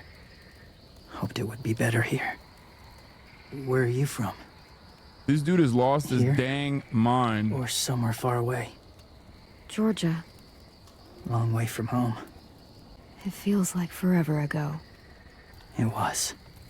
Georgia. Yeah, I can't be fixing a dude who says zombie lives matter. I'm Where sorry. are you from? Washington. How the fuck did you get down here, bro? What the hell? The city or the state? The city. Oh. Dad ran a food truck. I helped. Jesus You've got a Christ. I fever. thought he like His walked wound with only the... Bro, I really thought he walked from Washington State. Peace, dude. I really thought this motherfucker walked with the zombie herd from Washington State all the way to West Virginia. You know what I mean? Also, I've never heard someone from DC call it Washington. He's from DC. He can't help doing both sides shit. It's in the water there. Proper cleaning and medicine, if you're lucky enough to have any. The school has medicine, but I don't think they'll share it. That's why those people attacked you, isn't it?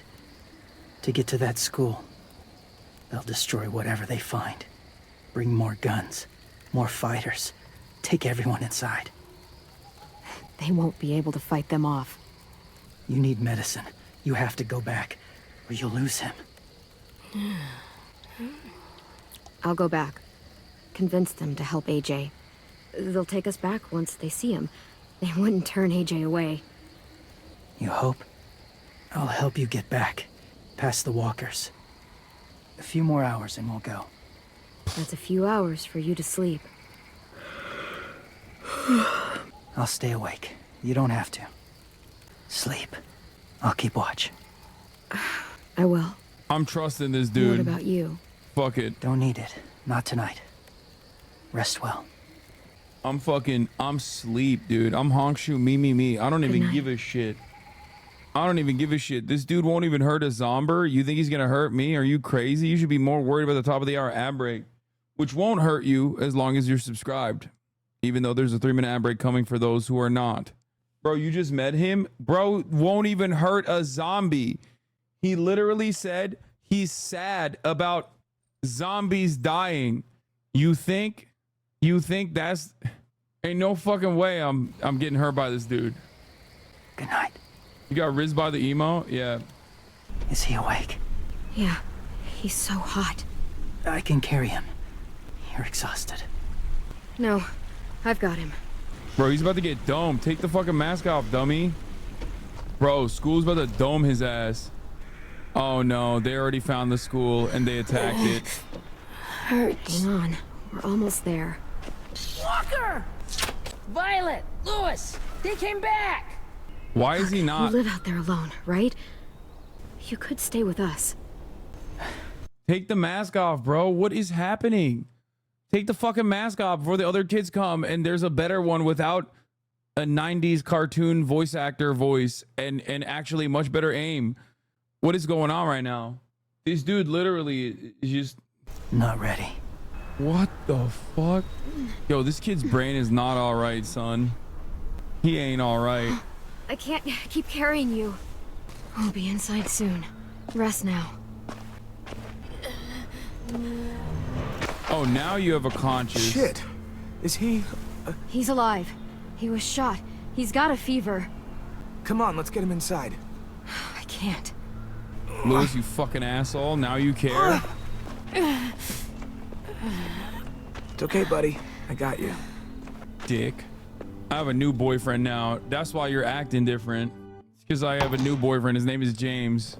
That's precisely the reason why he's acting brand new now. Let me see. I have what I need upstairs. Come on. We got the shrapnel out of him. We? 16. Best friend was killed. Still a dick. Magician at heart. Yeah, no, I believe in magic, dude. I saw my dog turn into a snake and then turn back into a dog again. He's got that dog in him. It's a long story. He's running a fever. Body's trying to fight infection, poor little guy. Ruby and Lewis will take... Wait, that's the medic? She literally looked at fucking Marlon's domed up head and was like, let's get some band-aids. I don't believe in her medical prowess, okay? Take care of him. You come with me. We can talk in the office. Clem, shh. You just try to rest, okay? We're gonna fix you right up.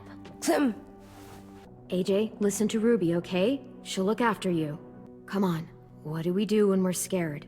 When fear starts to get the upper hand, we push through it. We don't let it take over. I'm good now. Clementine, please. We need to talk. Oh, now you want to talk. Chirp, chirp, chirp.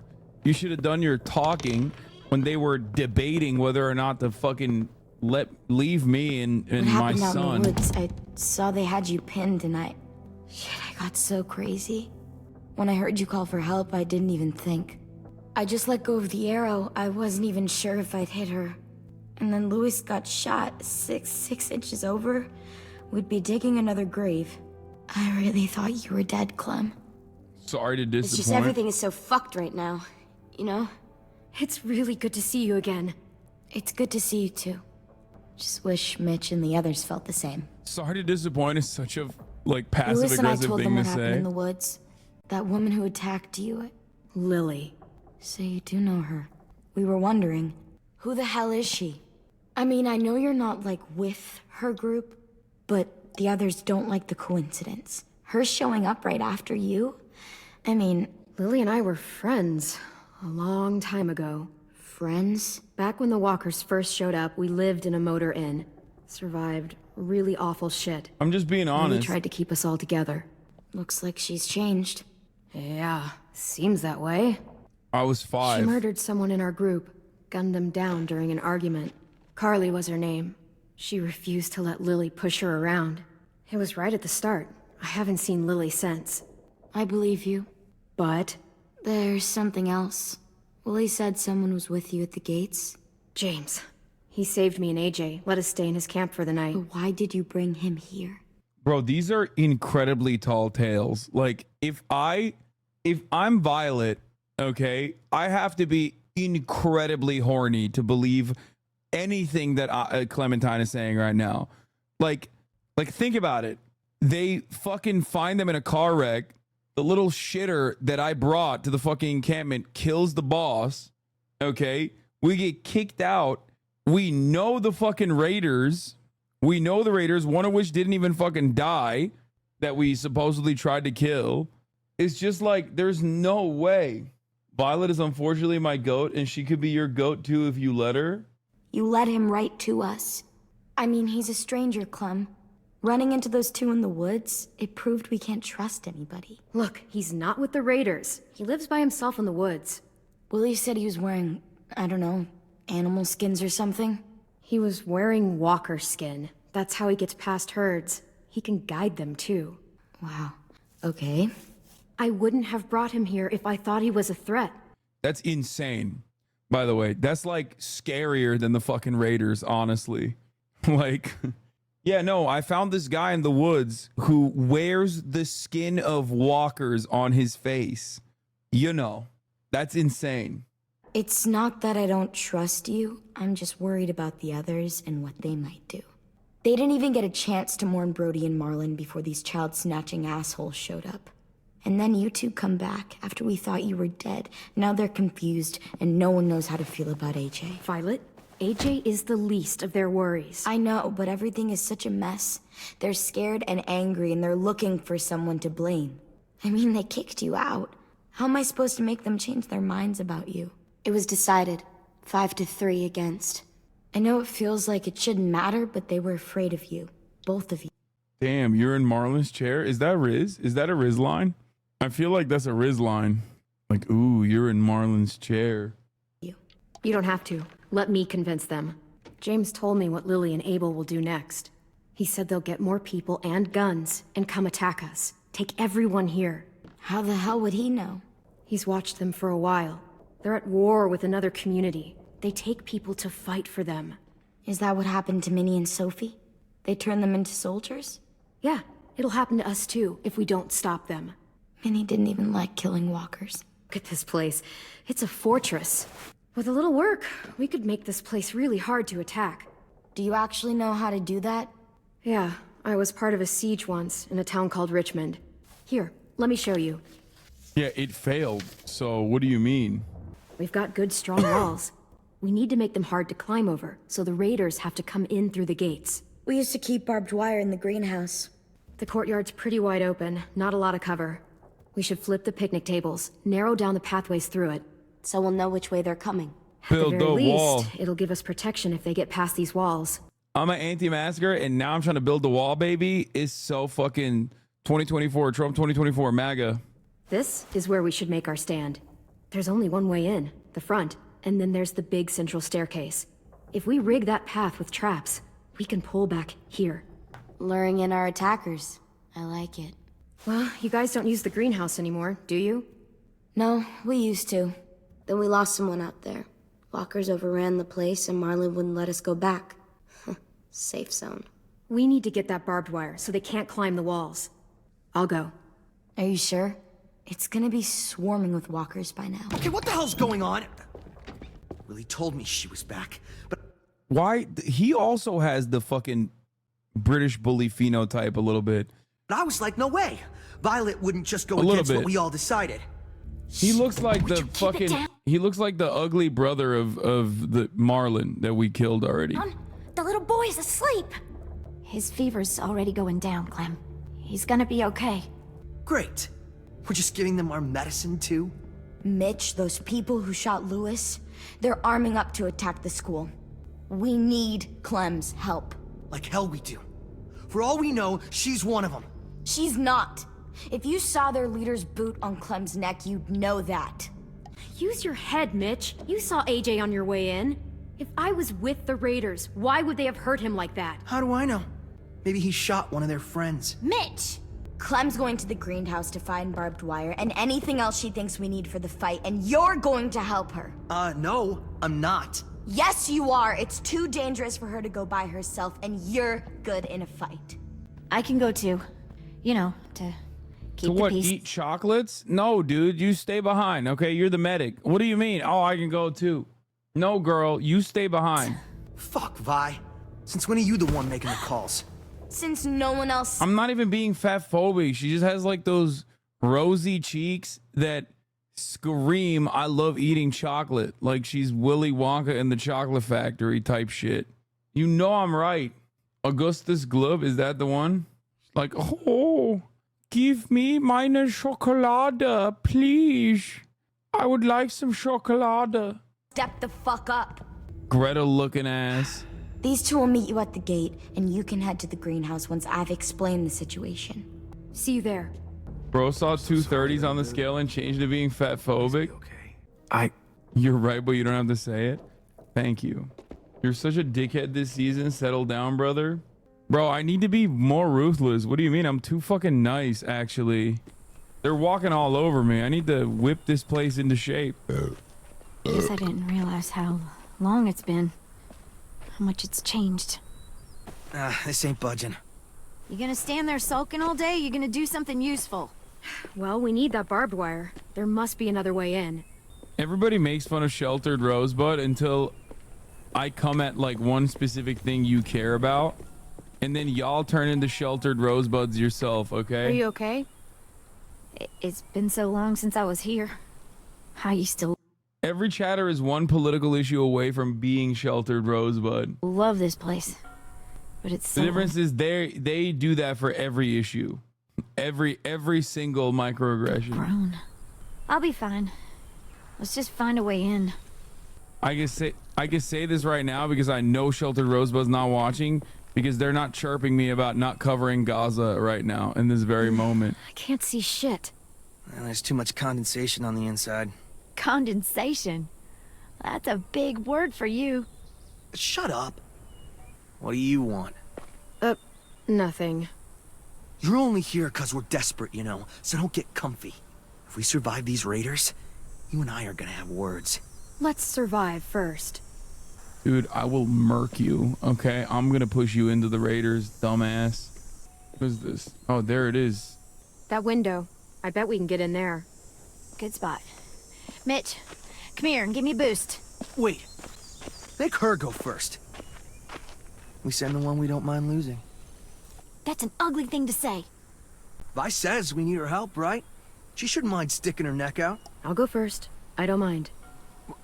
Figured you'd fight it. Thanks, Clem. Holler if one grabs you. Otherwise, we'll come as soon I as you know, give the all bitch. clear. I guess we'll know when the door opens. I ain't no bitch, dumbass. I'll go. Oh, there are walkers in there. A couple of them too. Wait, oh, I do have a knife. I have a knife. Thankfully, I have a knife.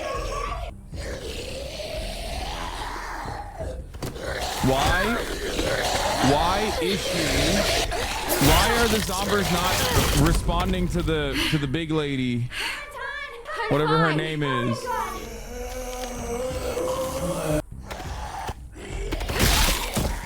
Bitch. I've done way worse. I've had way more difficult situations. Do you hear any walkers? She got him. Calm down. I've killed way I'm more coming. walkers. I'll get the door open. Damn, James would be so sad. You just called the rotund child big? Yes. Not bad. Oh, look. Wild ginger. Eastern prickly pear. Jerusalem artichoke. False Solomon seal. Okay, bro, I'm sorry. She's making it so easy for me. Like, I mean, she knows all of the fucking cooking ingredients. Like, come on. That is deliberate by the game. I'm not saying that, but that's like, the game is literally just doing that. Let's find that barbed wire and anything else that might be useful. Fucking Hansel and Gretel ass, bro. I swear to God. You seem happy.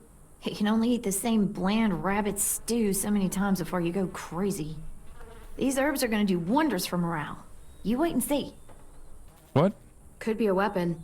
Or use it to dig a grave. You weren't there when we dug the holes for Marlin and Brody. We had to use cups and bowls. Took forever. Yes! Dibs! Where are they putting all this stuff? I don't understand. Did you find anything? What do you think? Okay, just asking. You know, the barbed wire idea is smart, I'll give you that.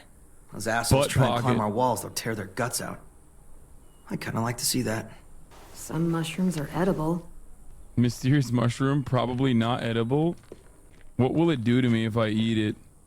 Find something? Yep, maybe useful. Oh, she was just reading the fucking... She was just reading the signs. I thought she knew it by heart. I thought she was a horticulturist. Turns out, she was just reading the fucking things. Barbed wire. A lot of it, too.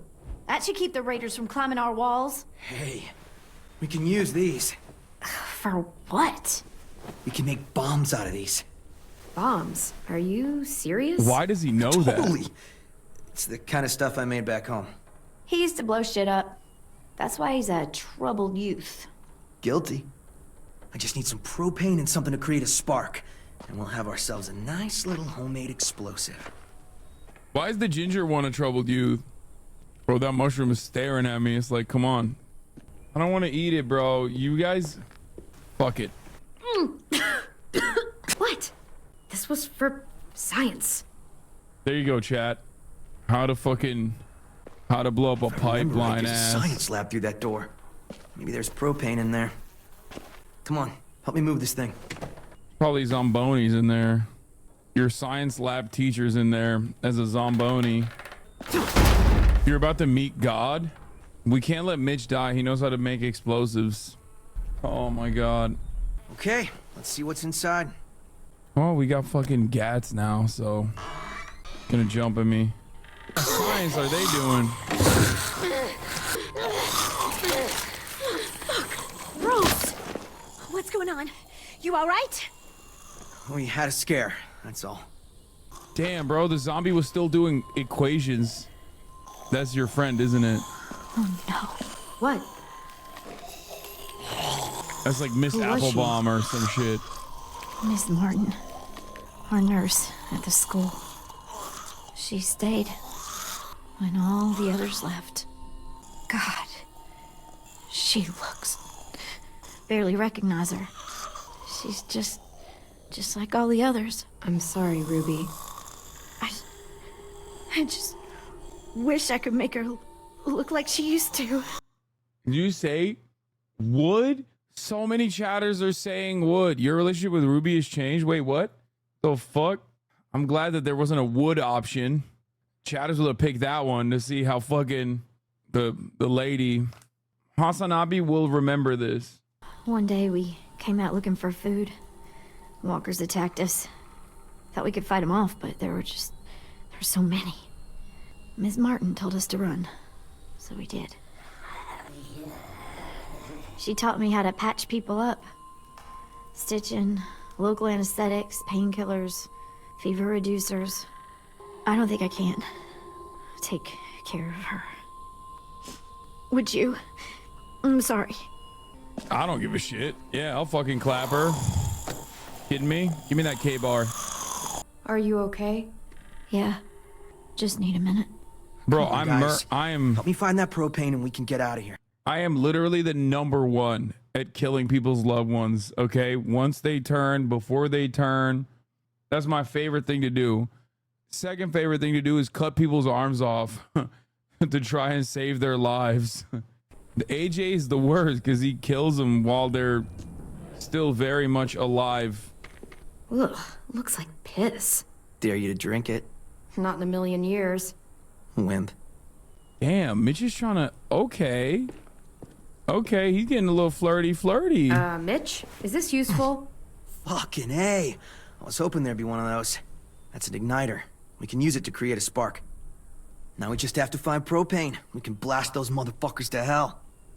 I can't believe they had a whole ass greenhouse back here and they didn't touch it. Like, it's Let's so hope dumb. There's gas in it. It's so dumb. Yeah, perfect. Here. Good find. Now we have everything we need. We should get back and tell the others. We have to bury Ms. Martin first. Bury her? Why bother? It's a walker.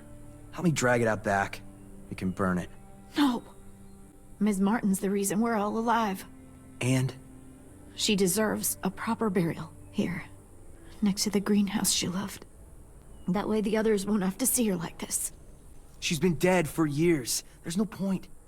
She deserves a real... It's like, it's so much work to bury her, but it's also idiotic to burn her. I would just leave it. Who gives a fuck? Burial. I'll help you bury her. It's the right thing to do for someone you cared about. Thank you so much. It's not a her. It's a walker. Fine, whatever. I'm not wasting my energy on that thing. He's right. He's just a freak, though. He's a pyromaniac, I think. I'll put a stone in the graveyard, back at the school. Bet Ms. Martin loved this place.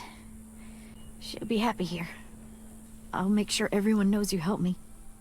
That you've got a good heart under all that muck. Hey. Maybe that's why he was Think sent to it'll be this enough? school for trouble kills arson? Yes. Hopefully. And it means Lily and her people won't be able to climb the walls. They'll have to come through the gates. We can plan for that. Straight into a fiery explosion of death. Assholes won't know what hit them. Brought you these. I noticed his shirt got messed up when, you know. Don't try to be all Where nice did you get now. those? They were 10s, back when he got here. Should be about AJ's size. How's he Bro, doing? we are stealing everything from 10. His sister's coloring pencils, his toys, his shirts. Bu çocuğa ısınmadım, bizim kızdan uzak tut. That's so funny. Turkish chatters chiming in saying they don't like this guy. Keep him away from her. Better. His fever's down. Thank you for carrying him in. No problem. So, we've got a greenhouse again. And bombs. Mitch's idea. I figured. Violet says we'll start getting this place ready in the morning. Good. They all seem okay with letting you stay. For now, anyway. While we get ready to fight. Yeah, I'm glad. All I've wanted is for them to forgive us. I said they're fine with you being here, at least till the raiders are gone. That doesn't mean they all like you again. Everyone else is okay with us staying. What about you? It's fine. Well, he Bro, just lean into your feelings. We know you have them. Okay? We know. gets better. And after that? I don't know, Clementine. Clem? Hey, kiddo. How do you feel? Better. Still hurts. I know. Hi, Louis. Hey, little dude. I missed you. Are we friends again? Lie to him, Just get Louis. some sleep. Okay? Oh, God, you're such a piece of shit. Oh, my God. Oh, my God, you suck. Louis, I'm sorry that you're hurting and, That's bullshit. it's our fault. It wasn't all you. Marlon, forget it. I should go. Your best friend was a child trafficker, okay? What does that say about you? I'm not It's mad like at you- him anymore. Are you? He helped carry me. And he was by my bunk when Ruby gave me stuff. AJ, I was never mad at him. I understand why he acted that way. Why he wanted us gone. Me too. Let's get a look at the shirts Louis brought you. Then we'll sleep. It's been a long day. Yeah. James was nice. But I have to say that because I don't want AJ to grow up resentful and be an asshole, okay? My decisions impact the way he operates. Sometimes as parents, just like I'm a parent to all of you, I might have feelings inside that are different than the way I communicate certain things in a way to, you know, put my best foot forward. I don't like sleeping on the ground. Me neither. What collectibles do I have to place? Wonder how long it'll last. Nice collectible. Disco Broccoli, Science Dog, Erickson sports jersey. I don't want him to be a jock. Okay, so we got Cool Guy, Jock, and Stem Cell. Hey, look! It's Disco Broccoli and his friend. I wish you could have seen this cartoon. Me too. Hey, this one's pretty cool. Looks like Marlin's jacket. Yeah, but it would still look good on you. How about this one? Looks like Tin's boots. Oh yeah, I think it's the same character. Cool. Science Dog is from Invincible. Who we want? This one will work. You can put it on when you feel better, okay? I went Disco Broccoli because I want him to be Time cool. for sleep. I can't sleep with a light. I'll blow it out in a second. Good night. Sleep tight. Don't let a walker bite. And if it tries... Bang. I will not allow my son to be a stem cell, okay? Maybe we shouldn't be doing the bang thing anymore, now that he's like banged fucking Marlin in the dome. Perhaps that wasn't the best. Stem cell daughter or jock son? Oh, women in STEM, always. The fuck's going on? I just don't sleep? What the fuck? AJ? Uh-oh. Is that a dream? Where are you? Oh, it's a dream sequence. I hate that. I hate dream sequences. It's gotta be. There's a baby crying. Dude, Max Payne fucked me up. When I was a kid, when I played Max Payne, I was so scared of the dream sequences that I hate it now. Crying baby, do you guys remember? That's a deep cut. Crying baby, following the crying baby noises and going through the blood. AJ? Maybe it's the mushrooms that I had, bro. It kicked in 2 weeks later. Delayed release mushrooms. AJ? Could have been not sleeping for 2 weeks. You were having a nightmare. Same one you used to have all the time. About what happened at the ranch. I'll be okay. Just give me a minute.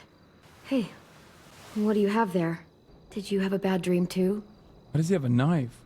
You've been having them a lot lately. Yeah, he domed someone. What do you mean? Bro has like adult PTSD now. He doesn't even have CPTSD. I want to stay up forever. I probably could. Like 18 days. If I tried hard. We're safe here, AJ. It doesn't feel like it. You used to think so? I don't. CPTSD doesn't mean child PTSD. Isn't complex PTSD what children have though? I thought that's what it was. No? It's repeated traumas? No, it's long-term PTSD? Mostly stemming from, I thought it was like from childhood. Like the kids in Gaza. Yeah. No, it means complex as an abuse or war. Standard PTSD is like one incident. Yeah, that's what I... Anyway, let's continue. Here, let me help you back to bed. No.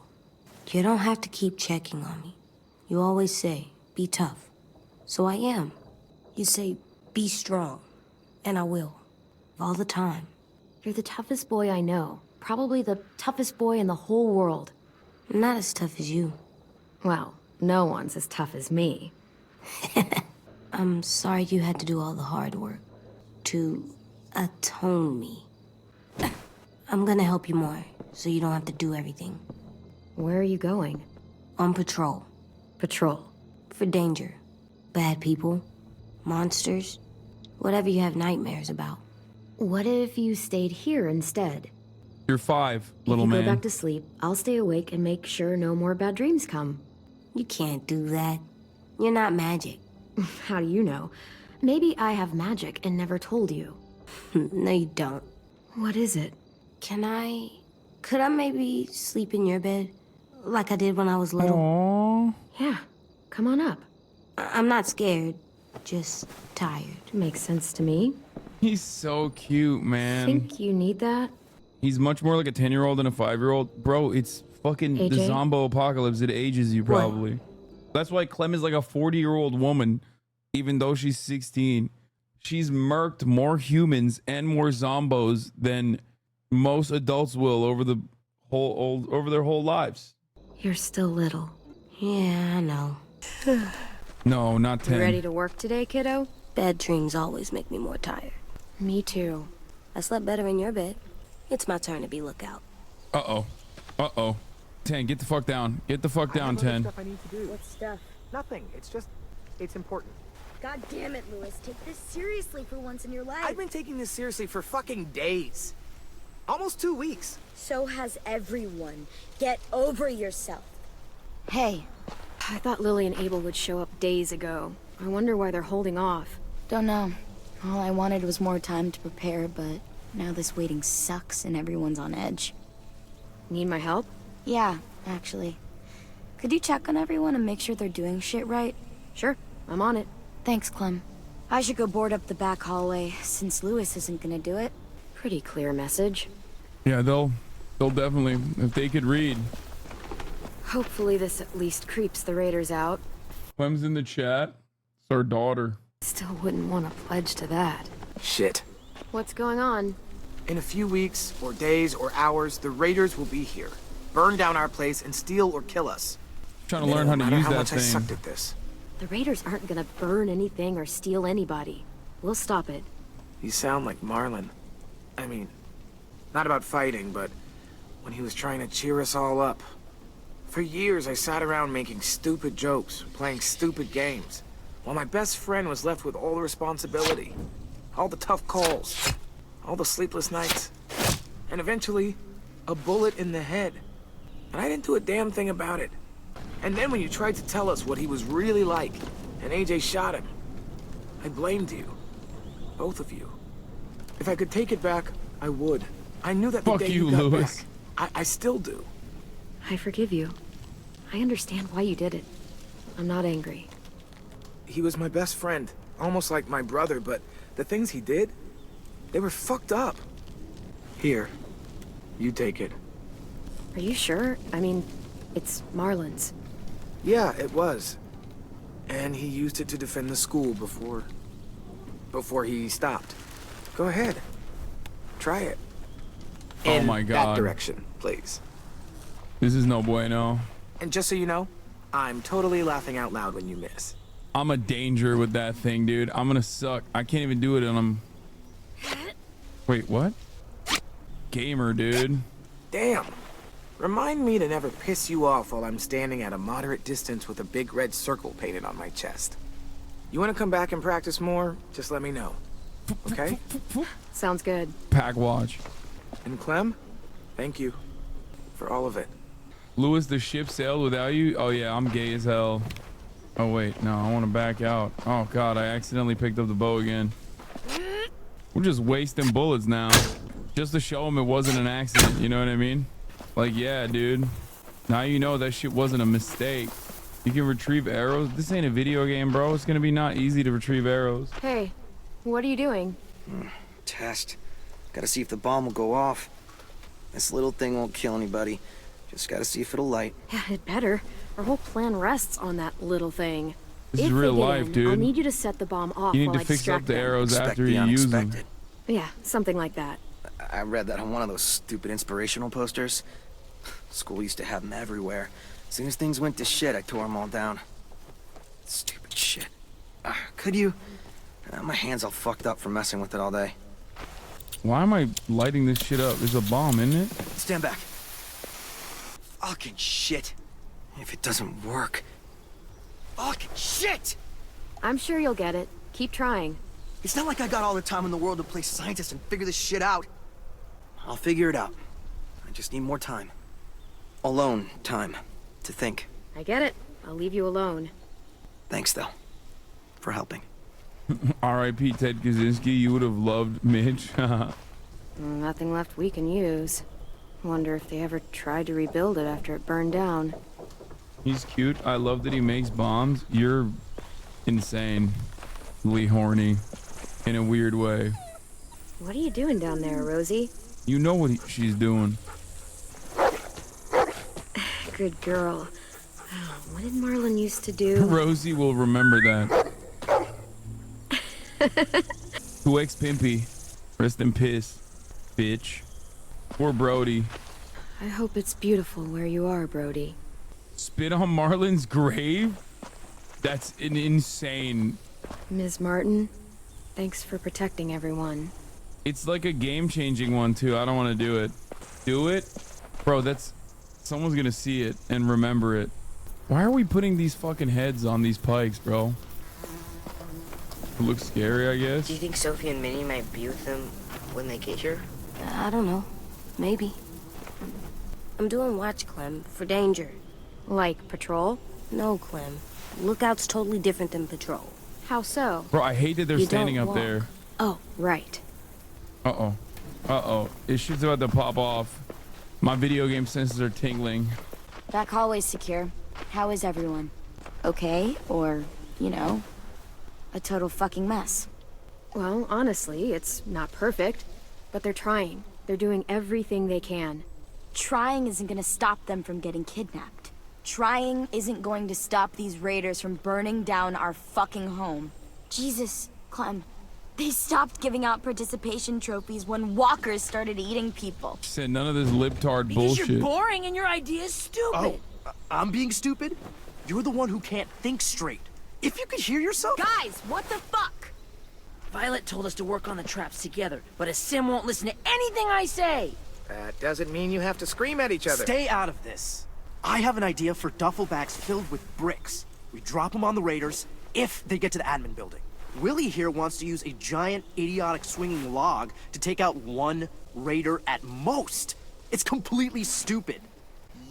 Bro, they both are doing the most Looney Tunes ass traps. I'm gonna die. I mean, why not both, dude? Is both very stupid. All right, vote for it, chat. This is Aiden Ross versus XQC. Yeah. Poll it. Yeah. I think we should do neither and paint a tunnel on a wall and have them run towards it. I gotta go pee. Chatters, what did you choose? Damn, chatters are bricked up. Hasan losing the logging community with this one? Childish. I am not. I'm trying to help. Sim is right. We should use his brick trap. It sounds more practical. Mine's practical too. No, it isn't. It's exactly the kind of thing a child would think of. Especially a child who has no idea what he's up against. What the shit? Damn. Dude, you okay? Yeah, fine. Shit! Christ. We'll all kill each other before the raiders even get a fucking chance. All right, what we need is something to break the tension. He hit him with a dick shot. Undefeated. Hey, buddy, how's it hanging? Dude, fuck off. Sulking in the corner isn't gonna help us fight off the raiders. Or turn that frown upside down. You get more annoying every day. None of that will help you at the top of the hour either. A $5 a month subscription or a free one in the form of a Twitch Prime will, though. That's right. Here's the 3-minute ad break now. Oh, shit. Regardless, I've come up with a plan to make everybody feel better. And that plan is a game. Come on, we gotta play. Okay, I'm coming. Motherfucker loves his card games, bro. Oh, we haven't played a game in weeks since that night with Marlon. I mean, if you want to go ask Ruby to come play, I don't mind waiting. Shut up, dude! I swear to God. You've got a crush on Ruby? Damn. What are we playing? Damn. Truth or Dare. You don't use cards in Truth or Dare. You do in this version. Everyone draws. Highest card gets to ask, lowest card has to answer. This should be good. Let's see. Truth. Marry, fuck, kill. Bye. Fine. Marry, flip, kill. Ruby, a Sim, or James, that guy who saved you. Oh my god. You gotta answer. Them's the rules. What? Let's see. I would marry... Wait, what? Wait, what the flip? Wait, hold up. This is a big decision, dude. I can't be fucking Mary. This drastically changes the outcome of the game, by the way. That's crazy. I would marry Ruby. Watch out, Sim. She's totally gonna swoop in and ruin your dream. You gotta admit, Clem's a way better catch than you. I would, flip. Flip, flip, flip, flip. Flip, flip, flip. This sucks. I'm gonna say James, but that means I gotta kill Azim. I should have killed Ruby. I don't want to fucking say I want to fuck Azim, bro. But I don't want to say I want to kill him either right in front of me. I fucked up. I fucked this up. I gotta restart it. Oh God, this sucks. Asim. Oh, wow. Wow. Now that's awkward. I don't think you're his type. He's into redheads. Dude, shut up. So that means you're killing... This is amazing. Boy from the woods! I'll try to shed a tear for the poor boy none of us met, who's probably just a figment of Clem's imagination. No, he's not. I met him. Well, now he's dead. Poor dude. This is great. We're laughing, we're... That's not what the fuck are you doing? The one thing you'd restart Lamau? I don't understand what the fuck I'm supposed to do there. I fucked it up. I chose all of the wrong options. Ruby wasn't there. I should have just said, I should have just killed James. Bonding. It's a nice break from thinking about homicidal assholes sneaking into our homes to kidnap us. Not if you bring it up. On to round 2. Fuck, bro. This was the biggest decision of the game. I win. And poor Asim loses. Definitely a dare. Okay. Do your worst. Restart and high five duck. Oh, dude. You have to ask Ruby for a kiss. Seriously? The most legitimate of dares. I can't breathe. Well, I think we all learned something about our good friend Asim today. Mainly that he has no romantic charm whatsoever. Shut up. Look sharp, y'all. It's time for round 3. Damn. That's crazy that Ruby just smacked him up. Pack watched him. Oh, here we go. I got it. We've been pretty hard on poor Asim here, teasing him about sweet Ruby. Seems only fair we mercilessly tease someone else about unrequited love. So, Clem, anyone here you like? Dude, oh no, chatters. I have to go with the lesbian run, don't I? Is this important? Is this actually important? Seriously? Like? What are you, 6? 7, thank you. I've made a lot of friends here, but I'm not sure I have a crush on anyone. There you go, Lewis. Nothing to tease her about. Oh, there's still plenty to tease her about. The hat, for one. Don't. She gets really mad. Asim, you've got the high card, and the loser is Tennessee. What's something you've never told anyone because you were afraid they'd make fun of you? You got this. I think walkers won't always be around. They'll go away someday, 'cause the world goes in cycles, right? Ice Age, Stone Age, some other ages. So it's like that. This age will end, and another one will start. An age without walkers, like it used to be. It'll be better. Why is everyone looking at me like that? That's really beautiful. I never thought of it that way. Bro is dialectical. What's wrong, AJ? I just don't know what it's like. All of you do, but I don't. I don't Damn. remember a time before monsters. You know what, little dude? It's okay that you don't. Believe me, the world before this one was pretty shitty. And that feels like a good place to call it. We should finish up our work anyway. It's getting dark. You're on lookout? Yep. Clementine's got it after me. Can I come? Of course you can, little guy. 9/11 is canon in this universe. That's why he said the world was shitty. Our towers fell. Hey. You maybe want to help me with the brick trap? Yeah, I got some ideas. Cool. I'm sure they'll help. Sorry I punched you. It's okay. It's a pretty good punch. I'm headed to the bell tower. I want to check out our defenses on the back wall before bed. Do you need help?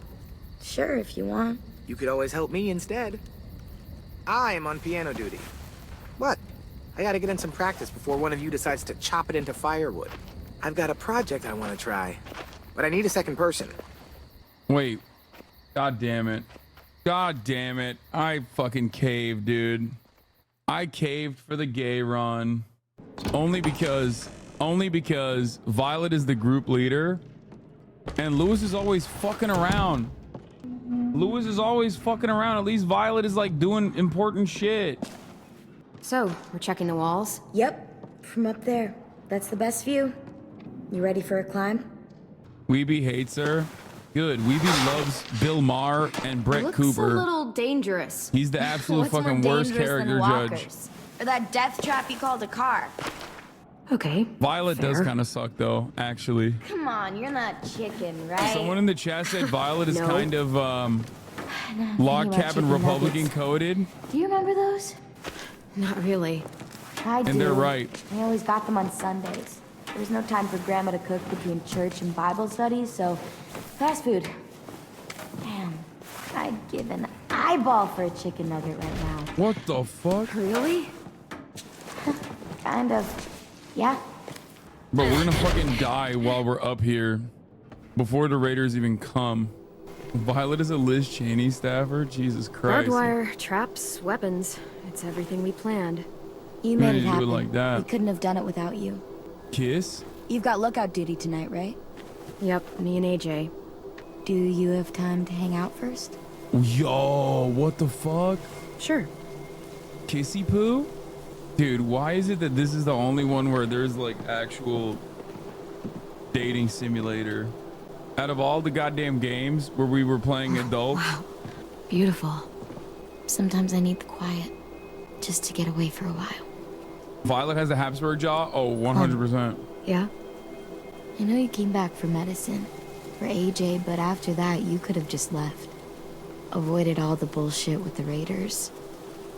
Why didn't you? Sorry, I know that puts you on the spot. You don't have to answer. We've all got our reasons. Why would I go anywhere else if you're here? I'm glad. Do you know any constellations? I'm sorry, dude. I had to hit the Riz, dude. Listen, I see a Riz option. Call me Riz Real, okay? The way my Riz is unethical, okay? I see a Riz option. I gotta hit it. Nope. You? I learned some in school, but can't remember them. Let's make some up. Come over here. You can sit down with that volunteer death. Rizraelian. If I remember right, everyone's born under a special sign, right? It determines your personality. That's Islamic astrology, jihad. not astronomy. Whatever, let's just make up our own. Rules, signs, what it says about you. It's not like anyone remembers the old way. Damn, bro. Even after the zombie apocalypse, girls are still out here believing in this fucking... Even in the fucking apocalypse, they're like, yeah, that's right. We love astrology. Okay, let's do it. Someone said, oh God, There. an astrology See? lesbian. It's a fish. Right. Now it needs a personality. Bright, pretty, good with other people, always moving, tons of energy. Sounds like anyone we know. The energy one is easy. Good with people, not so much. Who's supposed to be? Who is it? Is it me? That sounds just like me. Tons of energy? Really? You always sleep in late. I do not. You did one time. Totally blew off your lookout shift. Still, it's me. AJ, Fine. bro. AJ killed people. Everybody hates AJ. AJ shot point blank the fucking leader of the group, and literally everybody hated him, and they still kind of do. And also on top of that, he bit people. He fucking murked ball sacks and shit. Y'all are crazy. Since birth, people hated him. Next. I spy with my eye a knife. See it? Right there. Right above your head. Yeah, they're all above my head. Awesome. This one's easy. Smart, clean, vicious, dependable. Someone you want with you in a fight. Doesn't take crap from anyone. Gets shit done. Sounds just like you. I like AJ. that one. Yeah. AJ, Okay. you think everyone is One more AJ? time. I found a bird. Like a real bird? No, a starbird. Right That there. definitely was AJ. Bro, that was not AJ. AJ is not smart nor dependable. Unless you want him to fucking murk the leader of the group, okay? Y'all are like, that's AJ. That's AJ. He gets shit done. Yeah, the shit he gets done sometimes is not so good. What the fuck? What? Okay, this is... What? What am I doing? What am I doing? I have no idea. I'm just connecting random shit at this point, bro.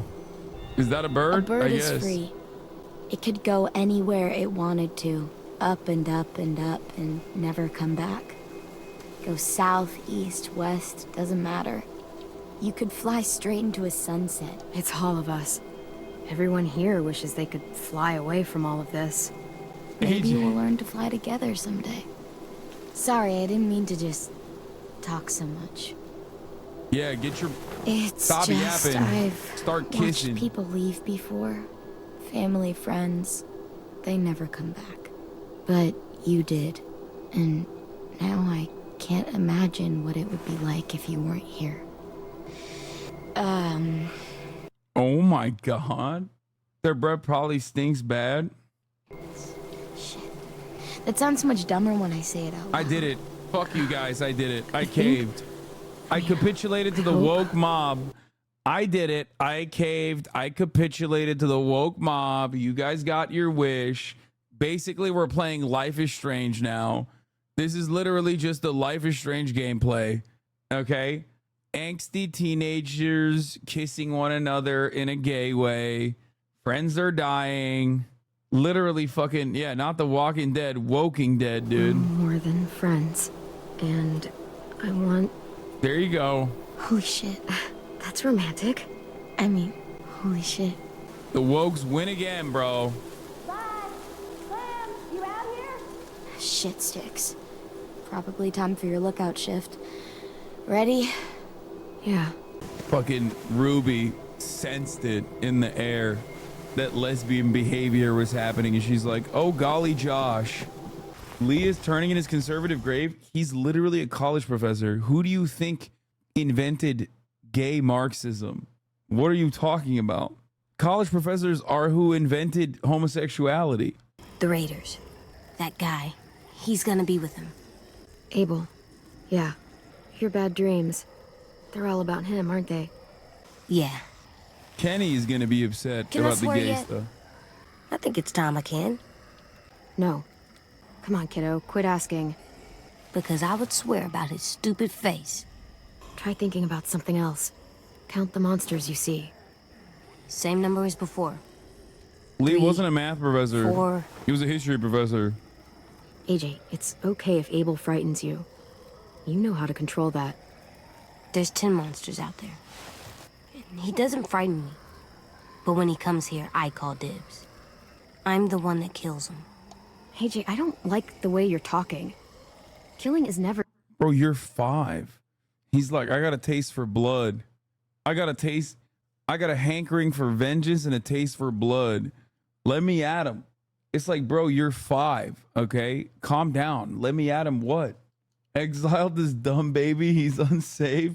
Yeah, what easy the or fuck? fun, or to be treated so casually.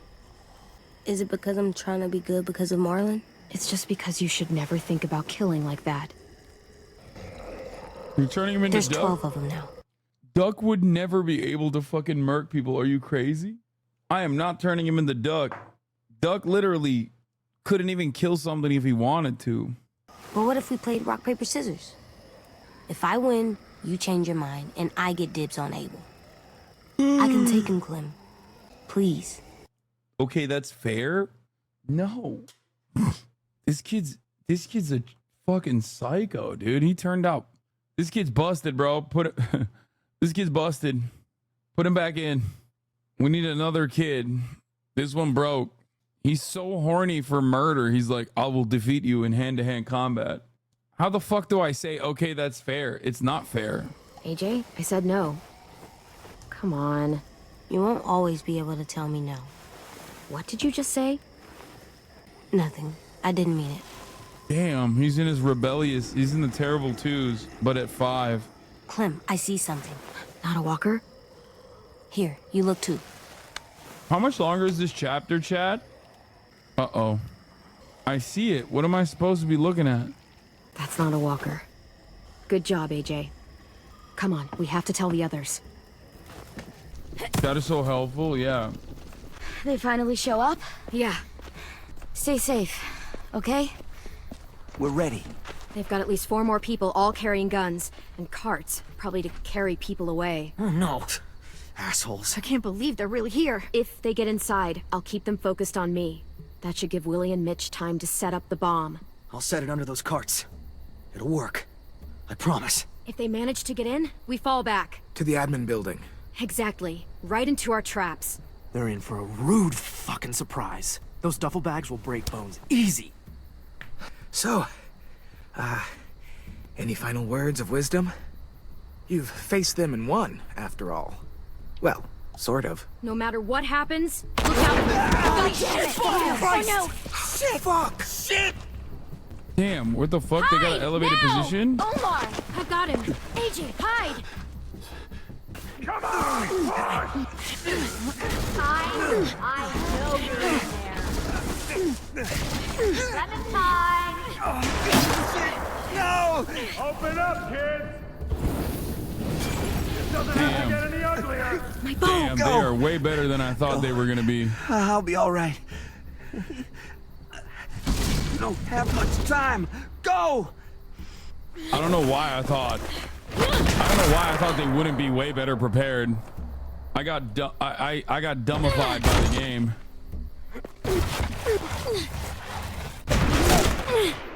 Oh my god, there's hella. Oh my god, there's so many of them. Bro, Lily is so well organized. God damn it. Just try not to move or make noise. The fuck is all this? Focus. They're just scarecrows. Guess they took us seriously. Spread out. Why do they want kids so bad? They're just really into pedophilia. No, they just need child soldiers, so they can't really kill us either. Lily! I'll shoot! You won't get the chance! Where's our new recruits? They're not yours! Search the yard. They have a sniper, bro. If Clementine moves, shoot her. We'll find them, Clementine, and then we'll take them. And you. And you. I don't think you want to kill me. Just like you didn't want to in the woods. Shut up! You can't fucking do it, can you? You've changed. I grew up. Yeah, I was see like that. 5 when you saw me last. God, you are just like him. Lee would have been heartbroken knowing he taught you all the wrong things. What? That the sweet little girl he protected turned out like this. You're right, Lily. I am just like him. And if he saw me now, he'd be proud of who I am. Why? Because you pick fights you can't win? Right. I'm sure that made all his sacrifices worth it. I'm wasting time to get him to blow shit up. Get out! If you won't help me find the others, I'll find someone who will. We've recruited from this school before. Minnie wanted to come along tonight to tell you how well she's adjusted to her life, how happy she is. She said she had a girlfriend back here. Friends she missed. One guy who could always make her laugh no matter what. And her little brother. She missed him the most. Shit. Uh-oh. Where are they? Let me take you to them. Dude, 10. I just want them back. Please. Don't listen to her, 10. You know she's lying. She stole your sisters. She took them away from you. From their home. No. I should have taken the shot. Shit!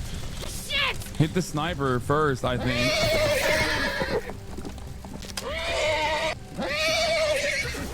That's crazy. Oh, fuck. I was so goddamn close. God damn it! Oh! Mitch! Mitch! No! Bro, the fucking comment. Oh! Kill who you have to. Take the rest. Damn. Bro, they're about to kill all of us. What the fuck? Haas aim better? No, I couldn't kill Lily. I actually aimed correctly, chat. It wasn't my fault. I think it's not supposed to, like, she dodged it. It's scripted. Oh, go back! Come on, man. Get a fucking kill out here, children. Jesus Christ. Follow them! Wow, our big plot is fucking bringing them into the house so we can drop a bag of bricks on them. That'll work. Surely. I took one. Kill that one, the girl. Bro, the log probably would have murked two, dude. I swear to God. I feel like the log would have taken more than one guy. Am I wrong? Where you going, huh? Little lady. Yo, where's the fucking dog, dude? Where's Rosie the Riveter?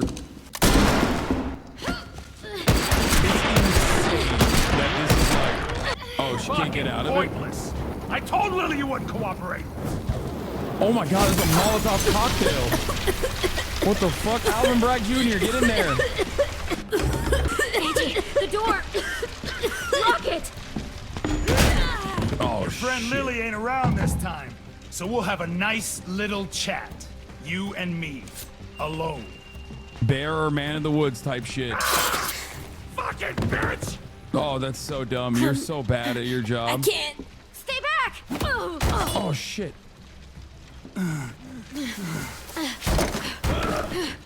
Oh, fuck. Whenever I see someone like you, weak, small, afraid, and still alive, well, bet a lot of folks died to get you here. He didn't even notice. Nice. Okay, Alvin Bragg.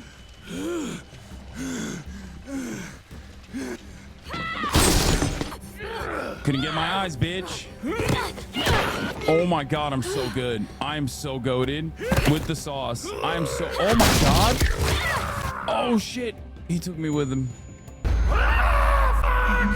You just got your ass beat by a fucking 16-year-old girl, dude. What's up? Oh, let's go. He cushioned my fall and everything. Oops. Bro, this dude missing an eye, missing a fucking hand. Well, I guess his hand can get patched up. Missing an arm and now missing a leg. I am taking this out. I'm taking this dude out one extremity at a time, bro. Took his ball sack. Shit. This should be easy. You won't kill me. I know you won't. Why? We were like family once. You won't hurt family. Damn. Oh, shit. That worked? That fucking worked? Oh, Abel, come on, bro. Just fucking let it go, dude. Just let it go, brother. Brother, let it go. Rosie the Riveter, eat his ass, bro.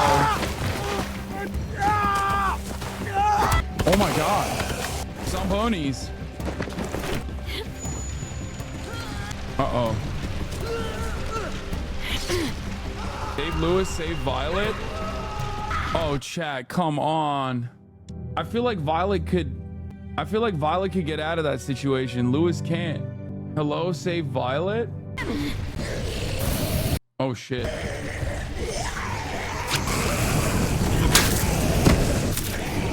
Is there more? Oh, there are more. Come on! What the fuck?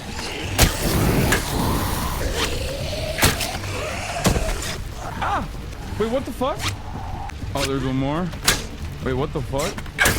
Bro, sometimes it's red and it still don't matter. Wasted bullets? Bro, are you kidding me? I was fucking so cracked. I literally was one framing dildos left and right. Fuck out of here. Clem, I'm sorry for trusting her. My goat Pimpy. 2x Pimpy, baby. Lewis saved you and you still let him take him? Yeah, Mitch is dead. Lewis got stolen. I think they stole one more, right? Or just them. Lewis? Sim and Omar and... God damn it, Lewis. I know. Who's the best baby We're going eater? after them. Who's a good baby eater? If we knew where to look, 2x Pimpy, I'd you're a smash good down their baby walls eater. myself. But we don't. Well, we've got someone who does. Oh my God, this dude is such a fucking lame ass. He got owned by children. Abel is such a fucking L nerd. Jesus Christ, dude. Abel, one, not able-bodied any longer, okay? Two, just honestly getting consistently murked by children is so funny.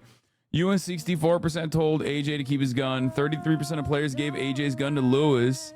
1% didn't intervene when AJ insisted on keeping his gun. 2% said nothing when AJ insisted on giving his gun to Lewis. You and 50% told Violet to shoot Lily, and 50%, whoa, this is a perfect 50-50 split. You and 93% of players spared the walker, honoring James's request. 6% killed the walker after James asked you not to. 2% let James throw the rock to distract the walker. 57% of players spent time stargazing with Violet. 43% were anti-woke and love heterosexual marriage.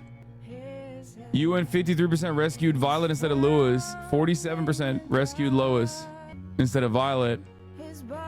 No, we're not Uno Mossing, dude. I'm tired.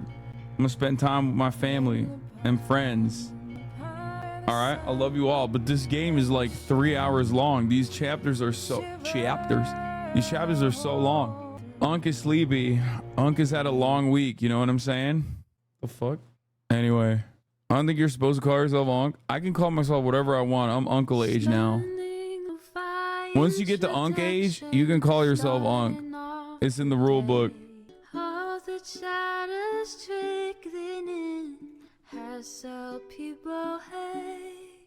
Anyway, love you all, and I will see you tomorrow. Monday News Day. We're back.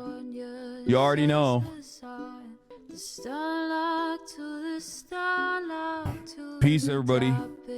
Just begun. There is again her sun is streaming, her sun is streaming. There is again her sun is streaming, her sun is streaming. Review in the P.O. box, Uncle Uger's face. Sat in Discord at your prop. Great names take on break. Tiny Bernie Sanders, LGBTQ Air Force. The whole left at your fingertips, Ane at your door. H3 crowded up, the Young Turks online show. 3 full fucking years of this, plenty more to go. 90-day fiance, talks of champagne bourgeoisie. A Trump rally live reaction, a mass riot at DC. There is again, her sun is streaming, her sun is streaming. Yeah.